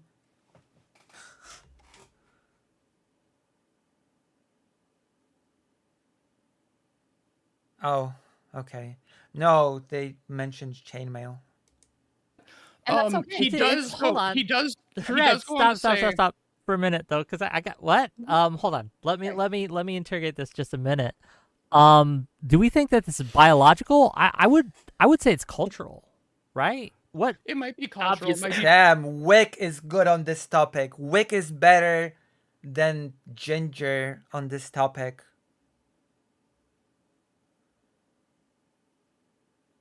Also, like, what components in the brain would make it so you would like a certain game or not? That is a great question. That is an excellent question, Maha. Obviously cultural. Yeah, it's cultural. I don't know, like, there's a every lot of nature difference. versus I'm not a nurture. scientist Okay, no, on I'm either not. of these. I guess Wick is just better on this topic than Ginger. It does seem like that. It do be that way sometimes.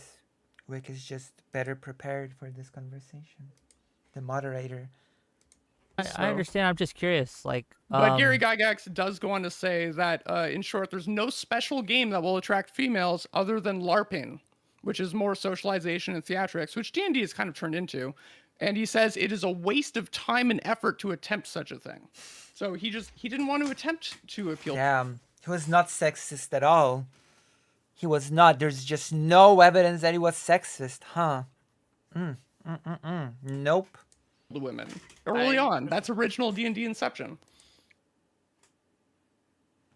Because there are like sociological reasons you might not like a game, right? Because of marketing. Yeah, that is true. Is he required to? When is he required to what? Oh, Jesus Christ. That is so... This is such a ridiculous line of questioning. Is he required to want to pull in... I mean, if he wants more money, then yeah. He should, probably. No, he's not required to. I'm not saying... This person's just silly. I'm sorry. Ginger is just silly in this conversation. Billy, a silly Billy. He's required to. Red, do you have the time frame of when this interview was done? When he said this quote, or no? 2002. Someone's being a silly Billy, and I don't appreciate it. Okay, 2002. That was... Oh, wait, no. Sorry, 2005. July 13th, 2005 at 2:05 p.m. Very specific, but fair enough. It's a... Fair enough. forum post. From, Yeah. from my I know what Ginger, do you think that would you say something like that was really radical to me? So like the equally Wait, was it? radical. No, that was really silly. It wasn't radical. It was just silly. It was a silly thing to say. I'm statement sorry. would be that like would Asians be better at D&D because they're good at math culturally? No, I think that's or ridiculous. I think, and he wasn't saying that about women either. Yeah, he wasn't. He wasn't saying it was cultural. He was just saying women be built different, so they don't like RPGs, which is an extremely silly statement. I'm sorry. No matter how you slice it, you'd really have to demonstrate that women are so fundamentally differently built that they don't like inherently RPGs. But of course, that would open up questions to what is then the biology of the women that do like RPGs? Are they an anomaly to quote unquote regular women? He said they're biologically less likely to play. He said he was a biological determinist. Yeah, He biological determinism is stupid. There we go. So it is a silly quote. The point stands. I'm sorry. It is not a defensible quote. Ginger. believes there are differences between men and women. I believe there are differences between men and women, and that's okay. Differences are good. No, he's not just saying that this is very deceptive. This is deceptive language. He did not just say in his quote that there are differences between men and women. No. He said that the differences were so fundamental that women are just biologically incapable of liking certain games, RPGs. That is what he said. And I think that, women are less likely to be interested in D&D as it was made in its inception. No, he didn't even say that they're less interested. He said they were not interested, period. So you're not even representing the quote correctly.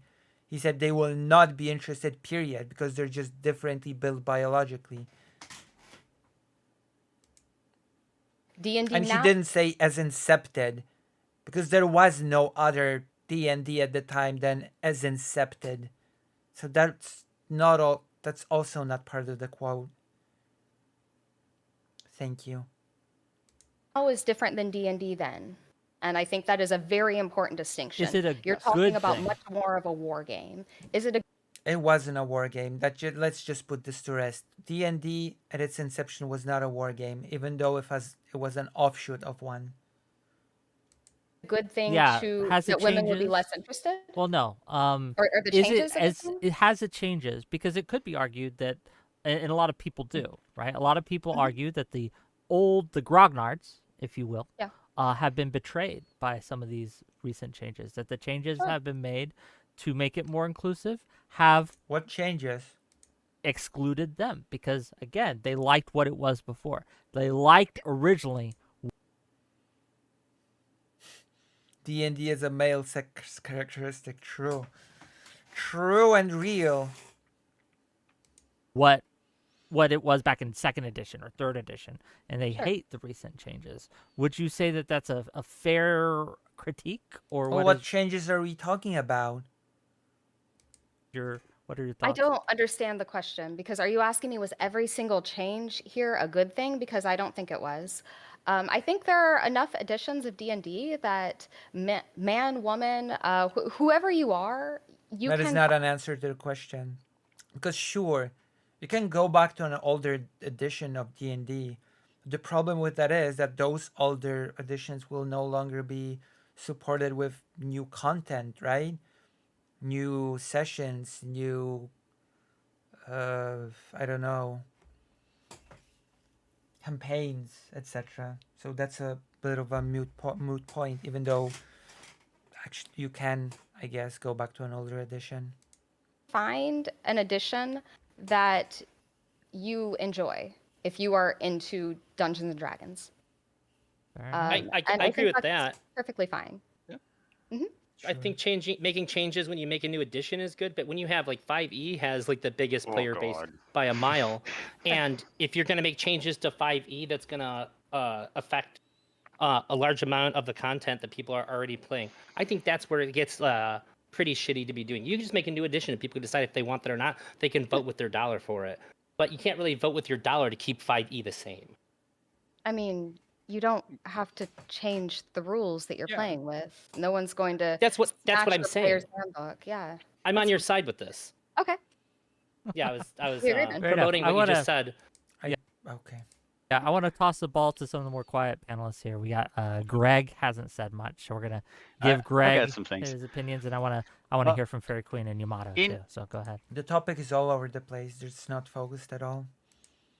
Going back to the Gygax quote, 2005 was before nerddom hit the mainstream, and it was trendy and cool to be a part of it. I'm not saying that's a bad thing. I like it. I like more people in my hobby.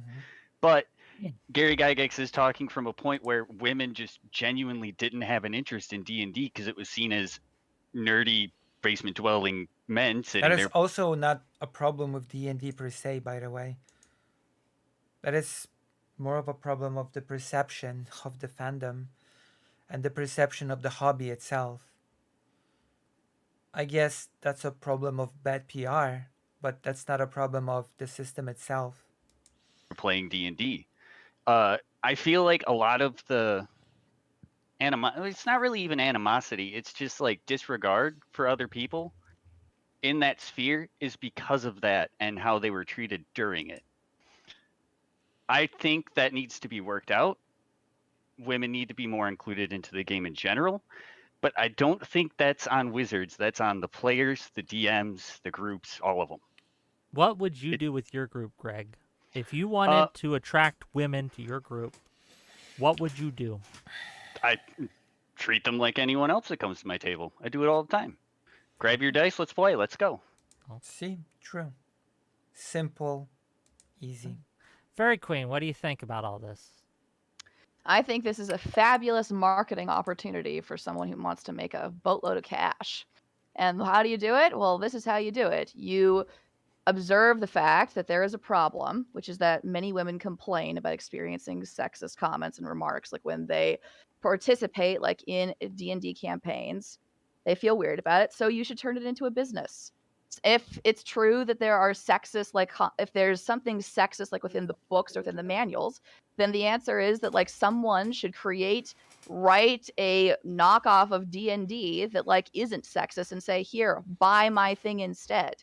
Well, You the should problem is that most people are pretty, I don't know, tied to the brand of D&D and will not want to buy a knockoff D&D. You know? I don't know if people are just waiting in the lanes to buy a knockoff D&D because it will fix certain things that D&D has not fixed yet. Well, maybe that's just me. Maybe I'm naive in that way. use like the force of the market in order to like balance this out. So It's Pathfinder. I would say that's on. Go ahead, Yamato. Go ahead. I would say that like that's on an individual basis when it comes to like people being like I guess like harassed, right? That's on the individuals. If someone is getting harassed, then the DM has to step in and say, "Hey, none of this in my game." And I've had DMs do that, right? I played the D&D game where one guy objective was to fuck everybody he talked to. Okay, it was just like that, and it was just weird. And like the DM, hey, stop, dude. It's not that kind of campaign. I think it's an individual basis. Can we differentiate between playing in public spaces like in game stores and playing at home? Because I was an employee of a game store and I seen things with D&D and Magic. And with D&D, I slowly over time seen more women joining because we had an example made in Magic. There was a guy running his mouth off. I mean, I don't know. A problem of sexism and social awkwardness are not D&D specific problems. So I'm not sure if this should be included even as a part of the topic, because that's a much wider problem than D&D. I mean, there are plenty of different systems you can use. D&D is just as the name recognition. Well, there are many systems within D&D, and that's like a whole other topic, right? You have many different settings within D&D. You have many different systems within D&D. And that's not really a thing that is being explored here, for that matter. Because there's settings that absolutely appeal to many different demographics. So that thing that has been said before is not actually true, that when D&D expands to different groups, the old groups complain. Because D&D has tons of different settings that actually do appeal to many different groups of people already. Hardcore about women, and I pulled him off the side. I said, Mike, it's generic enough to where I can use the name. You got to shut up or you got to leave. I understand. You've been inside for too long. This is you getting out. But you got to shut the fuck up about all of this. You're making everybody uncomfortable. When you set an example like that in a public place. There's nothing in the 5e manual that says you have to be weird towards women. Well, who knows? Have you read the whole thing? Have you read the thing from cover to cover? You never know. Shows people that this isn't going to be allowed. And we've seen a 200% increase in women showing up for both, for Magic, and then it slowly bled over into D&D over the next 6 months. After we made it very, very clear that in this public space, this isn't how this shit's gonna go. And so if it's in a public place, I think it's on the stores, and I wouldn't be super against Wizards policing that in stores that have special perks, like they give them free stuff. Like if you're gonna get our free stuff to promote D&D or Magic, then you have to follow these social guidelines here, like against discrimination. That would be fine. But if it's in private, like you just need to pick your friends better. There's nothing the game can do about that. You want Wizards to release like a how to treat women, and we'll give you sponsored. They can make it. They can make it a module. Okay, you can have like a guide, like a Dungeon Master's guide. The humor does not amuse me. We'll just say that the humor is not amusing. But it's a player's guide to women. They could release that. They could have some guidelines and some do's and do nots. Wizards already has policy. Wizards already has anti-discrimination policy, and if you do accept any promotional material from Wizards of the Coast, they can find the fuck out of you as a store if you violate their guidelines. Yeah, they can. Who's so, like it already exists. I'm not like this isn't an antagonistic comment. Who's reporting this though? It just depends on what it is. If it's, I'm assuming it would be somebody who's offended by the act, or other things like if you sell before street date. Like, there's a lot of different ways you can violate their policy. Sell before street date is just like a law, but like how are they, like, and that's like something they posted on like Twitter or whatever, and then they get caught. But like, how do you like, that's right. if you're trying to enforce like an anti-discrimination thing from Wizards of the Coast headquarters to every game store, how do they enforce that? Like, is it just like? They're served a subpoena. They'll be sent to court the next Monday. You could report it to the Adventure League event runner, or if you're playing something like Magic, you could report it to the head judge, and they have channels in which they can get back to Wizards of the Coast about it. You can actually have players have been like banned from participating in events because of these kinds of things. And they are very investigative with it. Very. If it goes really bad, the Pinkertons show up and bust your stuff. Okay, I get it, gang. I get it, and let me. No way that is real. And yet, Moho. Because I hear you all when you say that individuals can control their local spaces. We all have our own tables. We all have our own rules, and we should enforce them to taste. However, when we're talking about the game as a whole, right? There are a lot of people who really like the official lore. They really like the official rules. They really like what the official modules are. They rely on that for their games. They base their stories on that because it makes it easier, right? It's easier to use the standard, and I'm not saying it's better. I'm saying listen, you know what? I'll give credit when credit is due. Wick is actually doing quite good here. Wick is having a good moment here. Wick has a point. It is true. Many people actually do depend on these frameworks of these books that are published with rules and many different interesting things. And those people would probably like those frameworks to be free of horrible crap. Right? So Wick is making a good point here. I'm going to give credit. I am going to give credit. It's easier. It's just easier to use like the standard Farron as a world base than it is to use your own homebrew world, right? Yeah. It's easier to use the standard lore for the elves, lore for the dwarves, lore for all the orcs. It's easier to use that than it is homebrew stuff. And so while, yes, one can make their own changes and ignore official lore it does limit who's willing to join your game because True. Also true. Wick is correct here.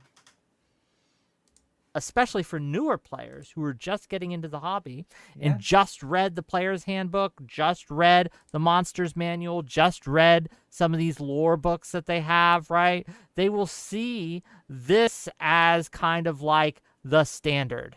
And do you not Yep. And I don't have much more to add here. Wick is just correct here.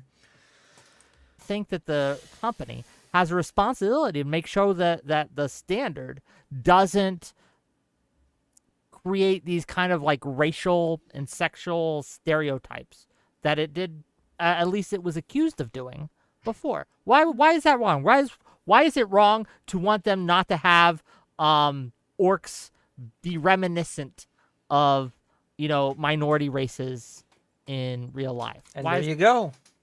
Wick actually asked a good question at the end of a good point. So let us hear the answers. Is that wrong? Go ahead. Go ahead. I think any Go ahead, Mr. Head. company has a responsibility to make as much money as possible. And in 2024, that means appealing to the largest base of people possible. So by making it as inclusive as possible, you get to do that. It's capitalism 101, right? Oh, yeah, it was a good point that you just made. Now. Who pointed out that like the racial tension makes for good storytelling in D&D? And that person's about to make a horrible point. I'm gonna tear this point to shreds. Just listen to me tear into this point and just wreck it. I'm gonna wreck it so bad that the point's gonna just be flat and deflected and just defeated by me. Who was that? You? Yep, All right. that was so, me. So It does. I was gonna go on it too. Don't worry. I know what you're thinking. you should. Listen, those people are about to make horrible points, and I'm gonna explain why in a second. I'm gonna let them make the point, but then you will clearly see that it's a very misguided point.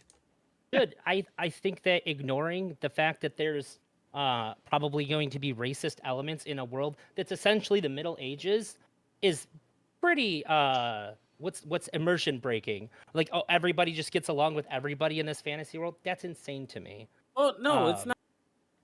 So, no, that is absolutely not what is being said, I hope, by the panelists.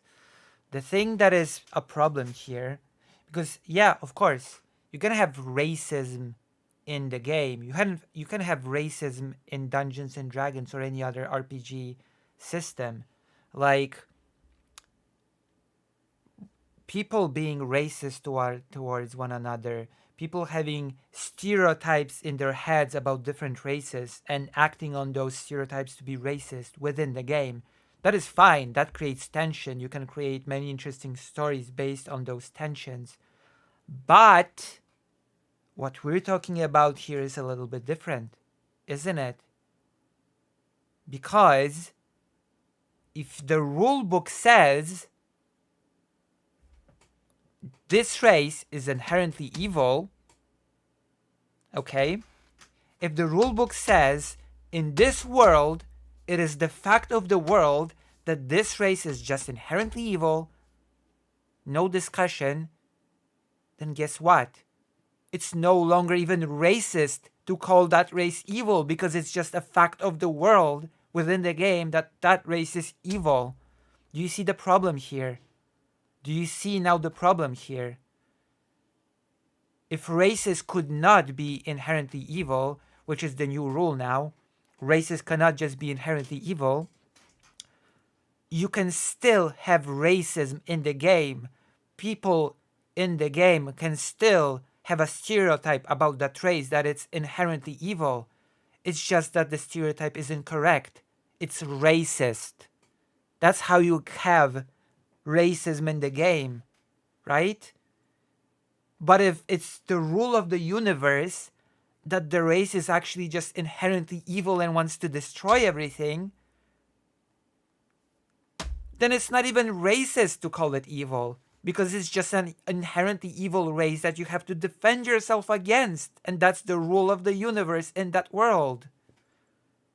You know? That's the problem.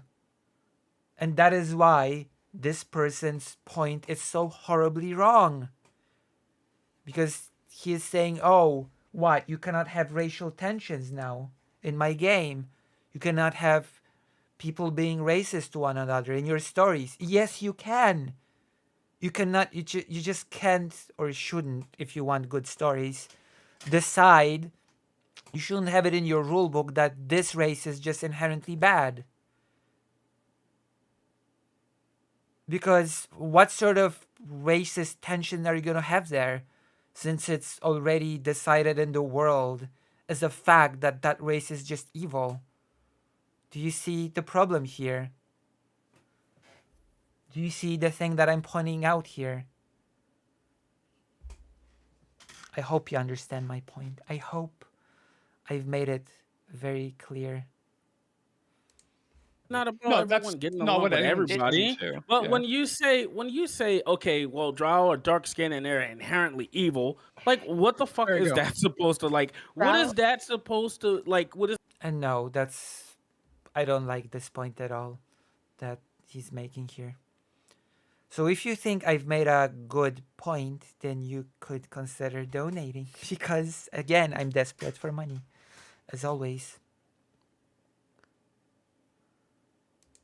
is that supposed to infer, Elder Drowsy? When you say It that they're infers that they have dark-skinned- dark skin and they're inherently evil. What the Everything in the Underdark has dark skin. Wait, one at a time. Hold on. One at a time. I'm gonna let Drowsy respond, and I'm gonna let Yamato elaborate, please. There are some people that believe that, you know, people with darker skin could be inherently bad. And if you tie that into like D&D, right? Wouldn't you think that a person that plays D&D or that already believe these things will say, hey, my game says it, so it's true? No, that's a really bad argument in my opinion. That's not a good argument. Come on. My game says that dark-skinned people are bad, so it has to be true. Oh, Barry! Oh my god. Thank you, Fake Cal Parker, for the $5. Read my comment. What about dragons? In Skyrim, dragons are inherently cruel. Just ignore that you can roleplay as a heroic and kind dragonborn. True. True, and real. I don't know. People really miss the point. And no, I think saying that people will say my game says racism's okay, so it has to be okay, that's really, no, that's, nope. That's not the direction you want to go with this. Oh, I don't don't think- think No, D&D players I are don't- like that. I think never. it's ridiculous. All right. It's not about not having. Hold on. Let Ginger go, and then we'll keep Wow, going. Wick is a better moderator than Piers Morgan, okay? Wick does a better job at moderating than Piers Morgan. That's a jab at Piers Morgan, but it's reality. It's fact. Wick is able to calm down the panelists, and Piers Morgan is just like a helpless child. Asmongold tier arguments. True, Archael. True, and real.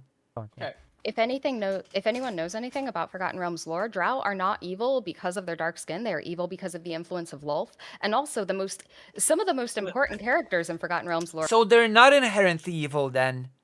If they're evil because of some influence, and there are exceptions to the rule that they're not evil, then guess what? That race is not inherently evil. You just defeated your own thing. It's just... My goodness. Are you hearing yourself speak? Can you hear yourself speak? You cannot. You cannot hear yourself speak. I love it when people open their mouths and disprove their own line of argumentation with what they're saying. But, you know, it happens. It happens to the best of us. It even happens to me. Or a Drow, like Driz, who is chaotic good. He is the biggest hero. He's a Drow, and Gerlaxel. Oh, the one good Drow. Gerlaxel is. So again, that just means that they're not inherently evil. Okay. Axel's kind of neutral, but you know, I mean, there Warhammer 40K universe, everyone is professionally racist. True. are examples of good and neutral ones, and they are not like Moho, I'm inherently evil. Well, you're not part of Dungeons and Dragons, so you don't count. evil because of their skin that has No, nothing to I'm do with not- it. And There's, actually, there's also that Oh, separatist No, he's talking about movement the that skin. doesn't The even skin's all worship that matters. wolves. Oh my Well, god. you might hold on, skin hold on, color. hold on, my hold on, hold on, God. hold on, King. I know we all want to get in. We're Oh my god. Oh my goodness. Oh my gosh. all excited. We all have energy. I want to give Yamato some I space am to excited and I do have energy. Just so you know. I have tons of energy. flesh out what he said. I might make the whole neo-Nazi thing a separate segment tomorrow. Because I'm not sure if I'm gonna have the energy to add it here, but oof, there is a lot to this whole thing. Go ahead. It's like the skin color is okay. All right, okay. It's not about the skin, but All right. saying that these people, like having them be like a representation of evil just by having like dark skin, right? Listen, everybody can be evil, but saying that they're inherently evil, even though they have these features, is kind of bad. And if you, I just think creating inherently evil races is lazy. I just got to put it out there. It's just lazy to say, oh, this race is just evil. It just limits the amount of stories you can tell. It's just very limiting. anybody else can't see the correlation with that, then that's just a problem in the game. We just played. Do you they're agree not with the issue inherently with the evil, orcs though. that I brought up? Huh? Do I you didn't agree hear with you. the issue Joe. about the so somebody had said that because orcs are basically they're governed by their animalistic nature that they just can't overcome. Do you think that this is also something like inherently problematic, like racist allegory as well? I don't. I'd say it's definitely lazy writing, but I They have don't green underst- skin. Are you gonna interrupt me? Oh, sorry. I was wanted just me trying to to ask- help you push wanted it me to along. I answer was you. trying to push it You along wanted me to because you're. No, go ahead. no, I don't. I think maybe like because they are supposed to be portrayed as native people. I wouldn't say black people because that's just like some stupid like correlation that they try to make up to like include black people in it. I would say they are supposed to be like the savage native people. Yeah, Okay, if I can so add on, I asked if it was racist. Hold on. Oh, I didn't ask if it was. I wanna Red, back your brother up. Go Okay, ahead. if I can add on to that, it's not. It's about like it's entire races being inherently evil. Like orcs can do it, drow can do it. I know Drist is an exception. He's an exception in like a fictional novel that someone else wrote, and he's like the whole story is like he's the one good one. It's ridiculous. But groups can be evil within like your games, and you can still tell stories about racism without having groups be inherently evil. That's the issue. true. See, this person just made my point. Excellent. Suddenly, this person became the VIP of this panel, the very important person of this panel because he made my point. He made my point, admittedly, long after I've made it, but still, you get points. You get points of recognition for making this point. The points for point. Also, I'm gonna go to the toilet. Have to pee. Have to pee my sins away. So I'm gonna be right back. Be right back. BRB, as they say. I hope I'm not gonna be rated while peeing and mocked as Hassan or whatever. I'll be right back.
What the hell?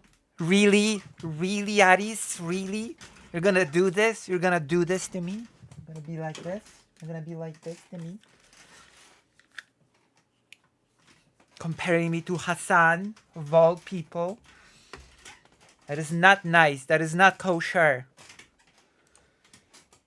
The issue is the inherent evil. They're just like that, and they can never get better. You can True. have groups of evil humans. You can have groups of good humans. You can have groups of good True. orcs. You can have groups of evil. This is my hero of this panel.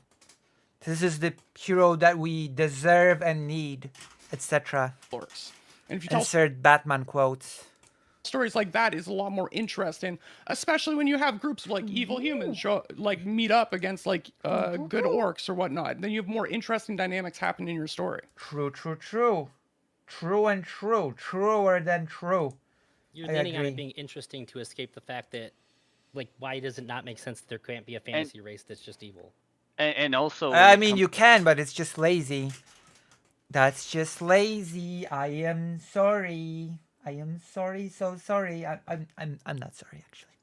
comes to specific, like if you're No, talking I'm sorry. specifically PCs, you're already like a ridiculous exception to the rule in general. So you can, but using orcs as an example, orcs comes from Tolkien fantasy way back. Like that's clearly the inspiration for orcs in D&D. Tolkien was famously racist. Like it's kind of obvious where that trope comes from. How is Token racist?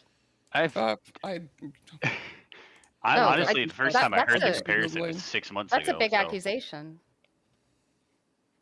Well, I would can you like back to up your look at that. accusation? That's a fair point. That's- Why that's is a he huge racist? accusation.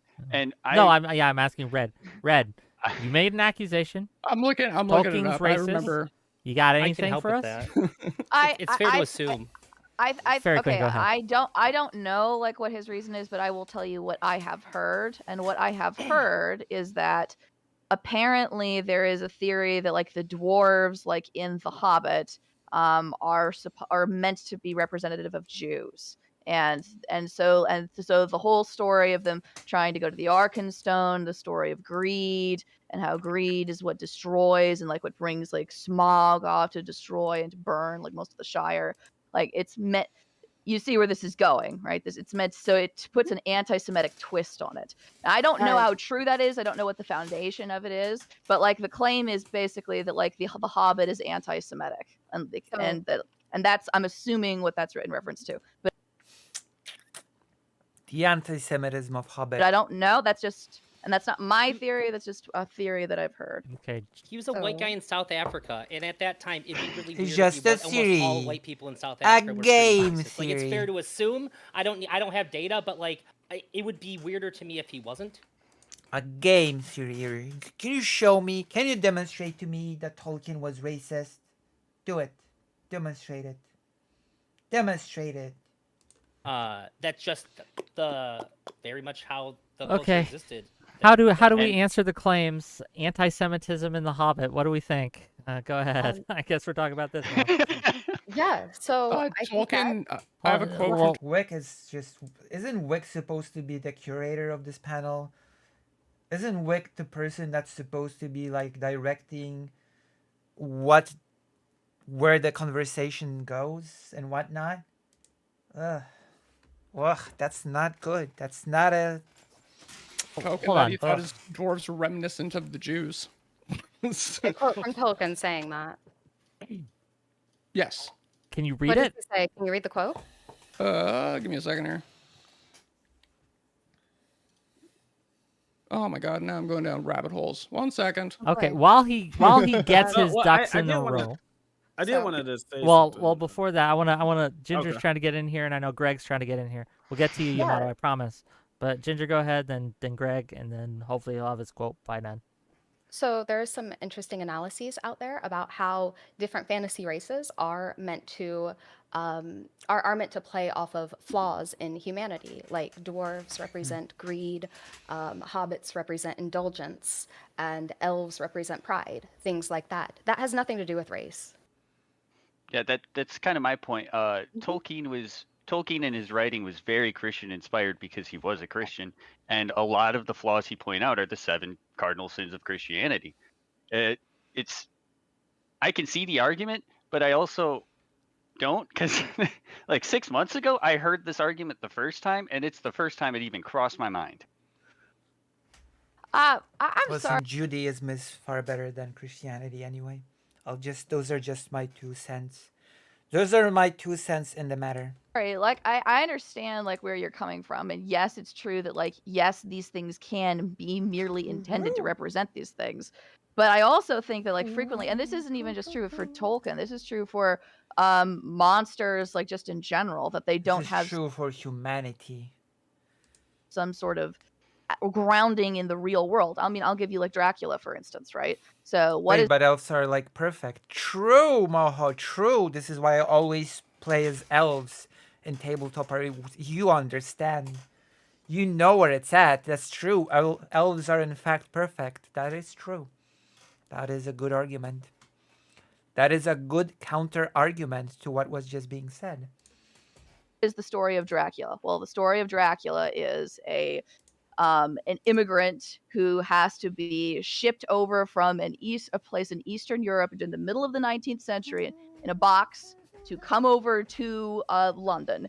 He comes out and he starts infecting and puncturing. I'm gonna tell you an amazing historical trivia and cultural trivia. And I'm also gonna do some plugin. I'm gonna do a plugin. Okay, in a moment when she finishes the thing, I'm gonna do a service, a public service, by plugging in an amazing lecture and also introducing you to an amazing trivia. So prepare yourself, prepare your minds and hearts. And like seducing, if you will, like multiple women. And so like you could very feasibly make the argument that that Dracula is a xenophobic story, that like Dracula is like meant to represent British like fear of like Eastern European immigrants at the time, and leans into like the story about of blood, the story of like the worry of like having the home fresh dirt that's brought over, etc., etc. So Yeah. Sorry.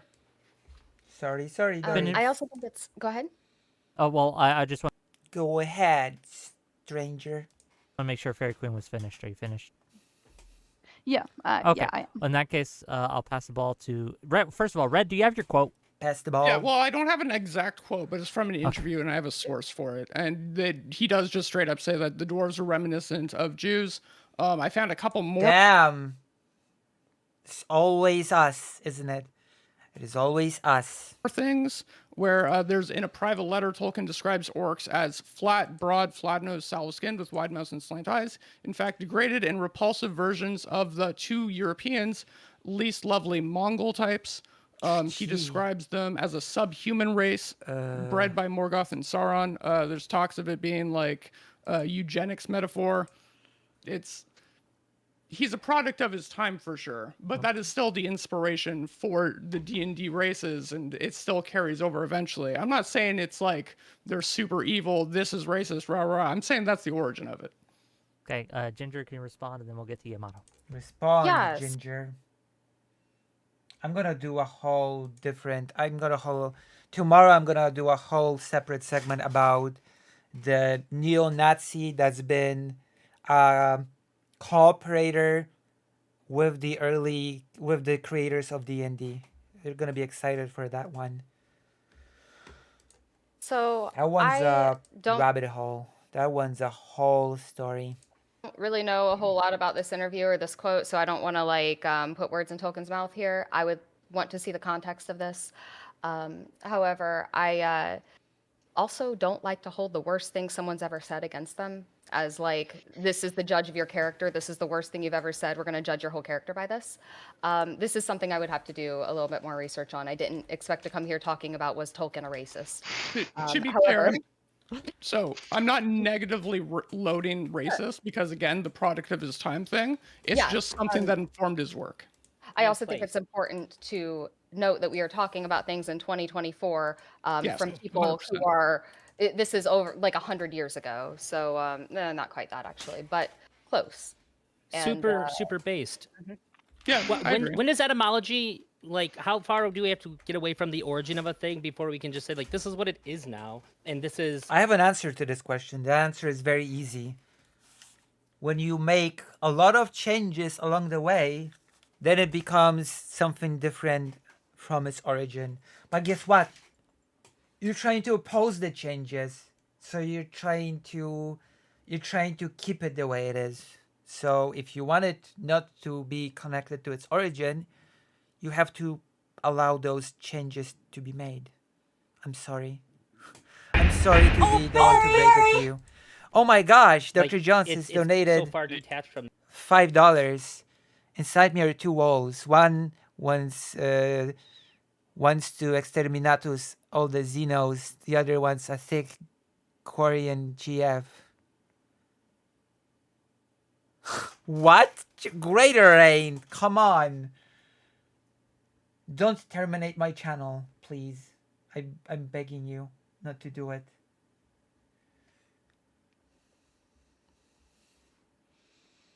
It's like we just I'm going begging you not to do this, not to terminate my channel. farther and farther to find. If you changed orcs and dwarves, people are just gonna lose interest in them. The reason they love them is gone. Why would they want them anymore? The question, though, isn't like some magic root at the end of the word. Oh, this is racist because down the line, like 80 years ago, it was meant to be. The question is like when people, the average person, picks up that book and cracks it open and reads it, do they understand it to be racist? Does it register with them as like being racist? Is that true for the majority of people? Jesus. Should I end? I don't know what to do now. I honestly don't know what to do with this.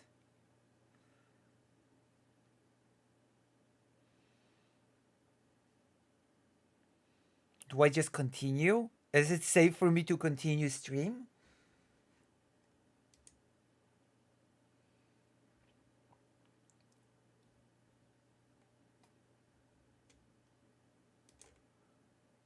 Oh, Barry. True, Arca. True. Listen, after this, delete the... How do I delete the... Well, it's still gonna be on screen. It's too late. I cannot delete it off the stream. Also, I don't know how. First of all, I don't know how. Second of all, I cannot delete it off being on the stream anymore. I'm afraid.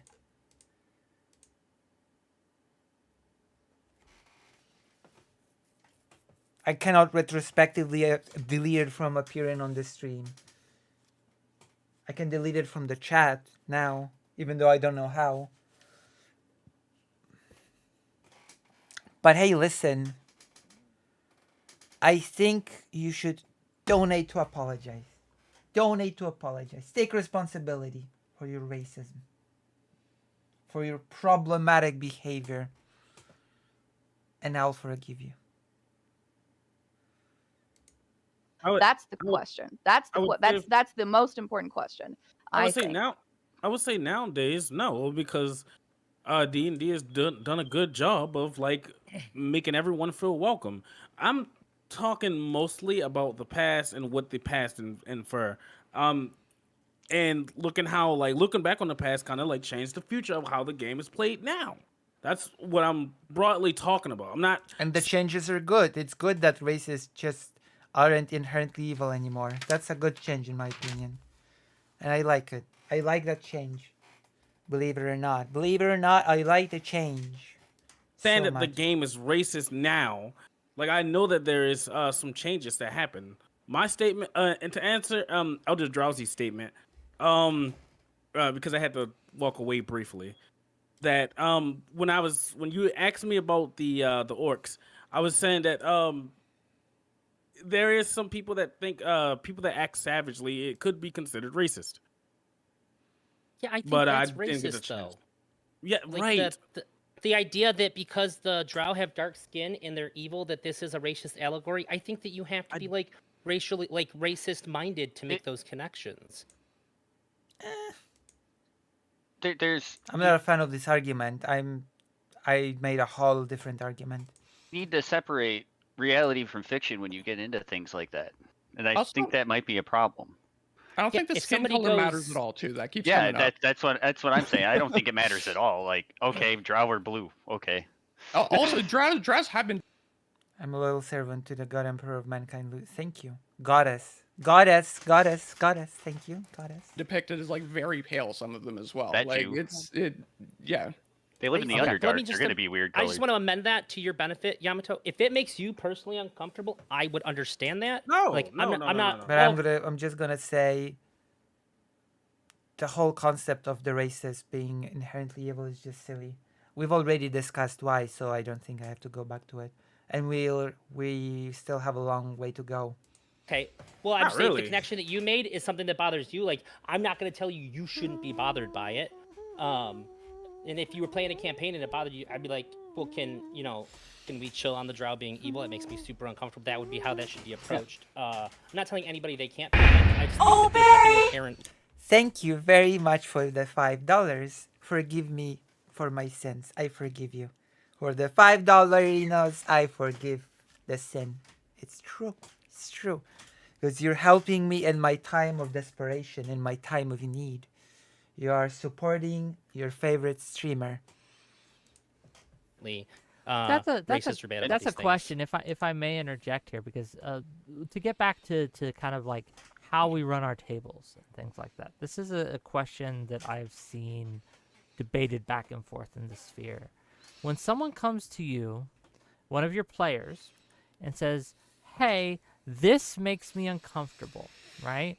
The way that you've depicted orcs, the way that your world is built, the lore that you have.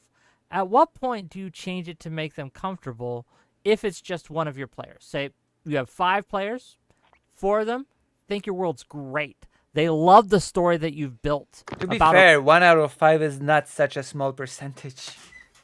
That's like what? 20%? 20% is not that small. So I don't think that's a very good example on Wix part. 20% is quite a big number, actually. So a wizarding world where all the muggles are enslaved, okay? And, all the... Well, J.K. Rowling, to be fair, has her own skeletons, so... bankers run the world, okay? They love that story for whatever reason, okay? And then you have someone come in, or someone who's part of your group before, and they're like, "Hey, I don't really like this aspect of the world." What do you consider sacrosanct in your worlds, and what are you willing to change for your players? Where's your lines? I'm just curious. There are no lines as long as everybody has fun. There you go. That's my line. As long as people are having fun, why should you have any lines? Go ahead. Actually, I think I'll take this one first. I actually have an example. I had a player that came up to me one time and didn't like that the content of the story was a little bit racially charged because it was a war against elves and dwarves. Like, that was the basis of the story. They were playing a dwarf. They didn't like it. I talked to them about it, and I actually suggested instead, why don't you make your characters drive to change how people view each other?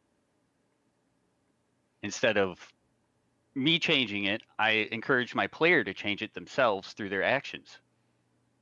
And Was he okay with They that? loved it. They loved it. Okay. What about the rest of you? What do you think? I would. Oh, you want to go? Okay. It's up to you. Go ahead. Yeah. So if somebody came into my group and I did not really know them, but they were a new player and they said, "Hey, this part of the world makes me uncomfortable," I would very much encourage them to find a group that works for them. My players are responsible for making the lore. I think everybody can find a group that works for them. But if they don't jive with my group, if they don't think our jokes are funny, if they don't have the same sensibilities, if they can't separate fantasy from reality, and they think because muggles are enslaved in our world, then that means that we are pro-slavery. If that is a problem, a barrier for them, if it's a big part of the world, I would encourage them to find a group that works for them. Interesting. Is there no... What about more minor things? What I'm trying to do with this question is to find your line, right? Like, at what point are you like, okay, now we can adjust this. This is fine. And what case are you like, this is just... this is impacting the rest of the group. It's impacting my enjoyment, and we're going to draw a line here. I think the bigger question is what sort of relationship does this person have to the group? Because if it's somebody's wife, girlfriend, or if they or if they have a pre-existing relationship with the group, then there's more that we can change than. What is she waffling about? You know, I'm not a big fan of this person, to be quite honest. And like a complete stranger coming into the group, if that makes sense. No, absolutely, The right? social dynamics are a little bit different. Fair enough. But yeah. Yeah, I wanna hear from I think Drazi had something, and then Red and Fairy Queen if she wants to jump in too. Yeah. So I mean, when it comes to changing the story, it's really on the DM to make that decision. You're crafting a story, not just a story, but an interactive story for other people to be able to manipulate and change. I think it ultimately comes down to you.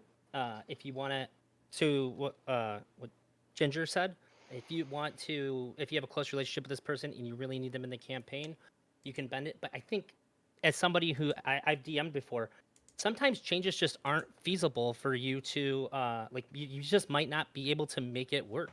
It can be on like a weakness for you in storytelling or whatever, or just how much you've invested into a certain aspect they have a problem with.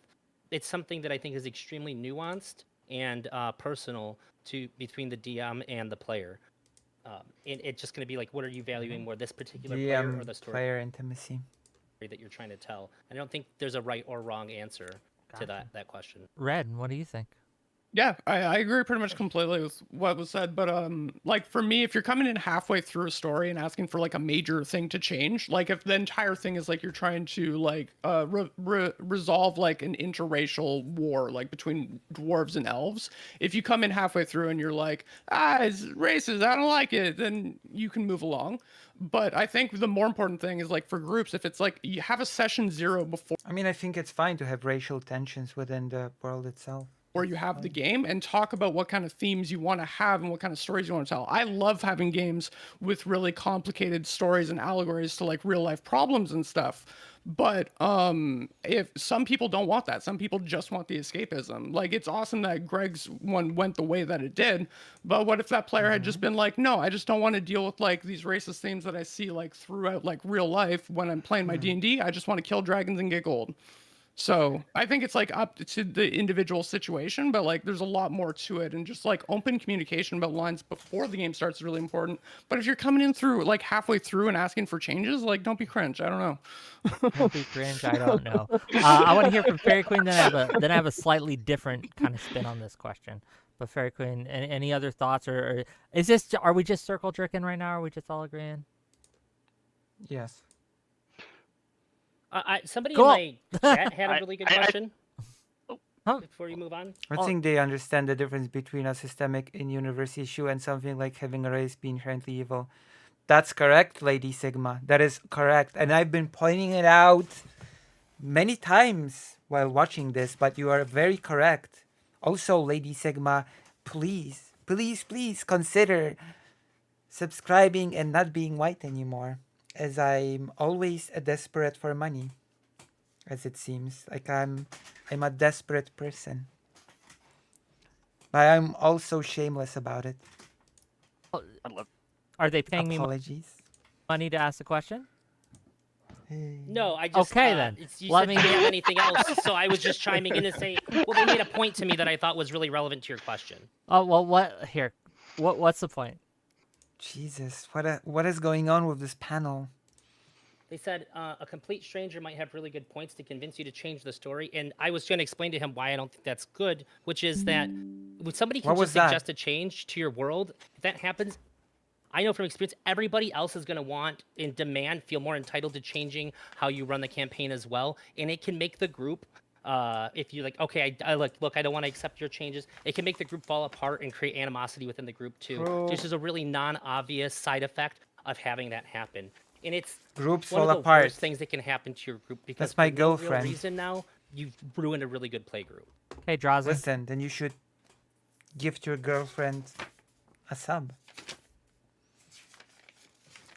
I have no money. Oh, I'm sorry. Then don't get a sub if you don't have money. I'll start with you. What's the most? I know the feeling of not having money, so you know. Sexist character you've ever played? sexist specifically or racist. Okay, so I created a warlock. I never played a warlock before, and she was a high elf who lived in her house her whole life, and she became a warlock because she wanted to get out and just like take some magic for herself. And the DM sent me a message. Here's the twist on your character. He gave everybody a twist. It was a secret. Said your character is racist against tieflings. Jesus. Your character is racist. And when we first met all the other players, our bard was a tiefling, and I turned to Bard and said, "Are you really just gonna let this horned beast go off like that?" And everybody in the party reacted like I said the N-word IRL. It was, oh my gosh. She was the most racist, but it also created one of the most memorable moments in D&D I've ever had. Watching their faces as it was, really pulled us all Damn. into the world. Do you think that there is a point, though, and I guess the reason I asked this question, right, is that there a point where someone is being in character, but they're doing it in such a way that it's like, okay, there's a line, right? So, I mean, do you think that if you play like an evil character, like I know a lot of DMs don't let chaotic evil people player characters in their group. Chaotic stupid. Yeah. They just don't, right? They don't like chaotic evil. They don't like chaotic neutral because time and time again, people will make the excuse, I'm being in character to do some really disruptive stuff. So while that comment, Elder Drazi, I know you, I trust you, I would trust you to play these characters. Weren't we talking about female inclusiveness and now we're on racist? I mean, you know. There's a lot of people. It's all about them wokes. And if they said, I wanted to play a sexist or a racist character, I would have concerns, right? I would have concerns. So I guess what I'm asking is, like, where's the line for you? Like, at what point do you as a player say, well, this is an in-character thing that I would do in character, but I'm not going to, I'm not going to do that because it would just be disruptive. What do you think? And this is open to everyone, so go ahead. I'm so bad at staying in character. All my characters become the same Chaos Goblin. I don't. They start good, but they go off. Yeah, This same. panel is just Like same here. Like Drowsy, my character was a bit of like kind of racist, but only towards like lizard people. So like whenever he would fight a dragon, he would be like, "Hey, you can speak to him and tell him to stop." everybody's racist. This panel, it seems. Everybody's just making confessions of racism now. So disappointing. So disappointing. I don't know about thick Korean girls went through, so yes.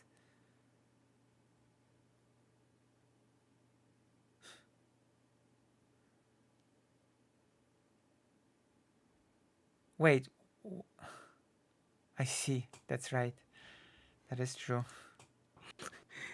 and and they were man. Yeah, the game we're playing in right now, we have a racist character in it, but it's like it's very low key. Like it doesn't come up that often, and it's they're all racist. That's the takeaway of this panel. Each and every one of them is secretly racist.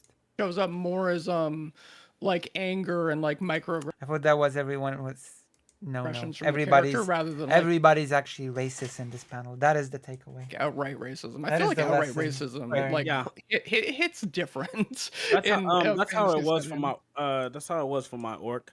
He kind of changed over time, and we had like a little like story with him changing over time, getting to know the party better and stuff like that, and outright just trusting people. Okay. Yeah, that's So- what pretty much the same arc. Our character is like a multiple amputee, and slowly amputee and then he's racist against the people who amputated him. Which I is understand. pretty understandable. I want to pass the ball to Fairy Queen. She's kind of trying to get in, or at least I think that's what it was, right? Like your hand is like in the corner, so I can't really tell. But fair enough. Go ahead, Fairy Queen.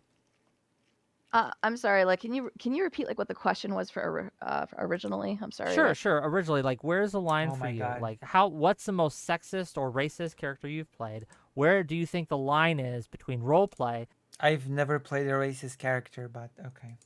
and making the party I'm comfortable? pure. Right? Where should we, as players? I've never played a racist character. I'm racially pure like that. as people at a table say, okay, you're going too far? Well, probably the most sexist character I've ever played would probably be BoJack the Orc.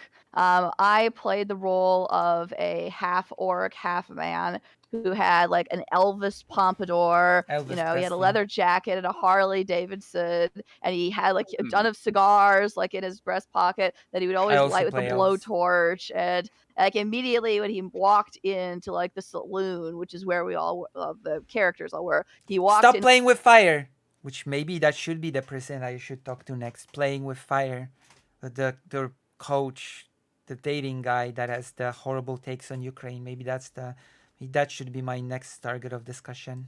With two blonde women who looked like Barbie. Like it was the whole thing, right? Like and so that was probably the sexist character that I've played.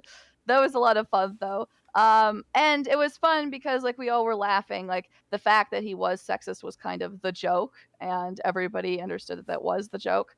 And I think that is the key, like when it comes to like where the line is, right? The answer is like the line is, does it disturb the group? Does it like humiliate anyone in the group? True, Arkael. True. Truer words were never said. And if you know that it would, then you shouldn't say it. That's just like how it is. And if you don't want to, and like what Ginger said is true, you should probably leave and find a different group. Or if you don't like what's going on in the group, but first you should probably complain about it and ask about it. Okay. So yeah, so that's what I would say. Fair enough. To get to more of the specific D&D questions, right, that I have for tonight. So recently, and I think Eldrazi mentioned this in his opening statement, they have made several changes to the rules, especially regarding race and racial bonuses. Again, with the thing, racial bonuses. Do we think that's been good for the game Racial overall? boners. Do we think it was done in order to make the game better, or do we think that was pandering?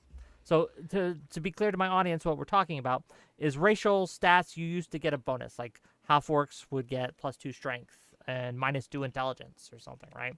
And you would have in-baked racial bonuses and penalties.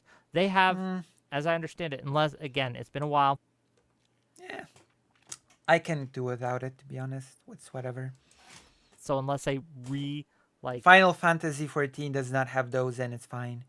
Nobody cries. Took this away again. They changed it It's so no those big were no deal. longer the case. Now you could put that It helps with bonus the into balancing any stat as you well. like. Do we think that was done? First of all, do we think that's a good change? And second of all, do we think that was done to pander, or do we think that was done? There you go. It was done to better the balancing of the game. There you go. I solved your problems. For the health of the game. What are we thoughts? Go ahead. Health of the game. There you go. Nobody thinks it was good. No one thinks it's good? It's a terrible. I think it was good. Final Fantasy 14 does not have that crap, and it's fine. It's fine. Choice. That's why nobody said anything. Yeah. Let's create diversity by making everybody the same. Yeah, I don't like It ruins it. I kind of like the differences. Yeah, I love the differences, and I loved You can allocate the bonuses. You can make the differences yourself. Oh, whatever. That's just silly. That's a silly argument. I remember they cited part of it was just like, you shouldn't always have to be an elf to be a wizard. I loved playing my fucking awful characters. I'd be like the halfling paladin or like whatever. Like I was never a min-maxer. You have any idea how much fun it is to play like brain dead half orc that's a wizard and is really good at it somehow? You can still do that because you allocate the bonuses yourself. You said that. Oh, okay. Yeah, and it goes against the whole idea of like celebrate differences. I was a half orc that became a ranger. It was just great. Yeah, if you remove those people are not very smart, by the way. All the people that cried that races should not be inherently evil are now perfectly fine with saying that certain races should be inherently less intelligent. Where's your consistency on this topic?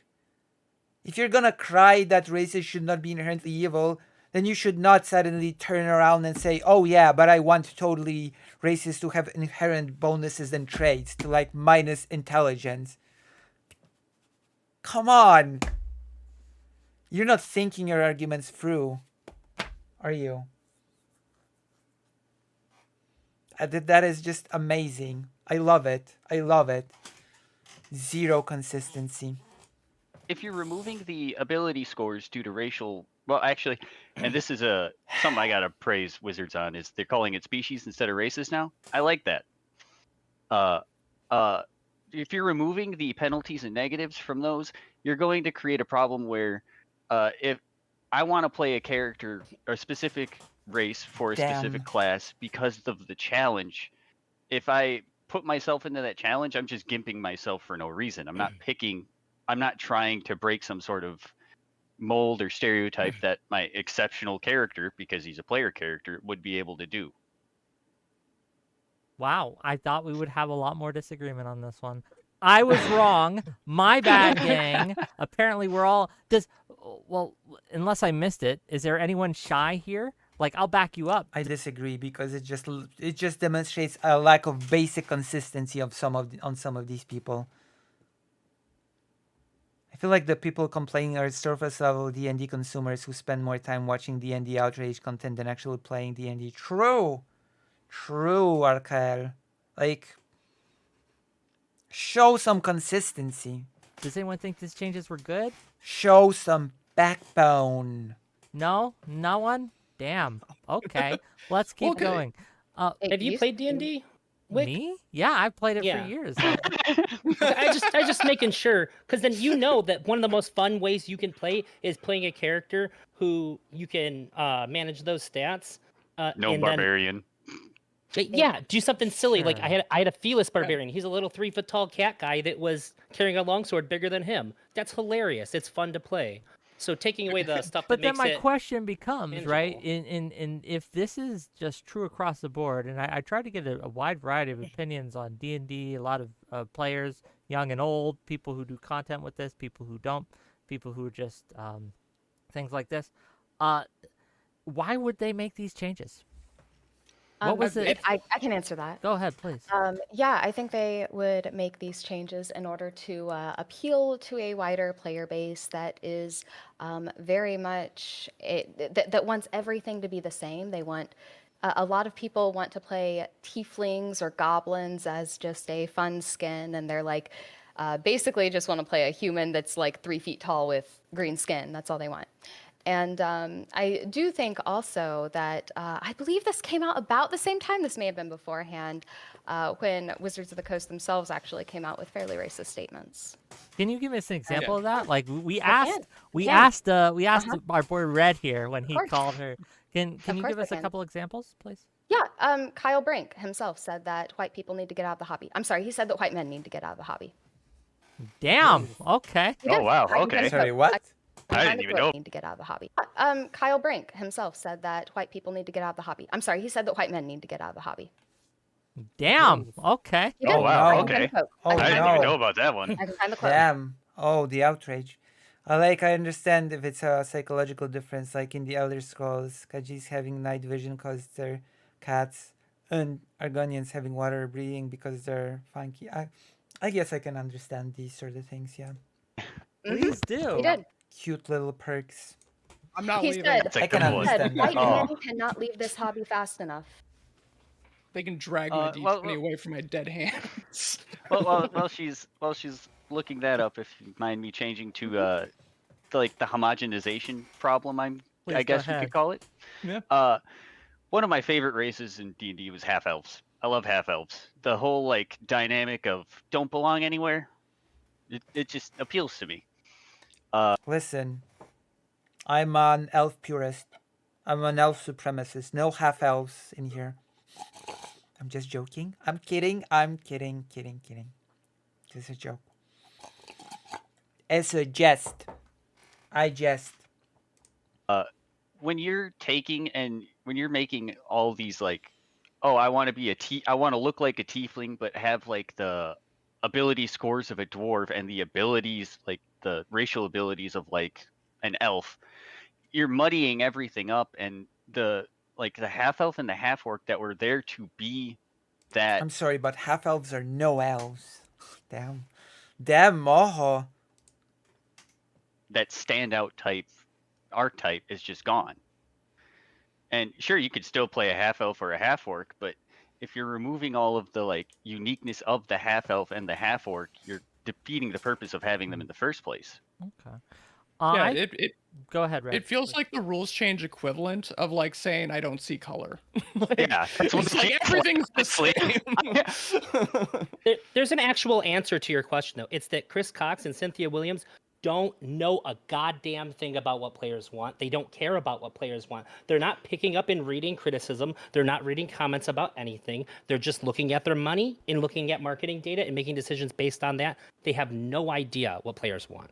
And this is the actual answer. So if this is all the case, if this is all true, they're coming out with racist statements, they're making changes based on to appeal to a wider demographic. What do we think the future of D&D looks like? Do we think that this is going to continue? At what point do we just say, hey, I'm not okay with how the hobby's going, and there are other systems out there. Gang, I play 13th Age. I have played it for a while, right? I didn't really get into 5th edition very much. I'm one of those rare, I really liked 4th edition. But, you know, what it is. So, yeah, where's the line here, right, for you guys? What do you think?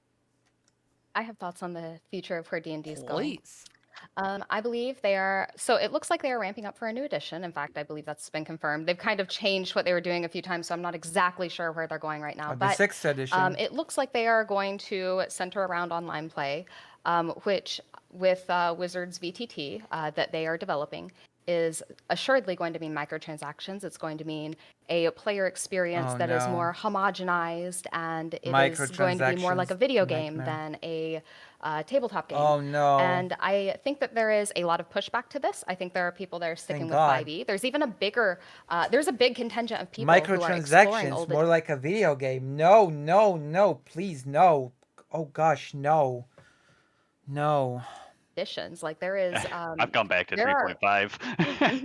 There are a lot of people exploring 3.5, exploring first edition, and there are groups that are trying very hard to recreate Gygax's first edition, the one that's biologically repellent to women, as you've said.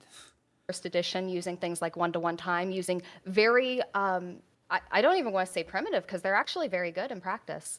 But there are people that are recreating old editions and playing with what D&D was originally conceived of. And I think that that's, I think that the future is going in two directions. One is with the corporate microtransactions video game, the pseudo video game. Also I'm going to do a whole segment about the new Nazi member of the company that created Dungeons and Dragons.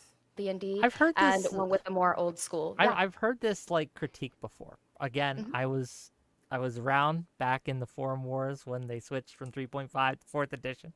That was a similar accusation made. Look what they're doing. They're turning it into a video game. Look at these powers. Look at these abilities. It's all becoming a video game. I think what this person means is a more literal turning it into a video game, which I hope will digitizing it and adding microtransactions on. That would be very bad. Game. My personal opinion is that just didn't happen, right? It was nothing like a video game. D&D was still D&D at the end of the day. You still play. I enjoyed a lot of the what's the word? The innovations that 4th edition bought. I understand a lot of people didn't like them. You're the only one. I had a stack of I'm not a big fan of Wizards of the Coast, to be fair, says Arkael. I mean, that's understandable considering the horrible moves that they make. The actual problems, not the wokeness.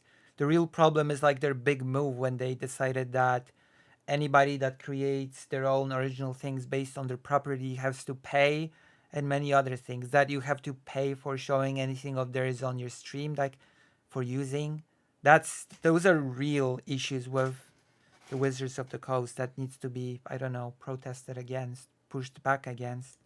I got in a large, but so regardless, I got a large stack, and I could not sell them. I could not give them away. Well, Nobody send wanted them to me. I'll take them. Anyway, but to the point, to my point at hand, right? Like we say this about the future, but I don't actually see this happening on the ground. I don't see people running away from D&D. I don't see this making less money. Am I wrong? On the ground. Am I wrong? Go ahead. I'm gonna disagree with you on this one, Wick. Because Pathfinder 2e exists, and it's just D&D. It's all the good parts of D&D that still has the flavor and soul of D&D. And they've managed to. So you don't think 5th edition has the soul of D&D? I think that it's been kind of cluttered, and it's cluttered. I don't know the exact word I'm looking for. Cluttered kind of works with all these rule changes and everything for the. It's inclusivity for the sake of inclusivity, and it's not giving it flavor. Pathfinder You should give examples of what you mean. is doing that. They're giving. I don't know what exclusivity for the sake of exclusivity means. You have to give exact examples. Inclusivity with the flavor. What is flavor? It's inclusive in that it is very new player friendly. That is the big thing that 5th edition brought to the table. Is that you don't have to know a million hours of lore and rules and all that. You can learn while you play. And that's a really good thing about it, I think. But I guess it might be 3.5 flashbacks on my point, because all the splat books from 3.5 just made that an unbearable mess at times. I do have a question for you, Ginger. What do you mean by making things like digital? Do you mean like making like more games like Baldur's Gate, or do they? No. Yeah. I mean, like making it centered around the VTT, the virtual tabletop. So right now there are lots of different virtual tabletops that people use. Roll20, Foundry, Fantasy Grounds are a couple, Owlbear Rodeo, things like that. But Wizards of the Coast is making their own VTT, and it seems to be very high tech. I don't know if it uses the Baldur's Gate 3 engine. I don't believe it does use Larian's engine, but it does seem to be very nice looking. However, it is. With the rules programmed into the system more, it is going to lead to less freedom to run games how you want, and it will no doubt bombard players with microtransactions like never before. And I have no source for that. It's just a feeling, but you know what. I'm worried about look at Magic Arena. Look at Arena. I feel like if I could, and I'm not trying to like save this thought, but COVID did affect a lot of ways that people play D&D, right? So like maybe this is the plan for another like pandemic or another or to connect people who cannot play we're already planning for a different deadly disease to spread. And do like every Friday D&D, right? They just do it digitally, and this is their offer to do it. They don't want to get rid of D&D, but they're using this as a way to like further it for people who don't live in the same town. Yeah, she mentioned Roll20. That's I think the better way to go about it. Yeah, I use Roll20 all the time. It's wonderful.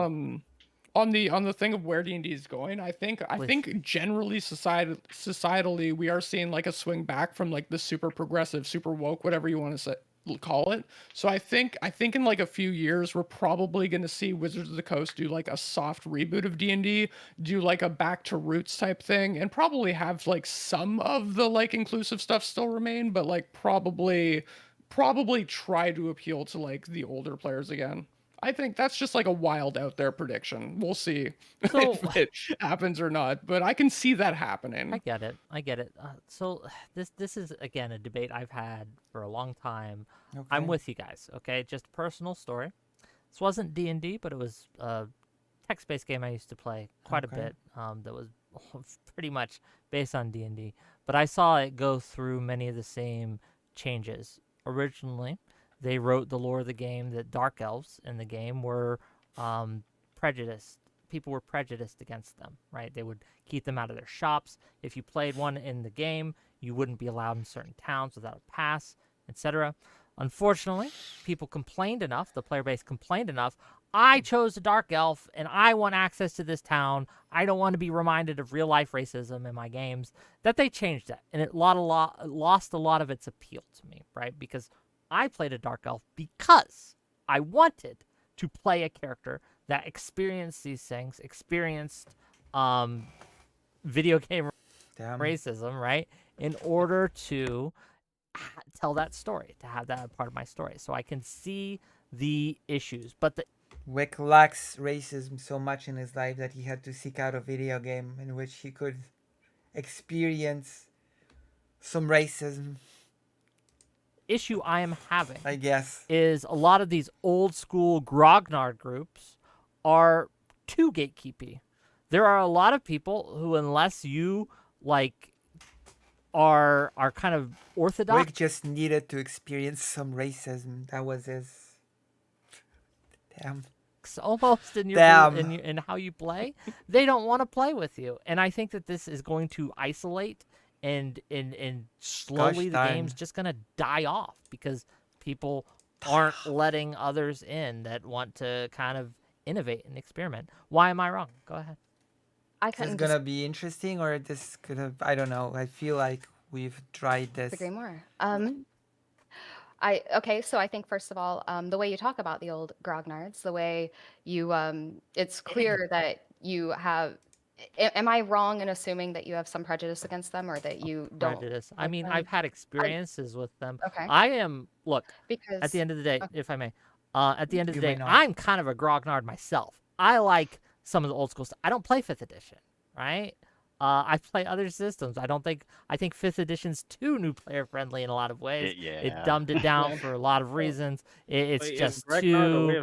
It's too that. So I don't have a prejudice against it, but I have the opposite. I want to be a video game racist. That's why I played elves. Jeez. Have also, I can't ignore, right? The behaviors I have seen from people who call themselves grognards. I just can't. But go on, please. I didn't mean to interrupt you. Well, I did, but you know, does that explain it? Fine.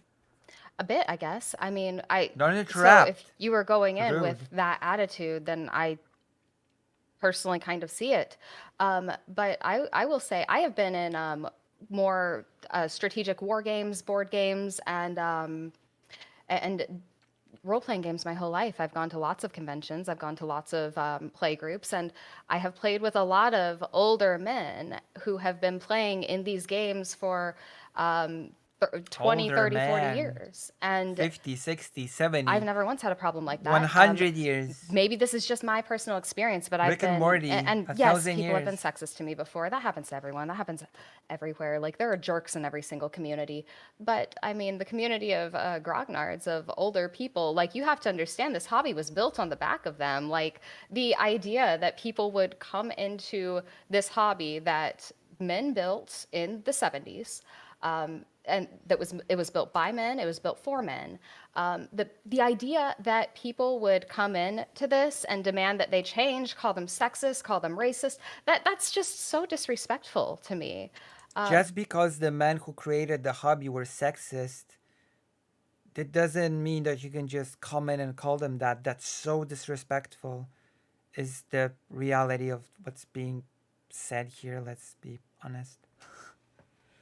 What a silly statement to make. What a silly, silly little statement to make.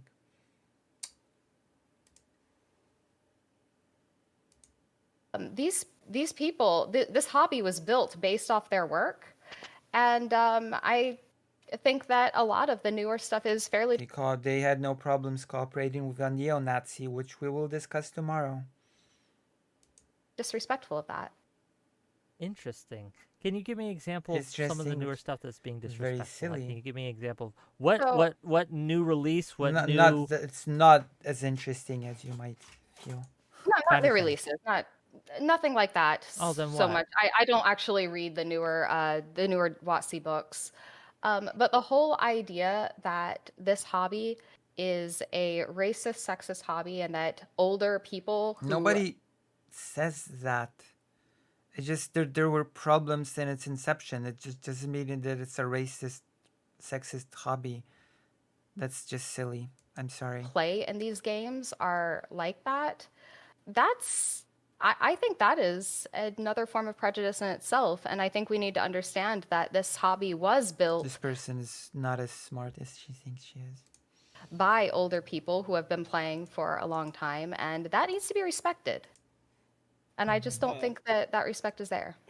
Okay, fair enough. Do we have any other doesn't- thoughts on this? But because I have more, I can go Yeah, for a while, but I want I to. can respect the good parts, and I can very much disrespect the bad. There you go. That's my answer to this amazing problem, this amazing Someone else, go ahead. struggle. Contrary to what you're saying, whenever I talk to somebody who's been playing for like a super long time, and like I'm not trying to invade their space, like, oh, you play 5e, all they do is bitch. That's it. They don't. Imagine being tolerant. Couldn't be me. All they do is talk shit. Like, oh, I guess you're not a real D&D player. Everything's so stupid and easy now. You can't have any like real power. Like just all this shit level caps. Everything that comes out of their mouth is just pure negativity. Whenever I try to talk about it, like I have no way to possibly build a bridge over to them and have a conversation about the game at all. Even my own cousin, who is one of the nicest people in the whole world to me, he turns into kind of an asshole when we talk about D&D pretty quick.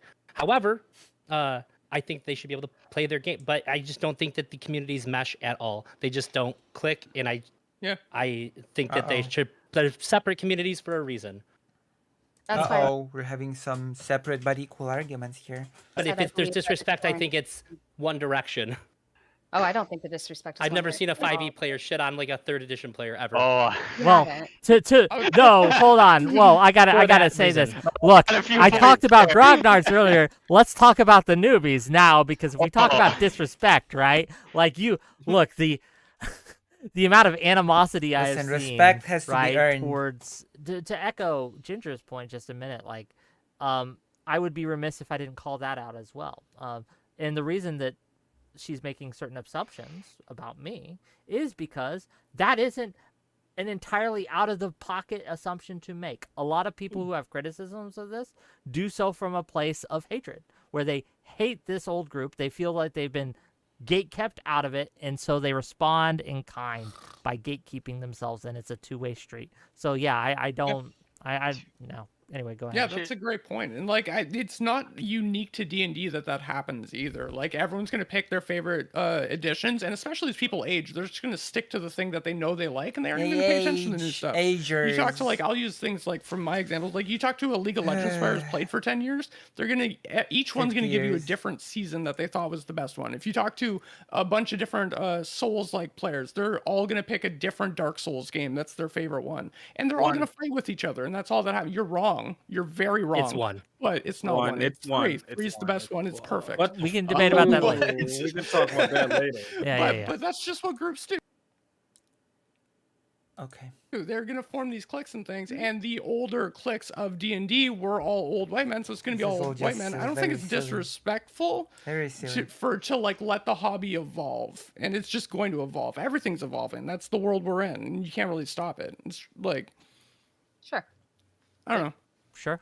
Cool. I started in I kind of started in 5e. I like had a 3.5 playbook and couldn't find people to play with, so I just like made tons of characters and read tons of lore and stuff.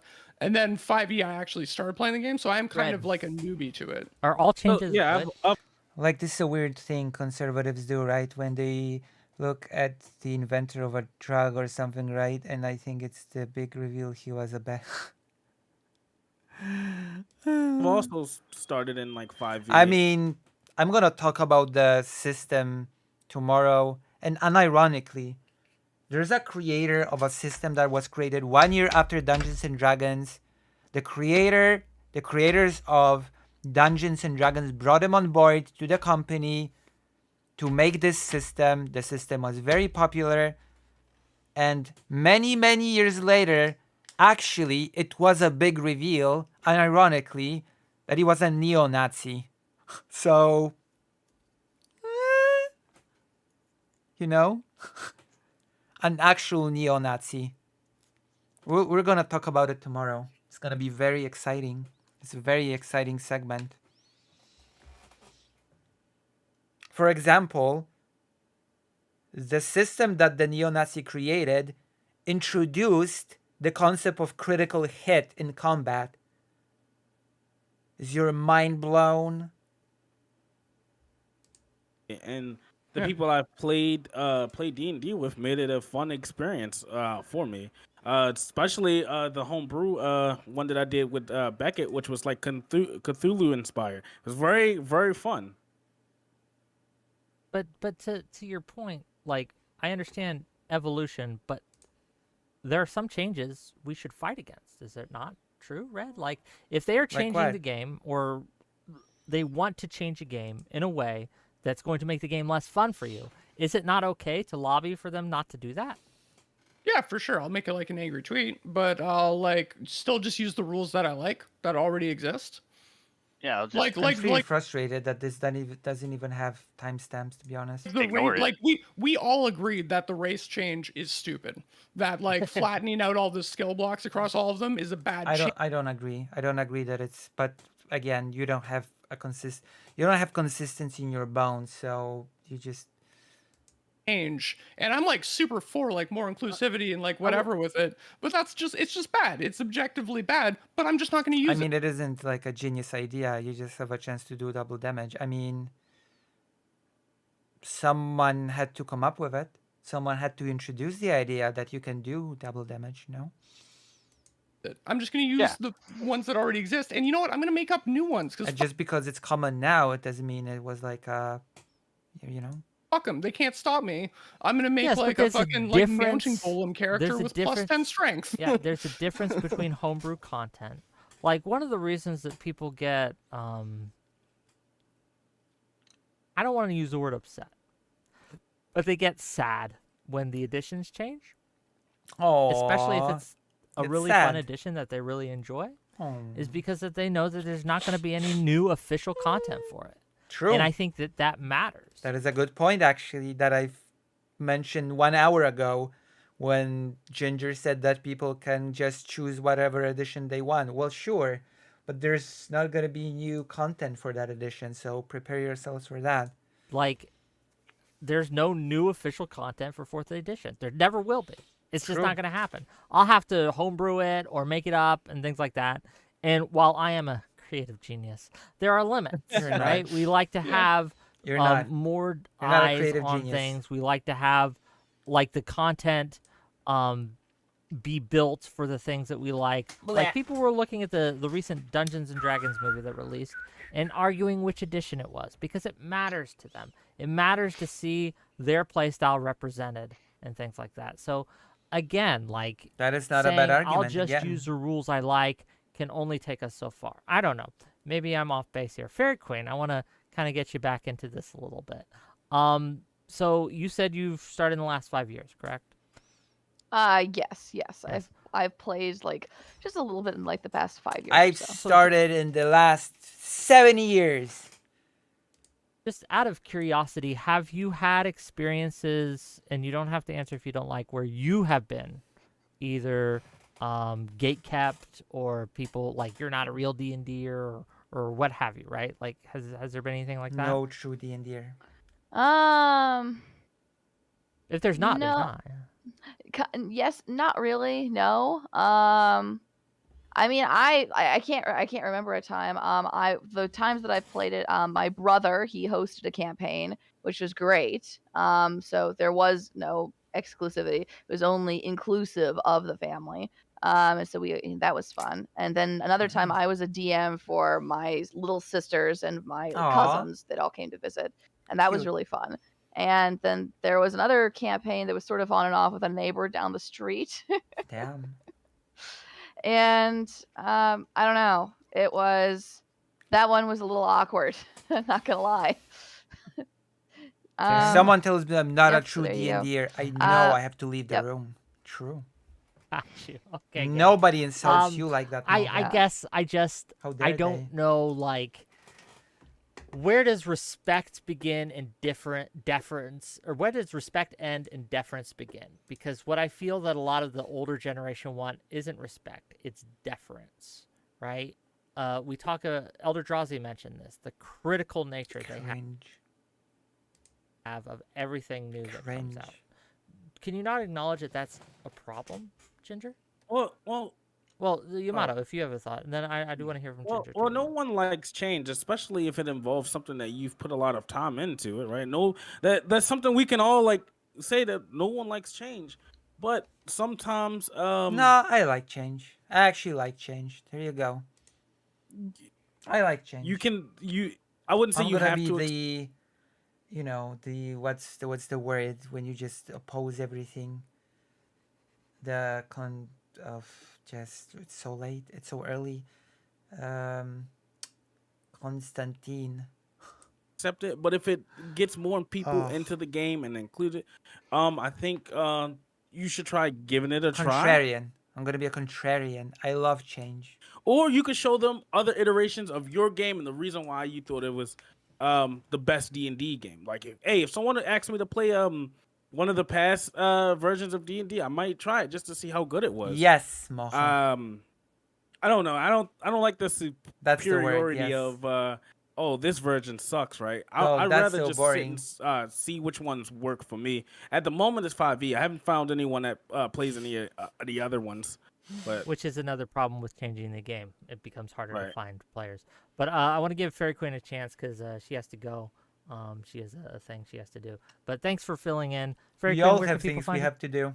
Hi guys, you can find me at Fairy Queen's Cottage on YouTube and at Fairy 4x_Queen on Twitter. Thank you all so much. I had a great time. No problem. Thanks being last minute fill-in. Thanks for being here. We won't Good go to meet too you. much longer, but I do want to answer to the Thank question goodness. that I posed earlier to Ginger, and I do want to hear from Drazi and Greg and Red. Go ahead. Bye-bye. There's so many things I want to respond to here. Can I Please. talk about the addition changes first? Please, yes. All right, cool. So, like Yamoto, I believe your name is, I'm sorry, I forgot, was saying, when additions change, I mean, yeah, you end up with less official content, but like if you're playing D&D with only official content anyway, I don't know if you're getting everything you sorry can for out you. of the game. Yeah. And also, there are people who can play for years and years and years with like an AD&D DMG and a player's handbook. Okay. That's really all you need. You don't need more than a DMG and a player's handbook. You got it. And also, when it comes to the accessibility of these games, yeah, I started on 3.5. I've been I've done 3rd edition, 4th edition, 5th edition, and I recently learned how to play AD&D. And guess what? I couldn't believe how simple it was. I have been under the impression that 5e was the most approachable, but as a player, AD&D was actually rather approachable for me. It was not nearly as difficult as you would think. The only part but- of it that's kind of Mhm. put off is Thaco. Do you know how to read a chart? Yes, but Yeah, other yeah. people. Damn, I- throwing complaints hands, I've heard okay. From other people is Thaco. Yeah, I'm sorry, that was I ruder don't than have meant problems to be. with it. I don't know if you noticed, That was Ginger, but great. it's okay to be Right, rude. to but- read a chart. It's not okay to be rude. Just telling that to my audience. It's not okay to be rude. I Look, apologize. I had to kick a guy off How last sad. night because he wanted someone dead. So we're doing good. We're doing okay. You don't have to apologize for being rude. I didn't take it that way anyway. Yeah. Don't be rude. Yeah. But okay, so I get what you're saying that yes, every edition. Look, I grew up on 2nd edition. That was my initial edition. I've been through the changes. We can adapt, we can adjust. But it's I mean, if you go to a local game store, the odds are it's going to be much easier to find a current edition group than it is going to be any of these older editions. Because you know what else you need for a game? It's not just a player's handbook. You need players. You're right. I more than anything in the world, I want to play Shadowrun 2nd edition with just a couple of slight changes so that like Hit me the up. keyboards aren't this big. Like they could be cell phone size, just modernizing a few things. I bought 17 books on eBay for like $110. Damn. I think it's the best Shadowrun that there is. I cannot get people. People will say yeah, but when it comes down to it, they don't show up to play. You're right. However, there's something really magical about having something that time has left up, that has passed up. For example, you wouldn't believe the hype between Tuna and I when I told him that somebody did a full mod rework of Dark Souls 1 Remastered, and they made it basically a whole new game with a bunch of new assets using the same map. Though it was there's been very few times in my life where something felt so uniquely created for me to enjoy. And you're going to get those, like, with older editions, people will still make new stuff, and a lot of it's going to be garbage. But sometimes you'll find the thing that makes it new and fresh that somebody who is a creative genius, much like yourself, Wick, but with a little bit more time on their hands. Creative genius, the Wick. That's. I think we've And gotten you might be enough of this panel. blown away, and then It's you gonna can be call over up the soon as people that well. you used to play that Creative edition with, go, genius, Wick. you guys, you have to fucking see this. You're not going to believe it. And that's how you get the gang back But when together. I want to onboard new players, it's much easier if I'm saying we're playing 5th That's edition. true. This is it's the just trade-off. easier. And I think that again is a concern that's Uh-oh. perfectly valid to have.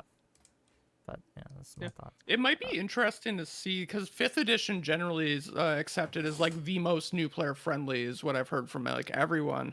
And talking about how like there might be a swing back from Wizards of the Coast to appeal to like their core base again going forward. Might be interesting. The next edition of D&D is like a lot crunchier, a lot more stuff to keep track of and do. And people still point to 5e for new players to go to. You might see that happen. You should. Cynthia Williams stepped down because she'd been fucking up. So Good. people I don't didn't know. like what she was doing. She's gone. She I left. haven't heard her name till this panel, and now I hate her, Drazzy. So Same. thank you. Dude, if you have heard her name, you hate her. That's Gangs, why she's the gone. panel on sexism ends with us hating women. That is what has happened. That was a panel on sexism. What about the racism part? That's what we've done. So do you have the book? They thought they were free. I'm not sure. We're not beating the allegations, Well, that's Kings. them, okay? I We're haven't not said a beating the goddamn thing allegations. about her since I've been here. Certainly are not. It's What's okay here. She I'm not surprised in the slightest that you was are. literally there to help figure out cigarette companies how to get them to make more money. Okay, she's a Oh, bad well, fuck her person. then. Never mind. She's a bad person. Okay. Okay, I've It's had a really enough. exciting time for D&D. Someone. Okay. So we've done it. We've done the panel. So thank you. I think I'm gonna go to bed now. We've been streaming for 6 hours 10 minutes. That's a long time to stream. So good night. I'll see you tomorrow, which actually is for me today. And if you want to make any last second donations, then don't be shy. Don't be shy to do it. I'm always desperate for money. Also,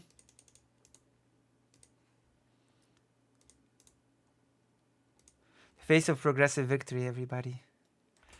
I'm not sure if Wick is the face of progressive victory necessarily. Okay, I'm gonna see you. Good night. Good night. Good night. Mwah. Good night. Mwah, mwah, mwah, mwah.